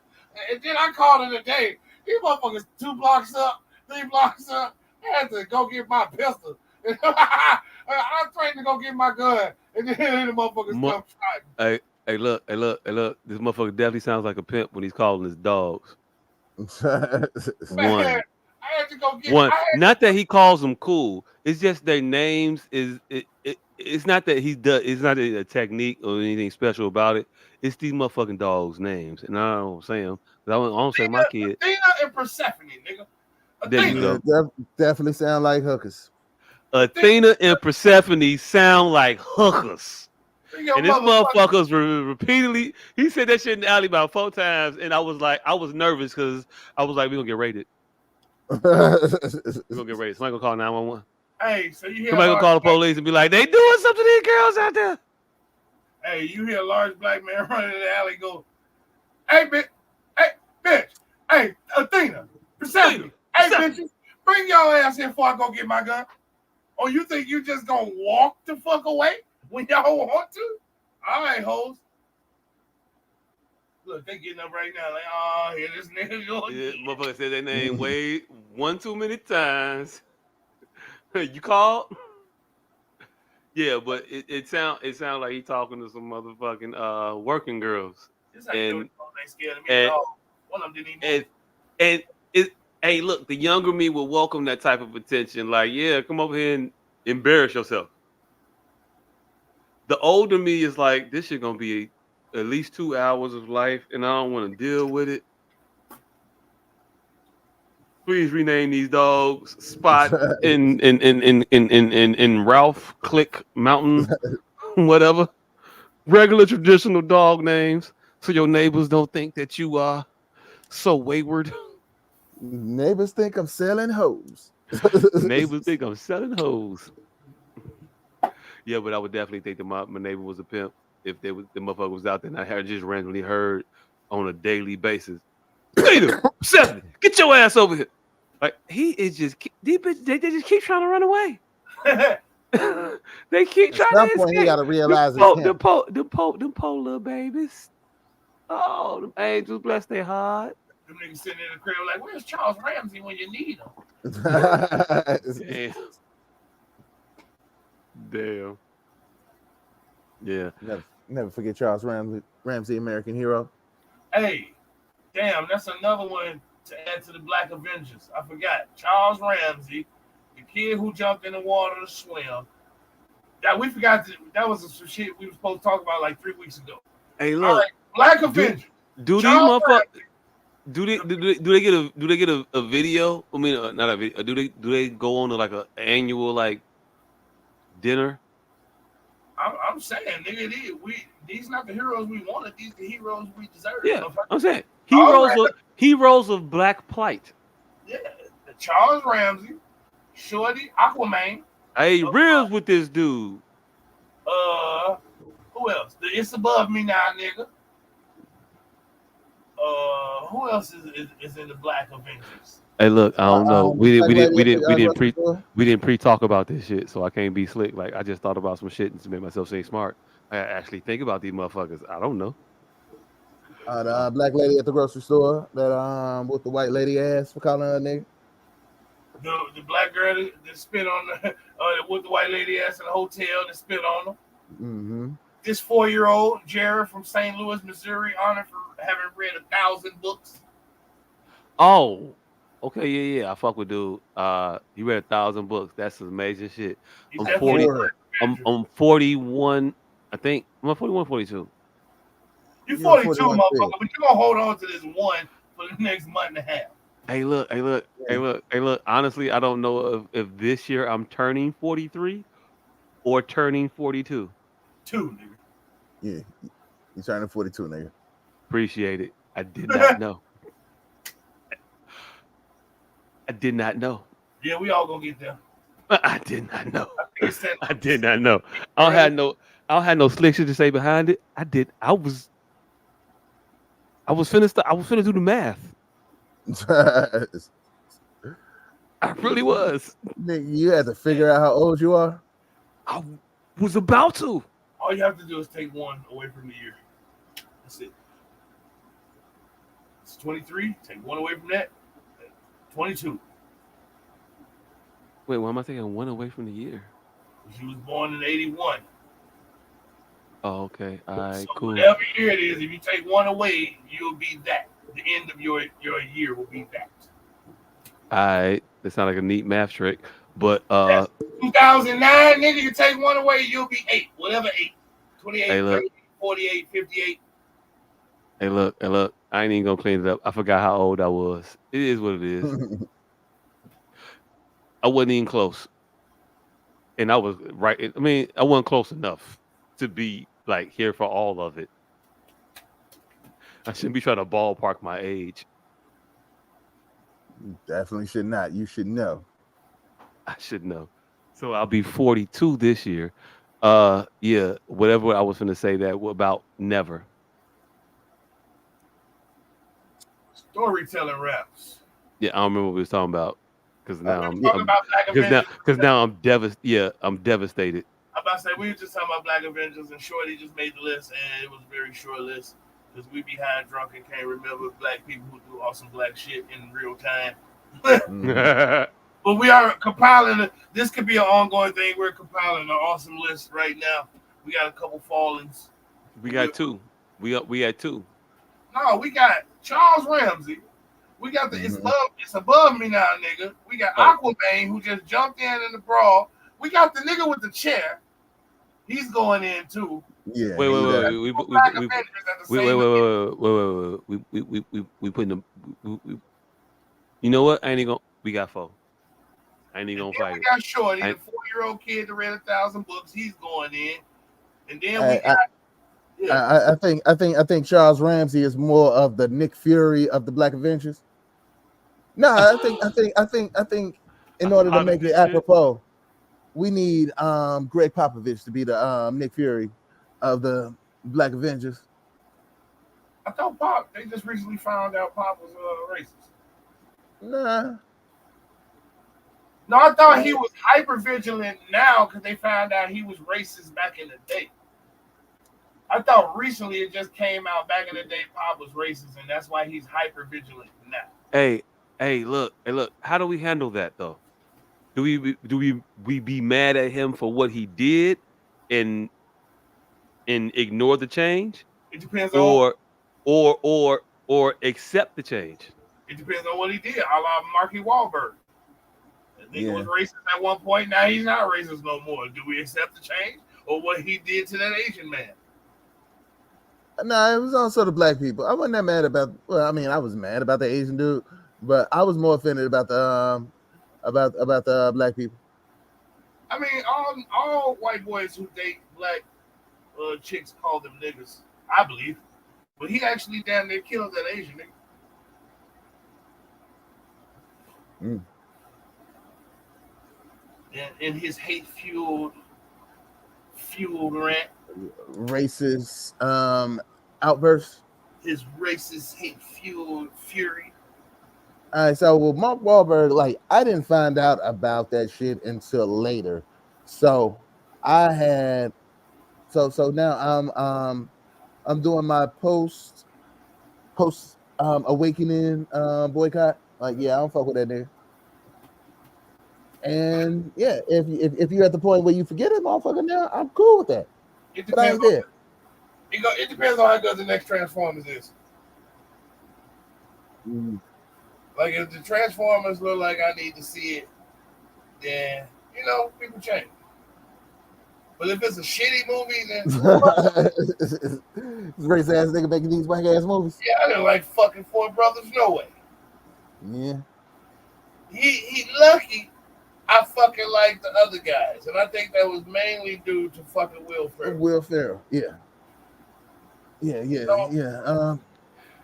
Hey yo, Four Brothers was dope. I don't know what to tell you. I like that movie. Four Brothers, Chitwele in Dwegafor pissed me the fuck off. Hey yo, look, that was not. We gonna figure out how to say that man's name. That is his name, and that was him in that movie. Wait, was that him? That was him? Yeah. That wasn't him. Yeah, nigga, you just didn't know who he was at the time. Wow, that motherfucker changed up a lot. Why when he started speaking African? Because he was like definitely Detroit. He was Detroit in the motherfucker in that movie. But the funniest shit is I didn't see Four Brothers till well after I knew he was British. And I feel like I seen that dude that played that role in other shit, and he was not British. I feel like we talking about two different motherfuckers. This cannot be the same dude. Chitwele, that's Chitwele, and he. Oh my god! Wow, I didn't even know that. Hey, look, what it is. Look, I'm telling you, he's just in a bunch of shit, and like niggas didn't know. He Idris Elba us. He fucking was just in shit, and we didn't know he was British until when he popped out British. We like, get the fuck out of here. Yeah, I'm still waiting on this nigga, this Jonathan Majors nigga.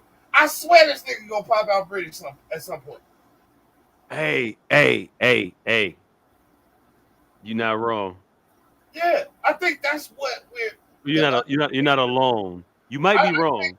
I just also might be wrong with you. I think that's what the unfamiliarness we be feeling about that nigga here. He's going to because there's something about him that makes me not want to stick up for him. But my blackness just supersedes my I don't like this shit. I don't like this shit at all. It's something about him makes me feel like I shouldn't be sticking up for his ass. And I think that's British heritage. He got that juicy face. He got a face that reminds me of Juicy Smouye. And now I don't trust that nigga. Yeah, that nigga got a Smouye. He got a Smouye face. Oh shit. We got off Kiki for the promo, but she said something crazy about Claire Huxtable. I was supposed to look up that I did. The fuck she got to say about Claire Huxtable? Oh, I'm just assuming she said hey, look. be a Claire Huxtable. You want to know what she said about Claire Huxtable? Well, I, Did she, yeah. did she say that Claire Hustle was probably out there throwing her ass for Lionel Richie? hey, look, no, she didn't say that. I'll play it. I'm pulling it up now. It was. Hmm. Hey, look, I ain't gonna hold you.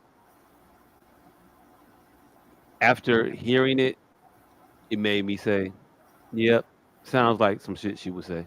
I can get her believing that. I can get her having this particular mind state. Here we go. Share. There we go. Hey, Hey, you you gotta know be what a the bro. You can you see it? no. And you know what the craziest shit about Hold Moonchild? on 1 second. You know what the Let me craziest go shit about back. Moonchild and Okay, Syndrome? there we go. Man, about Moonchild, it wasn't like. All right, it's on there now, right? Yes. Yeah. All right. Let me just go ahead and go back, and I'm She was up to y'all today. Bottom line. Bottom line. Oh, really? Claire Huxtable. She was up to y'all today. Bottom line. Bottom line. Oh, really? Oh, girl, stop. Y'all know that Claire was way. She was. Come on. But it was still cool though. Was it? Because her man was a doctor. She was just so like, Claire. Oh, Cliff. Girl, say what you saying. She got on my nerves sometimes. Because I'm like, Claire, let's be real, sister girl. Girl, say what you saying is a new phrase and I'm here for it. Claire Huxtable. She was.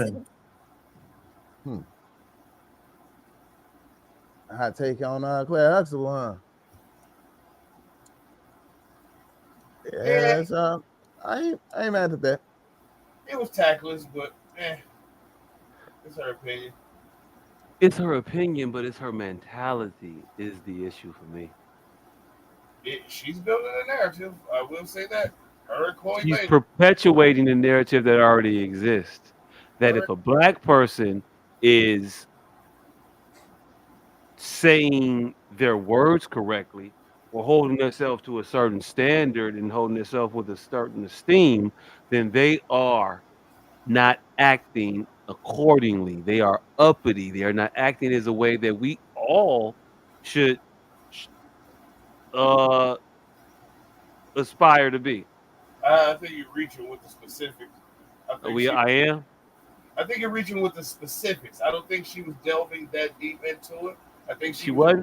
Talking about her overall demeanor. So, hey, look. Specifically, I think that's unfair to the conversation to bring up specifics. Like, look, man. You could say it's unfair if we didn't know what we knew about Keke Palmer presently. Yeah, that's what I was saying. Here's how we know that, though. This mentality of black people speaking properly somehow being improper is the asinine fallacy that I am addressing here. I mean, I think those two things are present, but not present here. It's here, fam. That's what she's talking about. She's talking about black people talking properly and how it was being so wrong, and she's doing too much by holding standards, having standards for herself and speaking properly, saying all of the parts of the word that are there. I disagree with your assertion there. I think she was just. You can. It's fine. I think she was just calling her uppity because of her demeanor, her mannerisms, not necessarily her. What were her mannerisms? What was uppity about her? What was uppity? What would you? What? First of all, what is Claire uppity? had a way of not speaking. No. Hold on. What is uppity?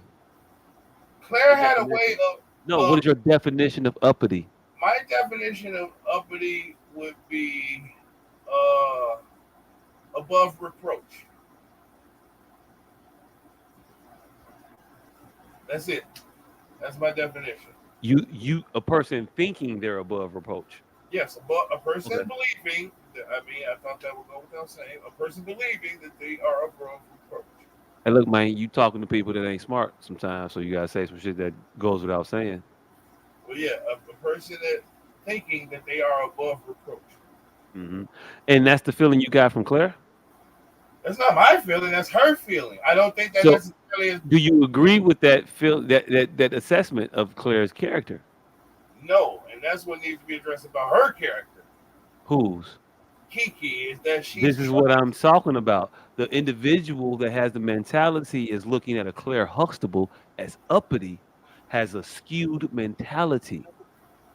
Yes, yes. Someone being proper ain't them being uppity. Someone having standards isn't them being uppity. Just because you talk the way you talk and do the things that you do, while I don't want to call you ignorant. But see, that's what I think. I think she's purposefully being ignorant, and I think that's the issue. I think she's, I think she's doing in real life what everybody's uh, conflating that Future does in his raps. I think she has developed this sister girl character, this every woman, and she's just becoming a caricature of that more and more by the day. I said it first years ago on my Facebook, but I said it on this podcast probably months ago.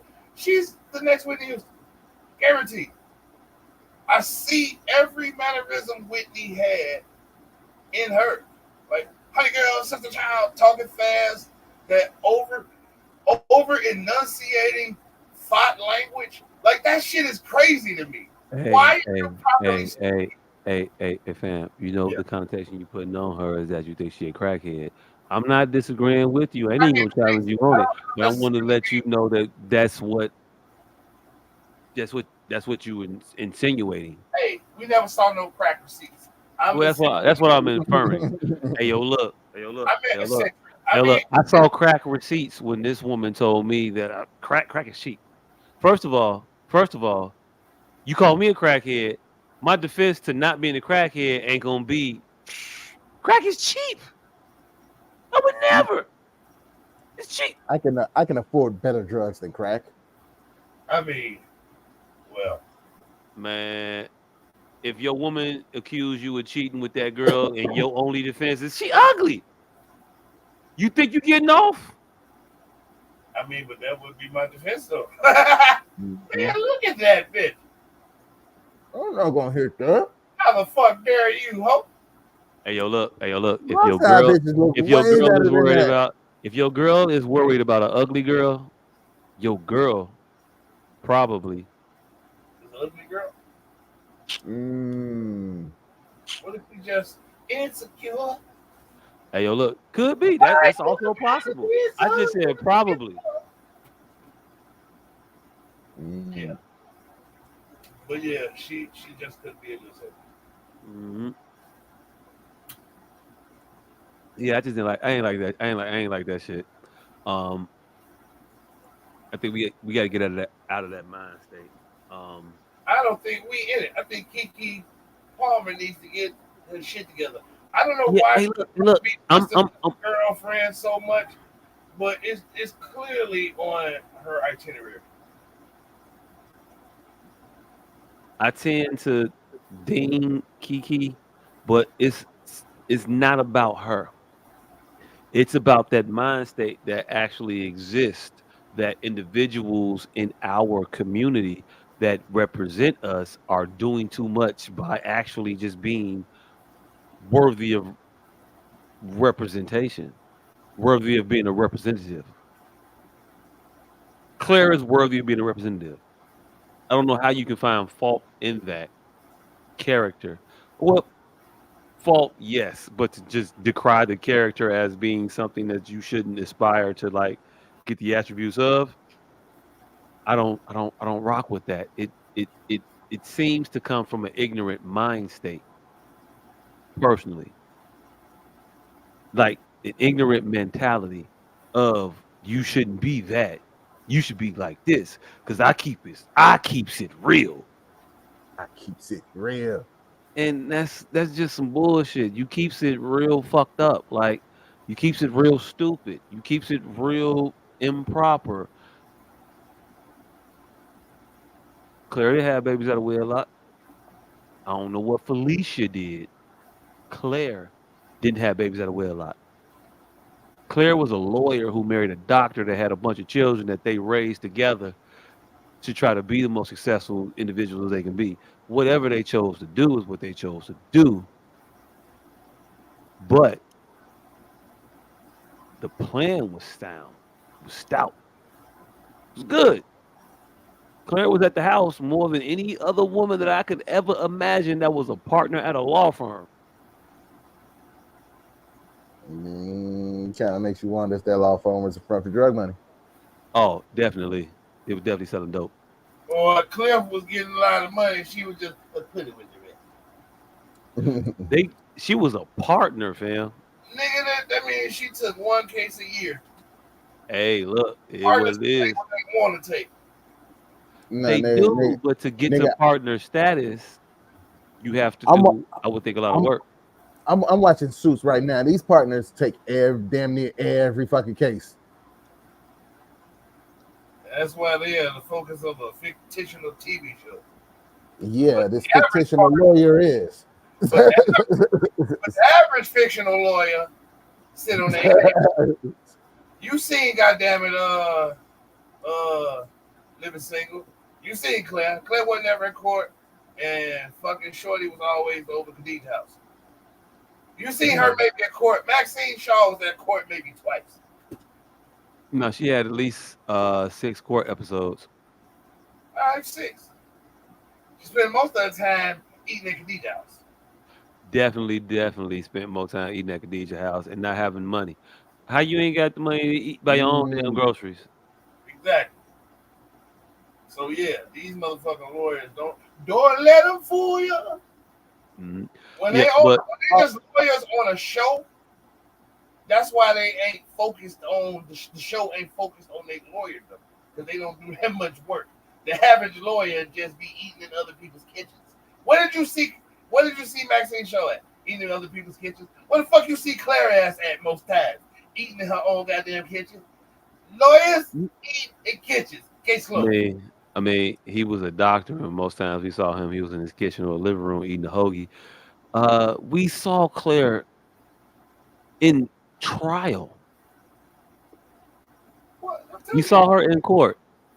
We saw her go to work. We saw her doing mitigations. We saw her with the chick with the anchovies, that the bald motherfucker who wrote the books in real life or not in real life, that wrote the books in the show, brought the Vesuvia. We saw her working with old girl trying to mediate a case. We saw her working with a motherfucking client that tried to come on to her and like, what you want to do? And she was like, no, nigga, I'm married happily. I'm straight. We saw her doing college career fairs at Hillman, fucking with Freddie when she found the tunnels of Underground Railroad. All kinds of shit. Again, I ain't finna let you throw no smut on Claire Huxtable's name. You could do all the damage you want to do to Felicia Rashad. Claire Huxtable is above Claire reproach. Huxtable? But Claire Huxtable is above reproach. I think you fucking proved the point. I think you fucking proved Kiki's point. Uppity bitch. Because I think she's above reproach. She's uppity now. This is something that I gave her. She ain't say she was above reproach. Claire got checked. She let Debbie come in there and tell her exactly how many croutons she could actually have. Uppity bitch. Uppity bitch. When Russell going up there and told that bitch to give him that cane, you know what she did? She hopped her ass on that motherfucking cane. Uppity bitch.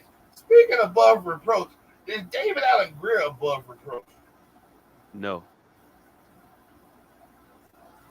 What He makes can you fuck say up that? still. What makes you say that?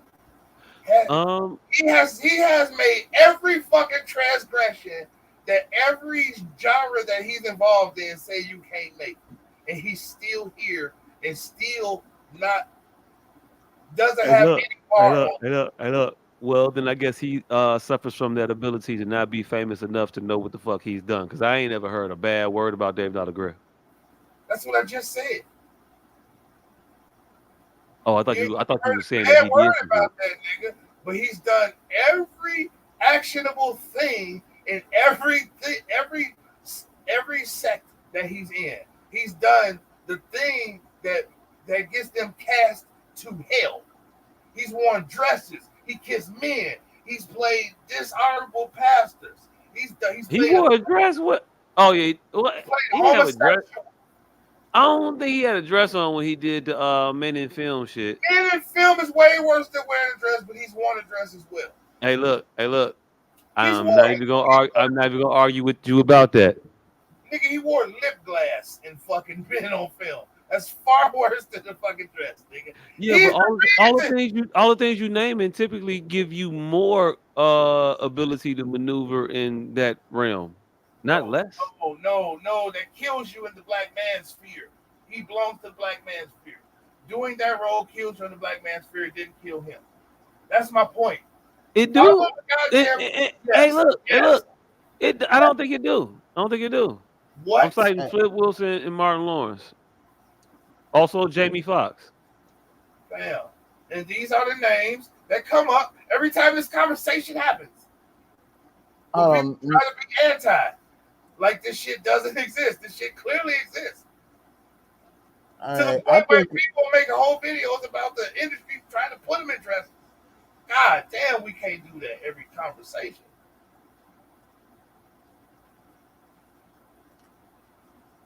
What you finna say? I think that I don't know, like the Men on Film role didn't hurt either one of them niggas. That's what I'm saying. I wasn't even getting into the Damon Wayans. I'm just focusing on David Allen Greer because he isn't a Wayans. He doesn't have any shield that one may say can save him from something. Yet he doesn't suffer any mar from any of the shit he's done that would kill a person of his stature or his perceived stature. Because he's a nobody. I mean, not knock on wood. He's not a nobody. He's a black legend. But in the scope of Hollywood and trying to be of Hollywood, he's a mid-tier celebrity. Dresses, gay roles, all of that shit would kill a black man, mid-tier celebrity. You would have to be a Martin Lawrence to survive wearing a dress. You would have to be a Flip Wilson, a pioneer of it, to wear a dress. You would have to be someone who supersedes, their talent supersedes any ire that they could get, like such as a Jamie Foxx, to wear a dress. Like, you are naming fucking iconic powerhouse people, of which David Allen Greer is. Oh, that's the only people. Those are the only ones I have. I don't have. Those are the only ones that don't get ridiculed for wearing a dress, which is the point. Hey, Alfonso Ribeiro wore a dress. He's still out here. He might be above reproach. He may be in the David Allen Greer. He killing him on the Game Show Network. Playing 21. He caught every bit of the corny ire. He did. So he ain't above reproach. David Allen Greer don't even get the corny ire, and he's corny too. Like, David Allen Greer is of every ilk of every sect he's in, but he doesn't catch the vitriol for it. I think it's mostly because we've seen him do so much varied work. Could he just be so personable that motherfuckers is like, you know what? It's just David. That's David Allen Greer. Like, why are we calling this nigga 3 fucking names? Because he know karate. Because he know karate, and you gonna write them all. You gonna write all them shits down. Man, we reserved that shit for martial artists and serial killers. 3 names. 3 names. Martial artists and serial killers. Michael Jai White and I slipped serial killer. I didn't want to say one of their names. I didn't want to. They definitely all have 3 names, but I didn't want to say none of their names though. Fuck them niggas. Fuck them niggas. Yeah, that's what I'm saying. So how did David Allen Greer escape that iron? He don't do martial arts or kill people in masses. Why are we calling this nigga David Allen Greer? This nigga, David or Greer or Greery. David Greer. David Allen. He just don't have he don't have a nicknameable ass name. Allen ain't a nicknameable name. Allen, Al, Lynn. Al, Glenn. We got a bunch of nicknames. What we gonna call that nigga David Al? David Al. Nah. David. Al Greer. Al. I mean, no, we cannot call him Al. I can be your bodyguard. You can be my long lost pal. I can call you Betty. Betty, when you call me, you can call me out. Never knew the fucking words to that fucking song. I ain't know it was an actual song. Nigga, play Speaking the of song speaking of before shit I me. did. Hey, look. Speaking of shit I didn't know. Seeing as how it was 2:00. What we almost talk about this week? That was slick right there. Just because you write country don't mean you're capable. I don't know what that's supposed to be. Kimi Ali is really by far one of the most beautiful pieces of art that I have ever been a witness to. I don't know if that was your topic, I'm hitting or What'd you say? Kimi Ali. He's a comedian who does parody songs. Who wrote this sentimental rap. But the heading on the caption reads, "By far one of the most meaningful pieces of art that I have been a witness to." I've never heard anybody flip "Jesus Walks" by Kanye West. Some migrants kicked out of Chicago shelters for breaking rules. The rule they broke was just coming in late, so that's not fucking fuck them over either. I mean, fuck them. I traded fish for some mangoes. Oh shit! Why was they late? I really wanted to talk about this shit stuff because this shit is coming up and What? storytelling raps. Ghostface Killer said that Rewind by Nas is the greatest storyteller rap of all time, and I just simply disagree. Even though Rewind was a very dope rap. It's a hell of a concept. It's a hell of a concept, executed perfectly. I don't think it was the dopest one of all time. I don't disqualify it from being in the argument of the dopest of all time. I think it's really hard to do the best number one top of anything. So if it's competitive in the realm of that area, I'll give it.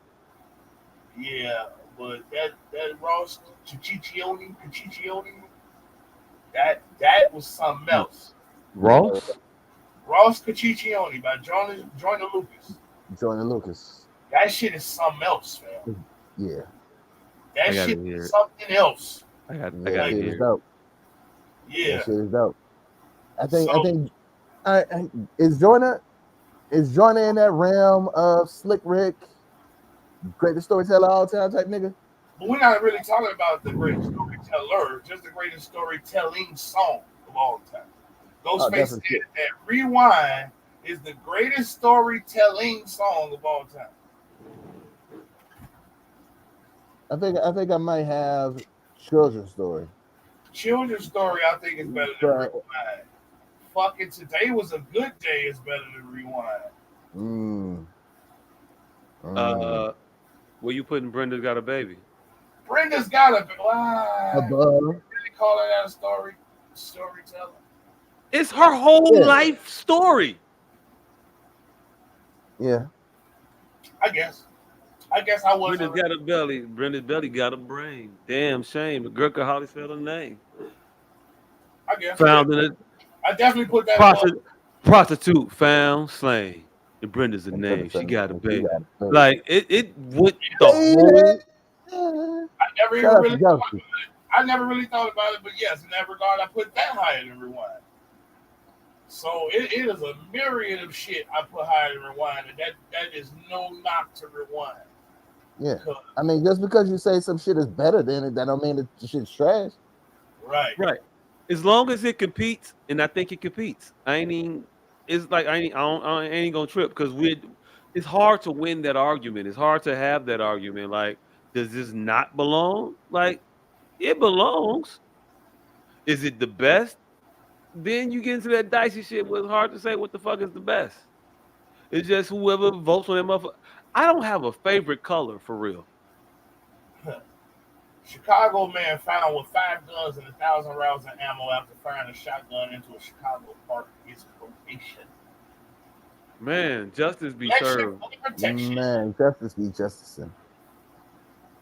Protection for the protection. Pretty much. Right, exactly. It was all garbage. Biden's successful visit to Maui overshadowed whatever was happening out there. Biden speaks in Lahaina after surveying Maui fire again. Hey, can we spend like 5 minutes on this? We can. And can I give 3 of them to the MSNBC morning show? Because I talked about this and I said we could put a pin in it, but we didn't. So yeah, the pin. Hey, there we go. Here's the pin. Here's the pin. Okay, let me pull that video up real quick because Biden, seemingly unscathed about his response to the tragedy in Maui. I said it last week how I felt that if it were a different president at the helm, then the accusations would be different.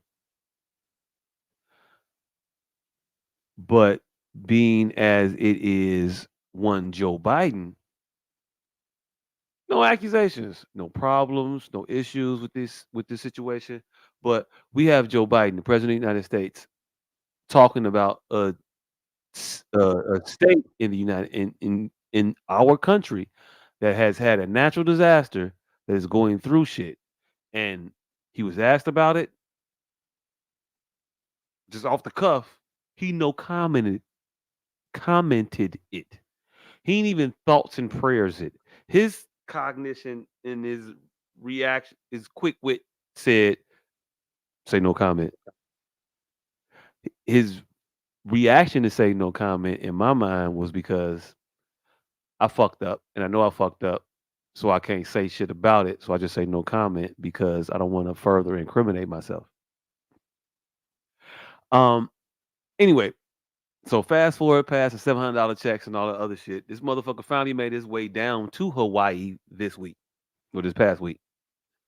And it was met with some controversy because he gave a speech and speech was what the speech was, and I'll play that in a minute. But after the speech, he was in the audience at the event talking about the tragedy that was the wildfire that happened on that island. And he's listening to people speak about their experiences in it. And by all accounts, this motherfucker uh falls asleep. By the video, he looks to fall asleep at a conference where people are talking about the suffering that they had. I got the video up, Candace. What you expect? The man 176 years old. 176 years old. Great. But I don't give a fuck if you're 176 or not. I expect you to be able to keep your consciousness in public. And so we're gonna watch a video of some individuals. In my opinion, they gonna all the I don't like to pepper y'all, but I'm gonna pepper y'all. These motherfuckers is finna sit here and tell you not to believe your lying eyes about some shit that you actually seen. He is going to fuck with you for 4 minutes and 51 seconds about some shit that you are absolutely looking at happening. Right is obsessed with. This is crazy. You know, Willie, we're looking at the headlines from the local paper. Now, if you were following right-wing media yesterday, and even if you weren't, if you just, a lot of it was reaching out and pulling you into your smartphone, you would think that everybody in Maui was angry with Joe Biden, that Joe Biden was having a siesta during I know this is going to shock you. It was all garbage. You look at the local newspapers, you look at the local reports, you listen to the local people. These weren't Democratic operatives. It was the Maui newspaper. Everybody in these newspapers glowing the coverage, thanking the president for being there, saying it made such a difference, that he and Jill were so empathetic. They were so giving. Hey, real quick. Do any of these headlines leave you to believe that Maui thinks that what Biden said was incredible? The headlines are all quotes. The first paper, whatever it takes. The second paper, for as long as it takes. The third paper, as long as it takes. The fourth paper, Maui will persevere. They are just putting quotes up on the headlines. I don't know what the actual articles are saying, and you're not actually discussing the articles. You put up papers in the headlines, and the headlines are not glowingly supportive of Biden. It's just saying what Biden said. It ain't taking a dig at him, but it ain't giving this motherfucker a hand clap either. It's literally headlines quoting shit he said. It's not them giving him an endorsement and saluting his effort. That's not what we're looking at. But that's what he's telling you we're looking at. Gave them hope. And again, just read the papers. And it's the same thing with this Joe Biden and his sleeping bill. You actually look at the longer video. He coughs. He bows his head like the woman next to him. He takes like 4 deep breaths, like he's trying to catch his breath. We don't know why. Maybe. Hey, look. You've been sitting still before, correct? Mm-hmm. Have you ever been sitting still and had to take 4 deep breaths to catch your breath? I've never having a deep breath, but yeah, no. Exactly. Okay. I just wanted to say that real quick. Maybe he was moved. And then he's like nodding, looks up. And yet the screaming headline says, Biden's sleeping, Biden's sleeping, Biden's sleeping. He coughs. And now look at this. Okay, goes down. He's been traveling a lot. Look at this. He takes 1, 2, catching his breath. By the way, the lady next to him several times, head bowed too, is very moving. And he's listening to the speaker. He goes, yes. He raises his head. Oh my God, it's the end of the world as we know it. The only thing. He is acting as though we cannot see his eye line and the eye line of every single other individual around him. We know what he is looking at, and it's the floor. It's his knees. It's his lap. It's the inside of his eyelids. This motherfucker is nodding off. To anybody that has ever nodded off, this is exactly what you look like when you do it. You've seen people do it. Seen you do it. Hey, look, definitely seen you do it. But we finna sit here plenty of times on the podcast. But we gonna sit here and act like that's not what this motherfucker is actually doing. He is explaining the things that are happening, and this is what our news media does. They explain shit to us while lying to us with a straight face. Because if you lie with a straight face, that means it's the truth. But take a look again and listen and tell me, does this jive with what you're seeing, what he's saying? Looks up. And yet the screaming headline says, Biden's sleeping, Biden's sleeping, Biden's sleeping. He coughs. And now look at this. Okay, goes down. He's been traveling a lot. Look at this. He takes 1, 2, catching his breath. By the way, the lady next to him several times, head bowed too, is very moving. And he's listening to the speaker. He goes, yes. He raises his head. Oh my God, it's the end of the world as we know it. The only thing, Willie, the only thing that we can thank God for is that Joe Biden was not wearing a tan suit, because then we've been a total meltdown on the far right. But I will tell you, wait, hold on. Are these motherfuckers the people of Democrats? Maui, and again, huh? Are these motherfuckers Democrats here? Yeah. Yeah. All right, I was about to say. I know these motherfuckers better not have just dropped that Obama joke and been the niggas that made the motherfucking joke in the first place.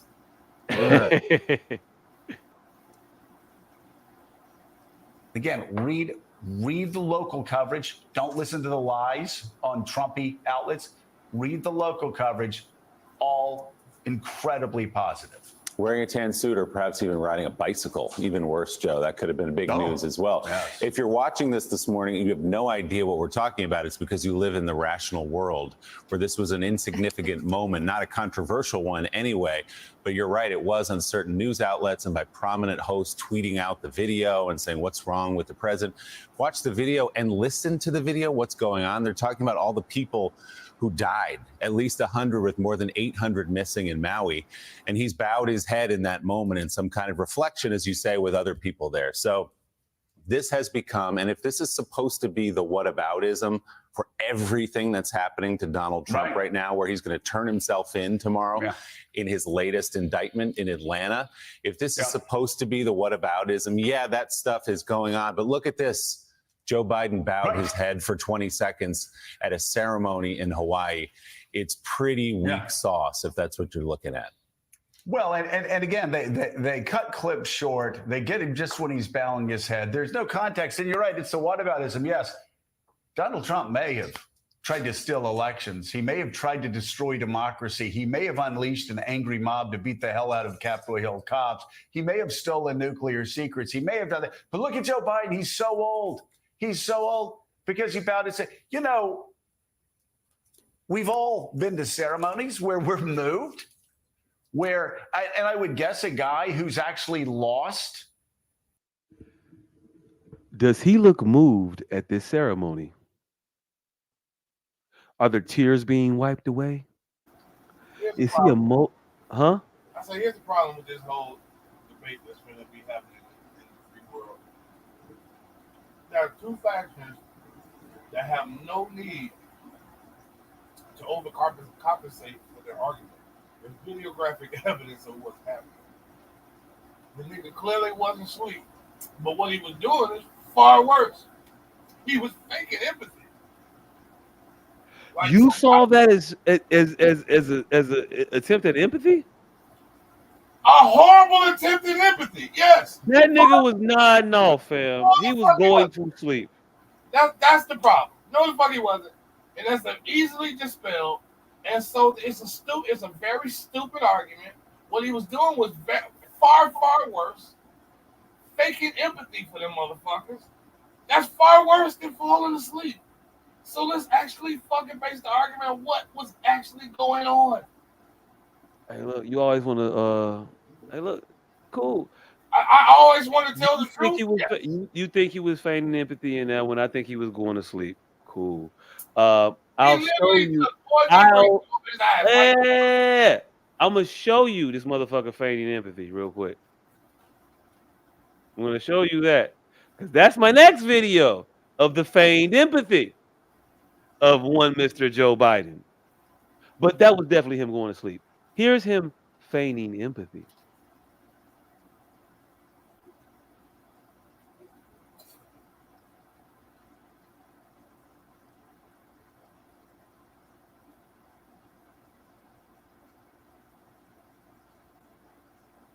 All right, who froze? Me or y'all? Nah, we're waiting. Oh, Wait, it's not sharing? No, it's not. Yeah, that nigga was painting. Hold on, my bad. He took 4 deep breaths and opened his eyes right back up. Hey, I definitely thought y'all was seeing the shit I was showing. She got some fucking. He opened them beady ass eyes right back up. When you nodding off, that's what you do, fam. No. You don't intentionally fucking close your eyes, take 4 deep breaths, and then open your eyes right back up. That shit wasn't intentional. You think that motherfucker thought he was taking 4 deep breaths? Yes. You think because the motherfucker counted his breaths that he was counting his breaths? No. That motherfucker was breathing. I know how sleep looks, and hyperventilating ain't sleep. He was definitely hyperventilating. That man wasn't hyperventilating. Yes, he was. He was attempting to feign some type of chest congestion. Hey, look. We can agree to disagree. We can agree. We can agree to disagree. I've never seen a motherfucker hyperventilate and their arms don't move. That motherfucker's shoulders didn't go nowhere. His head didn't jerk in any way. Hyperventilation moves because you're hyperly ventilating. He didn't hyperventilate. That means you ventilate, breathe hyperly. He breathed slowly to the motherfucker. That's not hyperventilation, fam. But here is him feigning sympathy.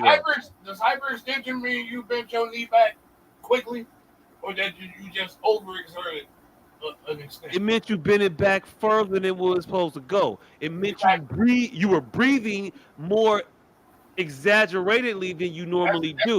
That motherfucker took 4 breaths like he was breathing. It you wasn't don't even like want to take deep breaths because it goes against your argument. Because he's going to sleep. Hey, look, deep breaths, whatever. They weren't was his chest moving? Was that motherfucker going?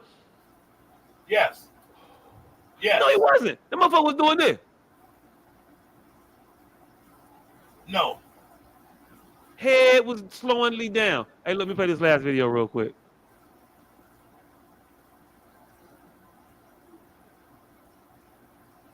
Still not playing. Nope.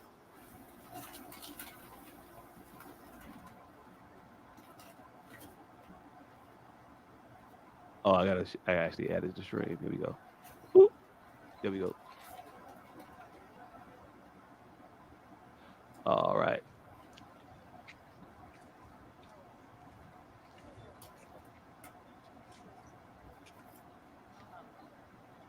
Shown such absolute incredible courage. That's not hyperbole. I want you to know, on behalf of the United States of America, By the way, we're not going to watch people stand with you. It's going to be quick. Governor Josh Green, you've been incredible from the day we've spoken on this. You've been way ahead of the curve. Lieutenant Governor Sylvia Luke, Brian Shantz, our Senator Maisie. By the way, Maisie, I told my granddaughter, whose name is Maisie as well. She said, that's why I like her. Anyway, but her name is Maisie as well. And Jill Takuda, Representative Ed Chase, and Mayor Rick Bassin. Rick, when we talked on the phone, you look like you played in defensive tackle for I don't know who, but somebody good. Some college. Real quick. Some sort of footballing team. Is this the moment for feign levity right now? Like, is that what he should be doing right now?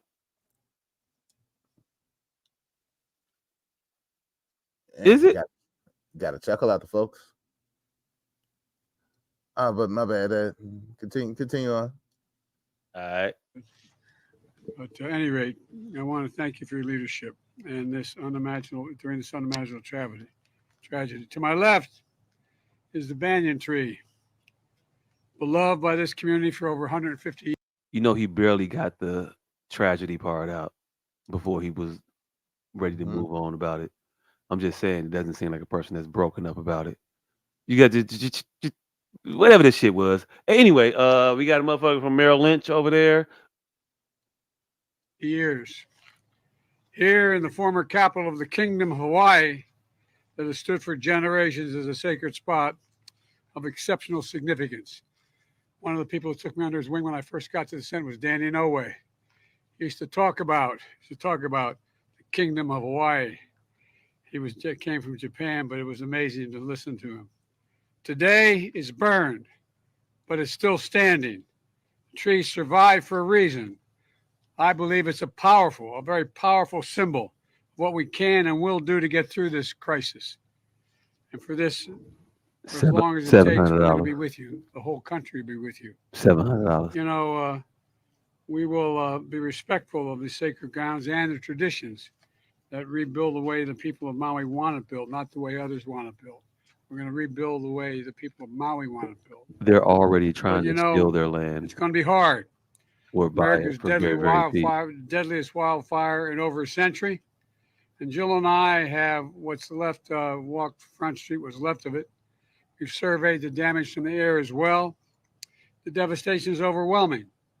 To date, 114 dead, hundreds of people unaccounted for. I remember when I got the call, my first wife and daughter. I was a young senator, and I got a call in Washington. I hadn't been sworn in yet. I wasn't old enough.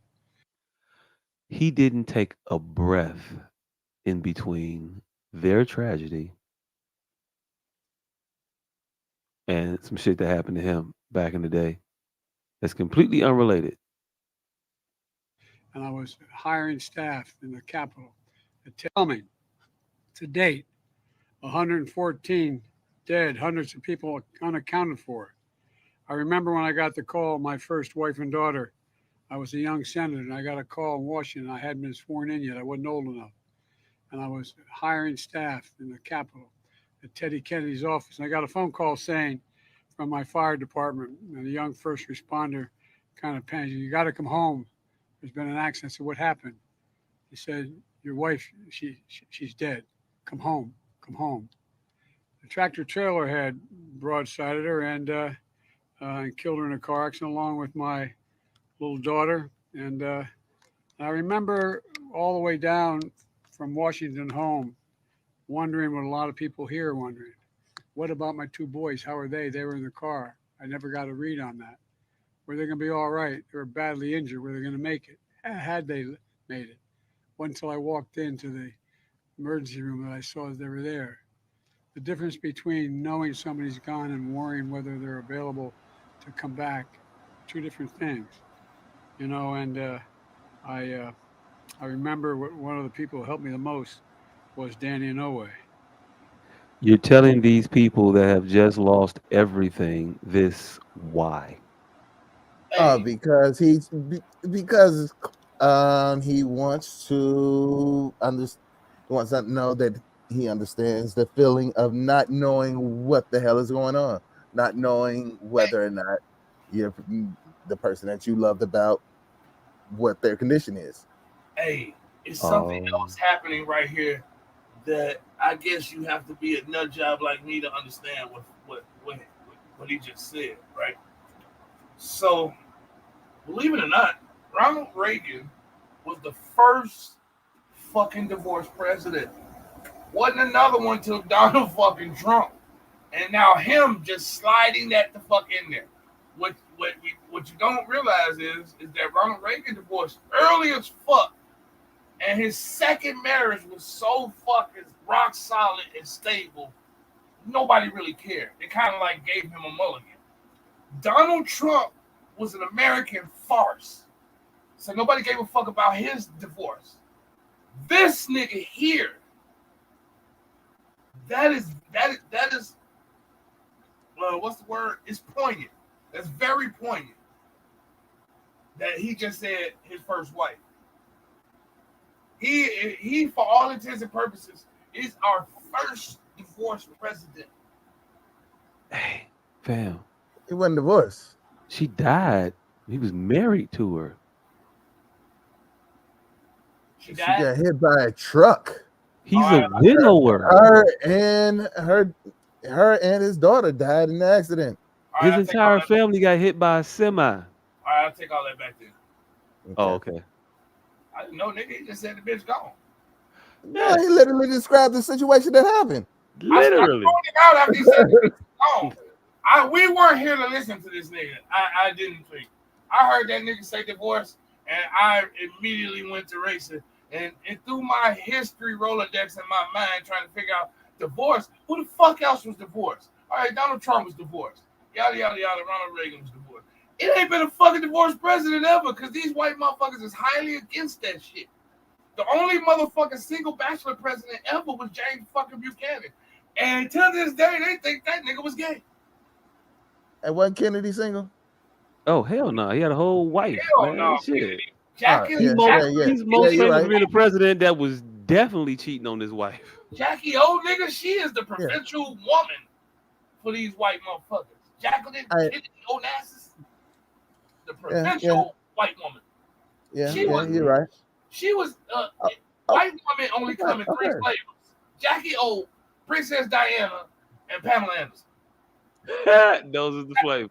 That is the three original flavors of white women. This Kim Kardashian shit, Man, white women only come in 3 flavors: Jackie O, fucking Pam, and the princess.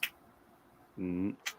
All right, back to Biden talking about everything that happened to him because it's about him. I know y'all just lost all y'all. Wait. What? Nancy Reagan. There's also white women also come in Nancy Reagan. Okay. Low key hold and just be sucking dick to save the country. Yeah, that's another white woman that needs to be heralded. Only white woman that need to be heralded as far as presidential wives is concerned is Laura Bush. I mean, I got the name. What would she do? She ain't do shit, but she got like a Mom from Happy Days vibe going. Motherfucker, Nancy Reagan was sucking dick all up and down Hollywood Boulevard, nigga. I don't know Nancy Reagan. Anyway, here we go. Let's watch the rest of this shit. Whenever I can get this motherfucker to play again, hold on. It'd help if I was actually in a video screen and not in our screen. There we go. Here we go. He helped bring me back, so I know the feeling that as many of the people in this town, this community, that hollow feeling you have in your chest, like you're being sucked into a black hole, wondering, will I ever get by this? And it's one thing to know, but it's quite another thing to have to wait to wonder whether your family member is going to be okay. Imagine being a parent wondering whether your child is, where he is. I remember, as I said, press reports of grandfathers crying for lost neighbors while trying to be strong for the ones who survived. Of a woman distributing clothing to survivors who says she didn't lose her home, but she lost her hometown.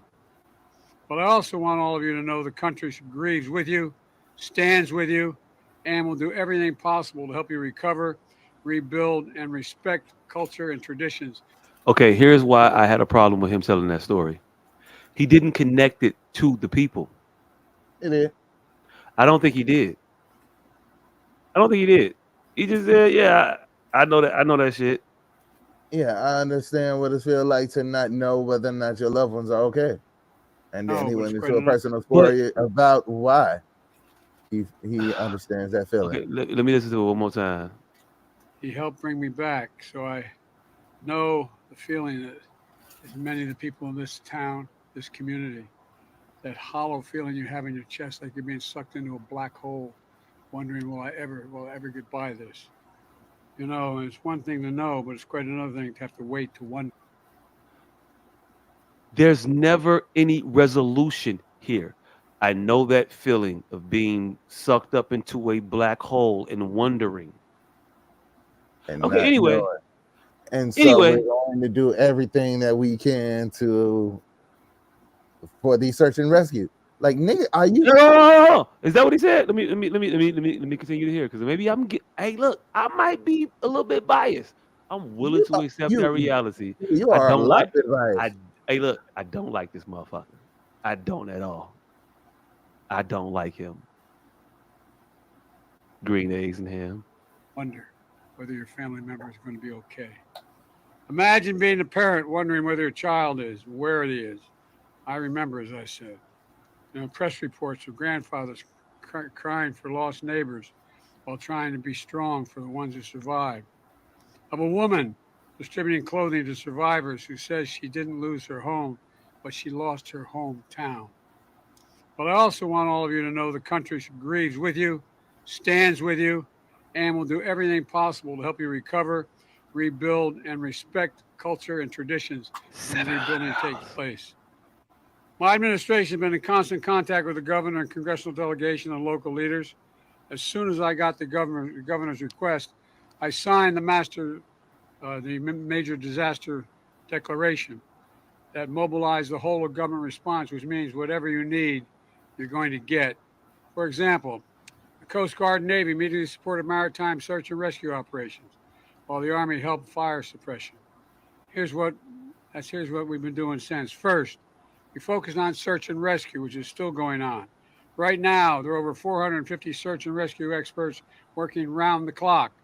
Second, I've identified FEMA's Administrator Griswold to lean forward, as she always has done, to help survivors get immediate aid. FEMA has quickly provided 55,000 meals, 75,000 liters of water, 5,000 beds, 10,000 blankets, working to help remove the debris, repair roads, and restore power. Additionally, Hey, real quick, he spouted off a lot of numbers there. What's the population of Maui that was affected by the fire? Fuck if I know. Huh? 712. 712. I don't know. Fuck if I know. Hell if I know. But he said that that's what they've provided thus far. What do you get when you mix the elephant with a rhino? Elephino. So, I'm trying to find that number real quick. It killed at least 111 people. so they don't need beds, motherfuckers. Since this They is don't. where we're going. So they don't need bed. Okay, maybe I should do this. Maybe This is where we're going. Hey, is it me?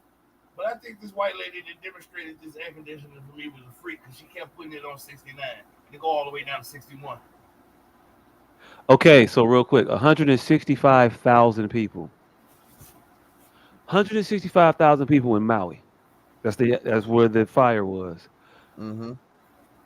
Let's look at what he said real quick. Yep. 150 search and rescue experts working round the clock.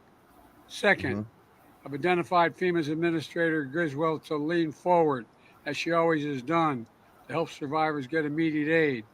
FEMA's quickly provided 55,000 meals, 75,000 liters of water, Hey, look, 10 days, 55,000 meals. There is 166,000 people. This say 166,000. I think that's an approximation, but whatever the actual real number, 165,386, 166,000 people. How many meals did you just say? He said 50,000, 55,000, somewhere around there. Hey, look, real quick. How many meals is a person supposed to eat a day? Probably 3. How long has this been happening? He said 10, so we're gonna go with 10. 10 days. Okay, so real quick, you're the math guy. How many meals does that equate to?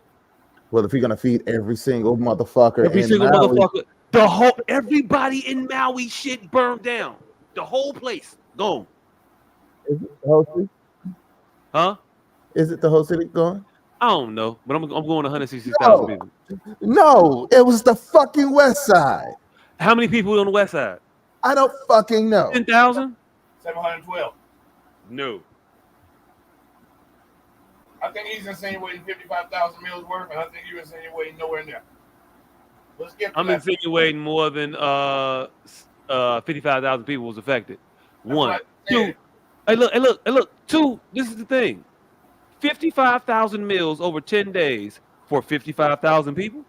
No. However many people that fed, it was adequate. It's what how many meals is 55,000? How many people does that feed over 3 days? 7,000. 55,000 meals. 7,000 over 10 days. There you go. So is that the number? I don't know. I'm not the math guy. I don't know. We're gonna assume 7,000 people are infected.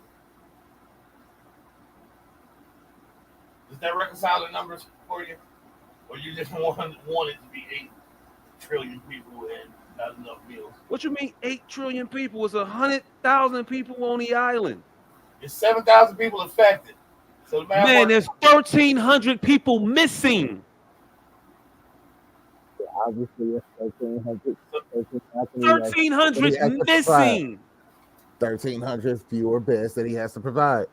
No, what I'm saying is 1,300. Listen. Think about it. 1,300 missing. So if we just, is it more people missing or more people that are displaced? Quick question. What do you think? Let's see. Hold on. I got actual numbers. Thank you. Nearly 3,000 homes and businesses destroyed or damaged. Losses are estimated to be $6 billion. So nearly 3,000. 3,000 people? 3,000 No, homes. nearly 3,000 Homes homes and businesses, nigga. and So businesses. So that could be 2,000 people. I just gave you 7 that you was finna argue with. Cool. So that could mean 2,000 people. Cool. You see why you shouldn't do that? Because sometimes somebody does not argue and just look up the actual facts. I'm looking them up too. Let's get it out. I never looked at those facts. Look. It said 1,719 buildings have been completely destroyed. That's the number I'm looking at. That's less than what 719. That's less than what he. Buildings. What did you say? He said 3,000. I said 3,000 homes and businesses. Okay, cool. 1,719 buildings have been completely destroyed. That's the number that I got. I'm only giving you the number that I find, fam. How many people does that equate to for you? Hey, a single family home is a building. Okay, a single family home is a building. Okay, all right. How many people in a single family home? 1. Could be 1. Average. Average maybe 3. Ballpark at 3. Okay, cool. So 3. So we talking about 3,000 people. Hey, look. If you prove me wrong, if you prove me different, if you prove me differently, hey, look. Real quick. If you prove me, if you blow the argument out. I know real quick. Hold on, because you just said some stupid ass shit, and we need to acknowledge this. You said 1,000 buildings, 3 people in a single family home. Motherfucker, how many people live in businesses? Motherfucker. None. Okay. I also said something between that. How many of them was homes? A percentage. How many people live in the homes there? I'm giving you the opportunity to do the actual thing you want to do. Yep, I said. But actually, with actual figures, I'm asking you to tell me. So 3,000 people, 3 meals a day. I still don't see how the fuck you got to 3,000 people. I just counted 1,000 homes. 3 people were home. You didn't count 1,000 homes. You counted 1,000 buildings, motherfucker. I counted 1,700 buildings, and I just said 1,000 of them were homes. I just estimated. I just gave a number. Okay. 3 people are home. That's 3,000 people. I'm just giving ballpark figures here. I live on a block with 20 homes, and 17 of them are vacant. Man, Joe. Cool. Can we just do these numbers the way I'm asking, please? Yes, let's do the numbers. Let's do the numbers. Look, do them how you want to do them then. How do you want to do them? Okay, so how many people do you think have been displaced from the Maui fire? 5,000 people. All right. So you got 3,000 people. No, I'm just saying they got 1,300 missing. Yes, you got to 3,000 people. Now minus 1,300, so the 1,700 people. Bet. So that's what we going with. Yep, 1,700 people. We going with half the motherfucker. So we going with half the people there died. That's what we going with. No. So if 1,300 people are missing, no. If 1,300 people are missing, how many people do you think are affected? I guess total of 3,000. Cool. 3,000 people. That's your estimation. I'm going to say it's closer to about 10 or 12,000 people at least. How many motherfuckers you think be living in these houses? Nigga, 1,300 people are missing. Yes. So I'm going to say 10,000 people at least affected. 1,300 missing. So you think that just half the people are missing? Yes. So you think literally half the people are missing that were affected? Wow. You know, the shit is still on fire.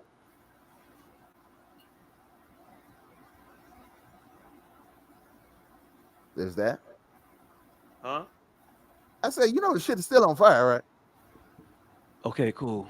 All right, it's 1,100 people missing. The huge number of people missing nearly 2 weeks after the fire does not indicate anything definitive about the ultimate death toll. Not the death toll. I'm just talking about people affected. If we missing 1,100 motherfuckers,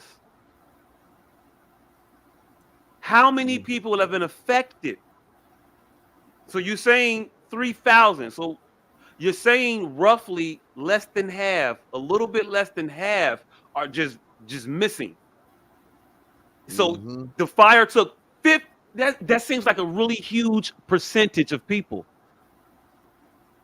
Yeah, so does fucking 30,000 people and 3,000 buildings. 30,000 people out of 166,000 citizens that live there. The large number of tourists on the island and a substantial number of homeless residents in Lahaina also pose major challenges, as tourists were likely to head to the mainland, not necessarily aware that they were being searched for. Cool. Read this shit. You got us talking about this shit, so you do this fucking research. I'm doing it. You not disproving nothing I'm saying. They are literally talking to what you're implying and telling you, fret not, youngster. Okay, cool. They're literally speaking to what you're implying. Hey look. I think I've made my point. I think I've made my point without even having to identify the exact amount of people who've been affected by it. It's a partly number. It's a lot of people affected.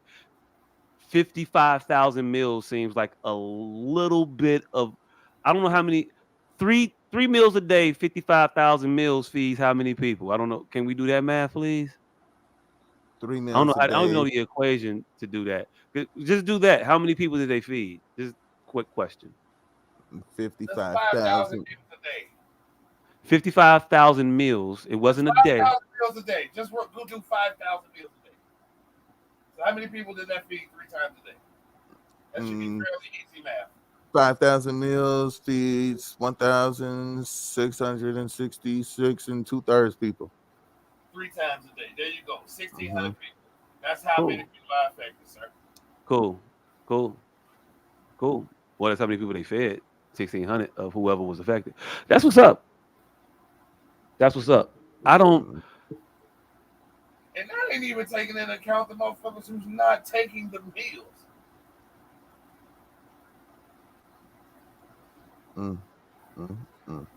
All I know is the people in Maui are video after video of how partly the response has been to the rescue and aid effort in Hawaii. All I hear is how there is nothing. All I hear about is if there were not actual citizen-driven food distribution services, that people would be starving down there. That's what I hear. Cool.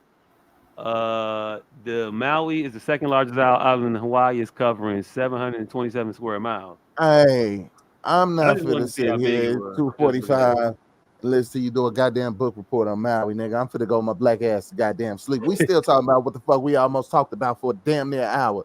Hey, nigga, what else did we almost talk about? I think that was it. I think that was literally. Oh no, this football star Jeremiah Jackson says people don't believe he's 12. I think we already talked about that though. Yeah, we hit everything, and I think this was to us. I don't think this is supposed to be talked about, but we'll tell people. Judge tentatively okayed $725 million Facebook settlement and how to apply. So yeah, that was it. That's about it. Yeah. All right, hey, yo, this week is sports history. Hey, college football season is getting kicked off. We're excited for all the big matchups. Pretty interested in what Louisville's gonna do. Never forget that Louisville's former head coach, Bobby Paterno, crashed his Harley in April of 2012, riding along with his side chick, and eventually got fired. Paterno was a married grandfather at the time, and the staff member who he was having sex with was also engaged to a coach on the Arkansas staff. So yeah. And so yeah, Bobby Petrino out here fucking employees' wives and fucking employees' girlfriends, fiancés, and crashing Harleys. It's a very, very bad episode of the Mayans. You know what happened this week? Hey, Delonte West, also happened this week in sports history. Delonte West said none of that shit happened. See, he didn't fuck LeBron mama. I don't know how they got him coherent enough to say that shit, but he said he never fucked LeBron's mama. Hey, look, if I fucked LeBron mama and I ended up motherfucking homeless and on crack, I'll probably be like, yeah, I ain't do that shit. Y'all tripping. Hey, if the reason you homeless is on crack is because you fucked LeBron mama, yeah, you probably would. Never got on another team since. Hey, every time I look at a different article, it got a different number of homes and businesses being burned, by the way. Hey, nigga. It's at 3,000 now. Keep going though. If nigga, I literally just said nearly 3,000. But if I'm only known for fucking LeBron's mama, I don't think I would be able to. I don't think I would be welcome on another team. Like, if I'm in the locker room and this nigga that fucked LeBron mama tries to come, because first of all, nigga, you reckless as hell because you gonna fuck the star player's mama. Second of all, you seen LeBron mama? Yes. If you're willing to take that down, no, ain't nothing around me safe. No, I don't want you in my locker room.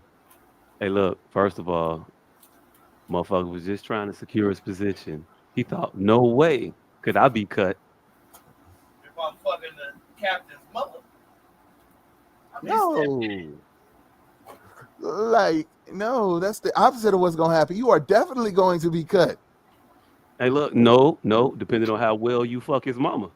Hey, nigga, like, man, I'm just going to put that nigga on punishment. That's what he was thinking. Like, man, if he gets too out of hand, I'll just put that nigga on punishment.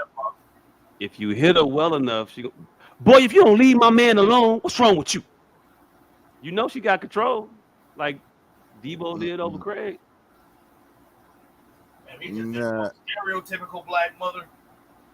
You did. Mad racist. Oh, mad racist. This is why we can't get ahead. Be your own people.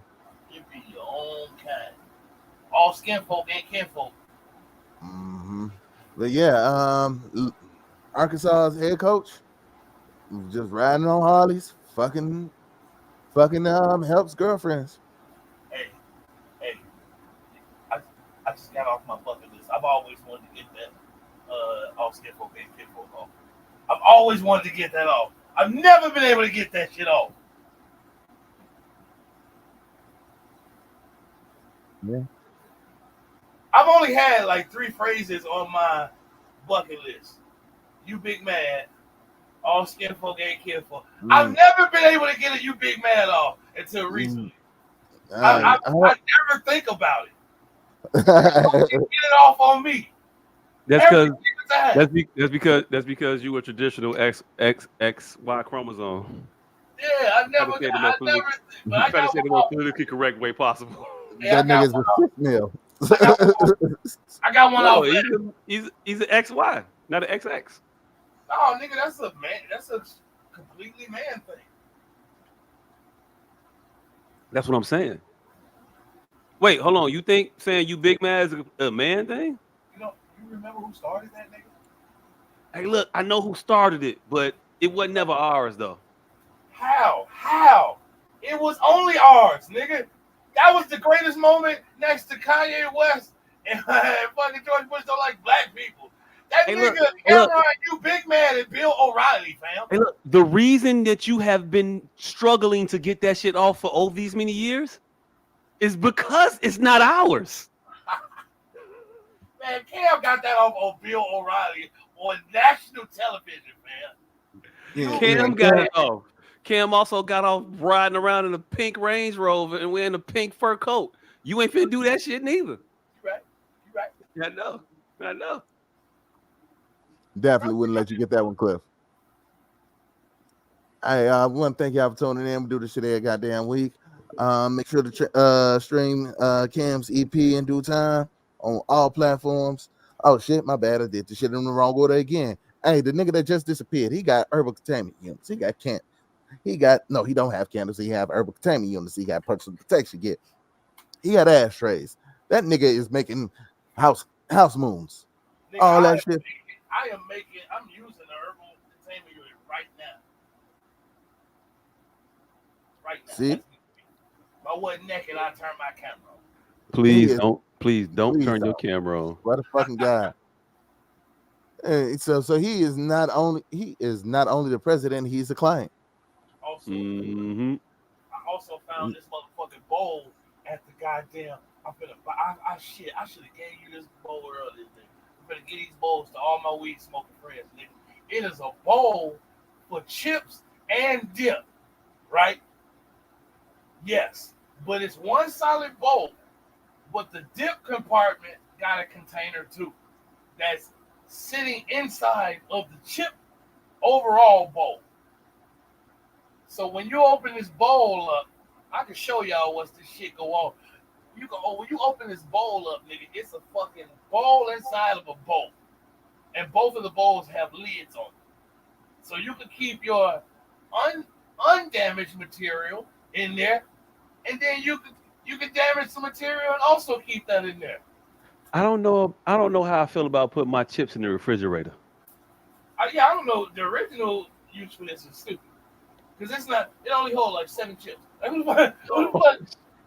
who the fuck would even put chips in this? You hold 7 chips and enough dip for about 37 chips.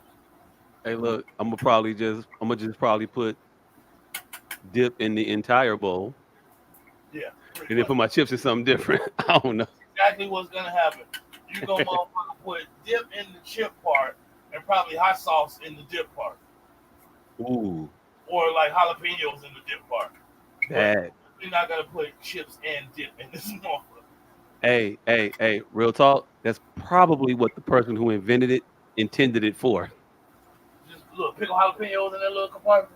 Yeah, this for your dip right here, and then right here, this part right here is special. You put your cheese right here, or you put your little peppers or whatever you got. It's like, man, who finna do? Serving size for chips says 7 chips. Yep, I was about to say, or a tiny white woman who actually looks at serving size. She's like, oh, serving size is only 7 chips, and made this little bullshit container for those 7 chips. Mm-hmm.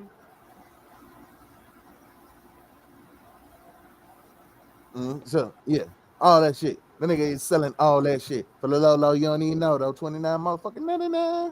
Some of those things prices may be very different. Hey, make sure to stream Cam's new EP in due time on all major platforms: Apple Music, Spotify, all that shit. Tables. This nigga make motherfucking folding tables. Go on, grab you some. Motherfuckers are high quality. Very, very great workmanship. Nigga's definitely a better carpenter than Jesus. He said it himself. Hey, look, I might have been like, just saying shit because I just say shit sometimes. I don't really think I was better than Jesus necessarily. I was as good at. No, fuck, I was better than Jesus probably. I don't know. 20 years, nigga. We know where you at. Jesus ain't have access to these Milwaukee implements. Nigga, Jesus just came back and said he was a carpenter. We actually seen your work. Hey, look, technically Jesus' daddy was a carpenter, and we ain't never seen that man with a hammer in his hand ever. Technically, we don't even know Jesus' real daddy. His stepfather was a carpenter. His mother was a lying whore. Ooh, damn! Hey, look, the views of one man with no name, and I ain't even saying that for the viewers. I just want to let it be known to the main viewer. Hey, hell, look. Hey, oh, shit! When you get up there, what you said about my mama? Hey, here's the thing. How people feel about their mamas? Right. No, but here's the thing, though, right? And this is why I'm left out of a lot of the conversations. Jesus' stepfather was a carpenter, right? Jesus' mother was a lying whore. He could have took after either one of them. If he took after his mother, we don't know who the fuck his stepfather was. Because all of the stories come from who? Him. All the stories are accounts of people talking to him. Hey, look. Only thing I'm gonna say is your whole postulation hinges on her lying. What if she's telling the truth? If she's telling the truth, Jesus is a fucking hell of a carpenter. His stepfather was a generous, brave soul.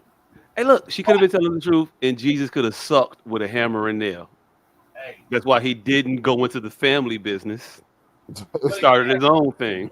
But again, brother, ain't nobody seen Jesus build shit. You know how we know he was a carpenter? Because he came back into town 1 year after 20 years missing. Like, hey, you know I built porches. Right. So either his mother was a lying whore, or everything was true. Hey. Y'all should have seen the chair I built in 17 after I was born. Hey. I'm only gonna tell half of it because I'm still a little. I'm a punk. Jesus, the only carpenter we ain't never seen him put a nail in nothing, but we sing. And I'm gonna leave it there, and I'm gonna let y'all fill in the rest. Hey, quick question: does 1 AD start in January? This I didn't hear it. He said does 1 AD start in January? I don't know. Yes, I just fucked up calendars real quick. Because technically, shouldn't it start in April? Hey, look. I knew what you said when you said it. We outside. Hey, look. After means after, right? Man. I think the S.O.S podcast is just fucked up calendars. Fuck you, Mayans. Oh shit. Hey, look. I ain't never wanted to go to Sunday school so bad. Between 12 and 6 in the afternoon. Anytime between 12 and 6 is afternoon. So yes, No, fuck that. No, fuck that. I want to go to church and say if Easter is in April and we mark it after Jesus. Why we? Hey, look, I'm just saying. That would be me. That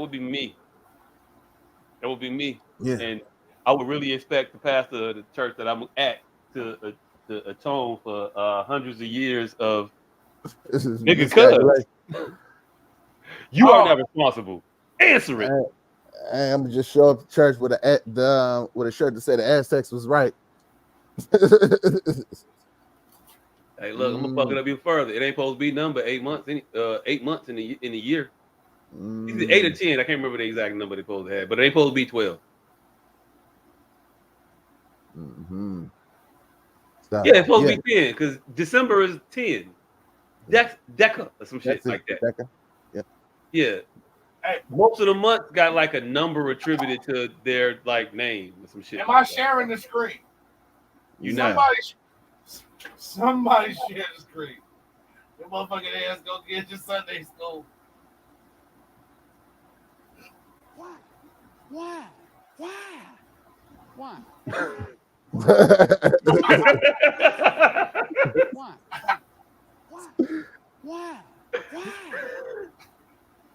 All right, that's it.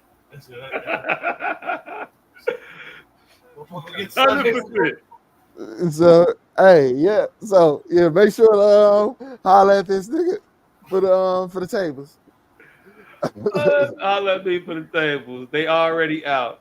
You want one? Come get some. Make sure to follow M8180. Yeah, M8180. M8180. All right, that sounds a lot better than me saying M. M8180. Yeah, M8180. Yeah.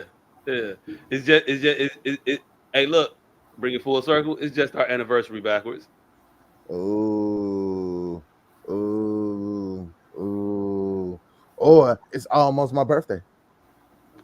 Hey, look.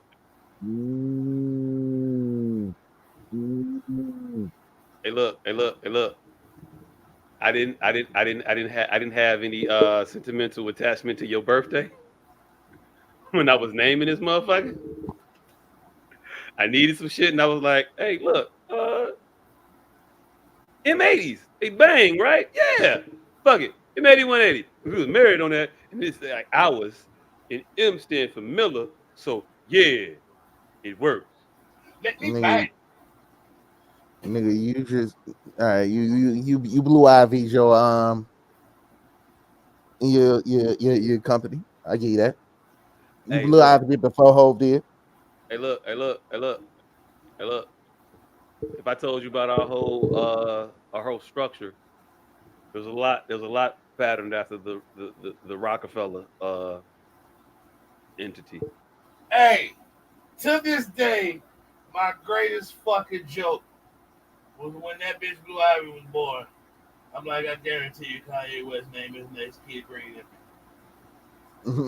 I still laugh at that to this day, and she's like 13.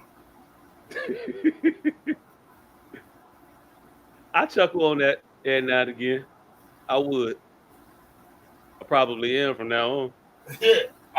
Every so often, I think of that, and it cracks me the fuck up. I am still waiting on him to name a child, and I wasn't a bit of joking. I'm still waiting on him to name a child Green Indy. At no point do I think this out of the realm of possibilities. Yeah, I just knew it was coming. As soon as her name was Blue Ivy, I'm like, oh, he's definitely naming a child Green Indy. Hey, look, I don't know how long we've been on, but I know my watch. Yeah, way too goddamn I don't know long. what time it is. So yeah, the motherfucker. Hey, we finna get the fuck up out of here. I need to hurry up and go upstairs. My stomach is killing me. Fucked around and accidentally ate some food coloring. Doctor said I'm alright, but I really feel like I died a little inside. I'm gonna fuck with you on that one. I'm gonna fuck with you on that one. I ain't mad at that. That one was a quality-esque fun. I ain't S. I'm giving you quality fun. Go ahead. I don't like these puns when they start to seem like regular conversation. They start to feel like those. Yo, hello. Yeah. It's me. You leave a message at the beat. They start to feel like those.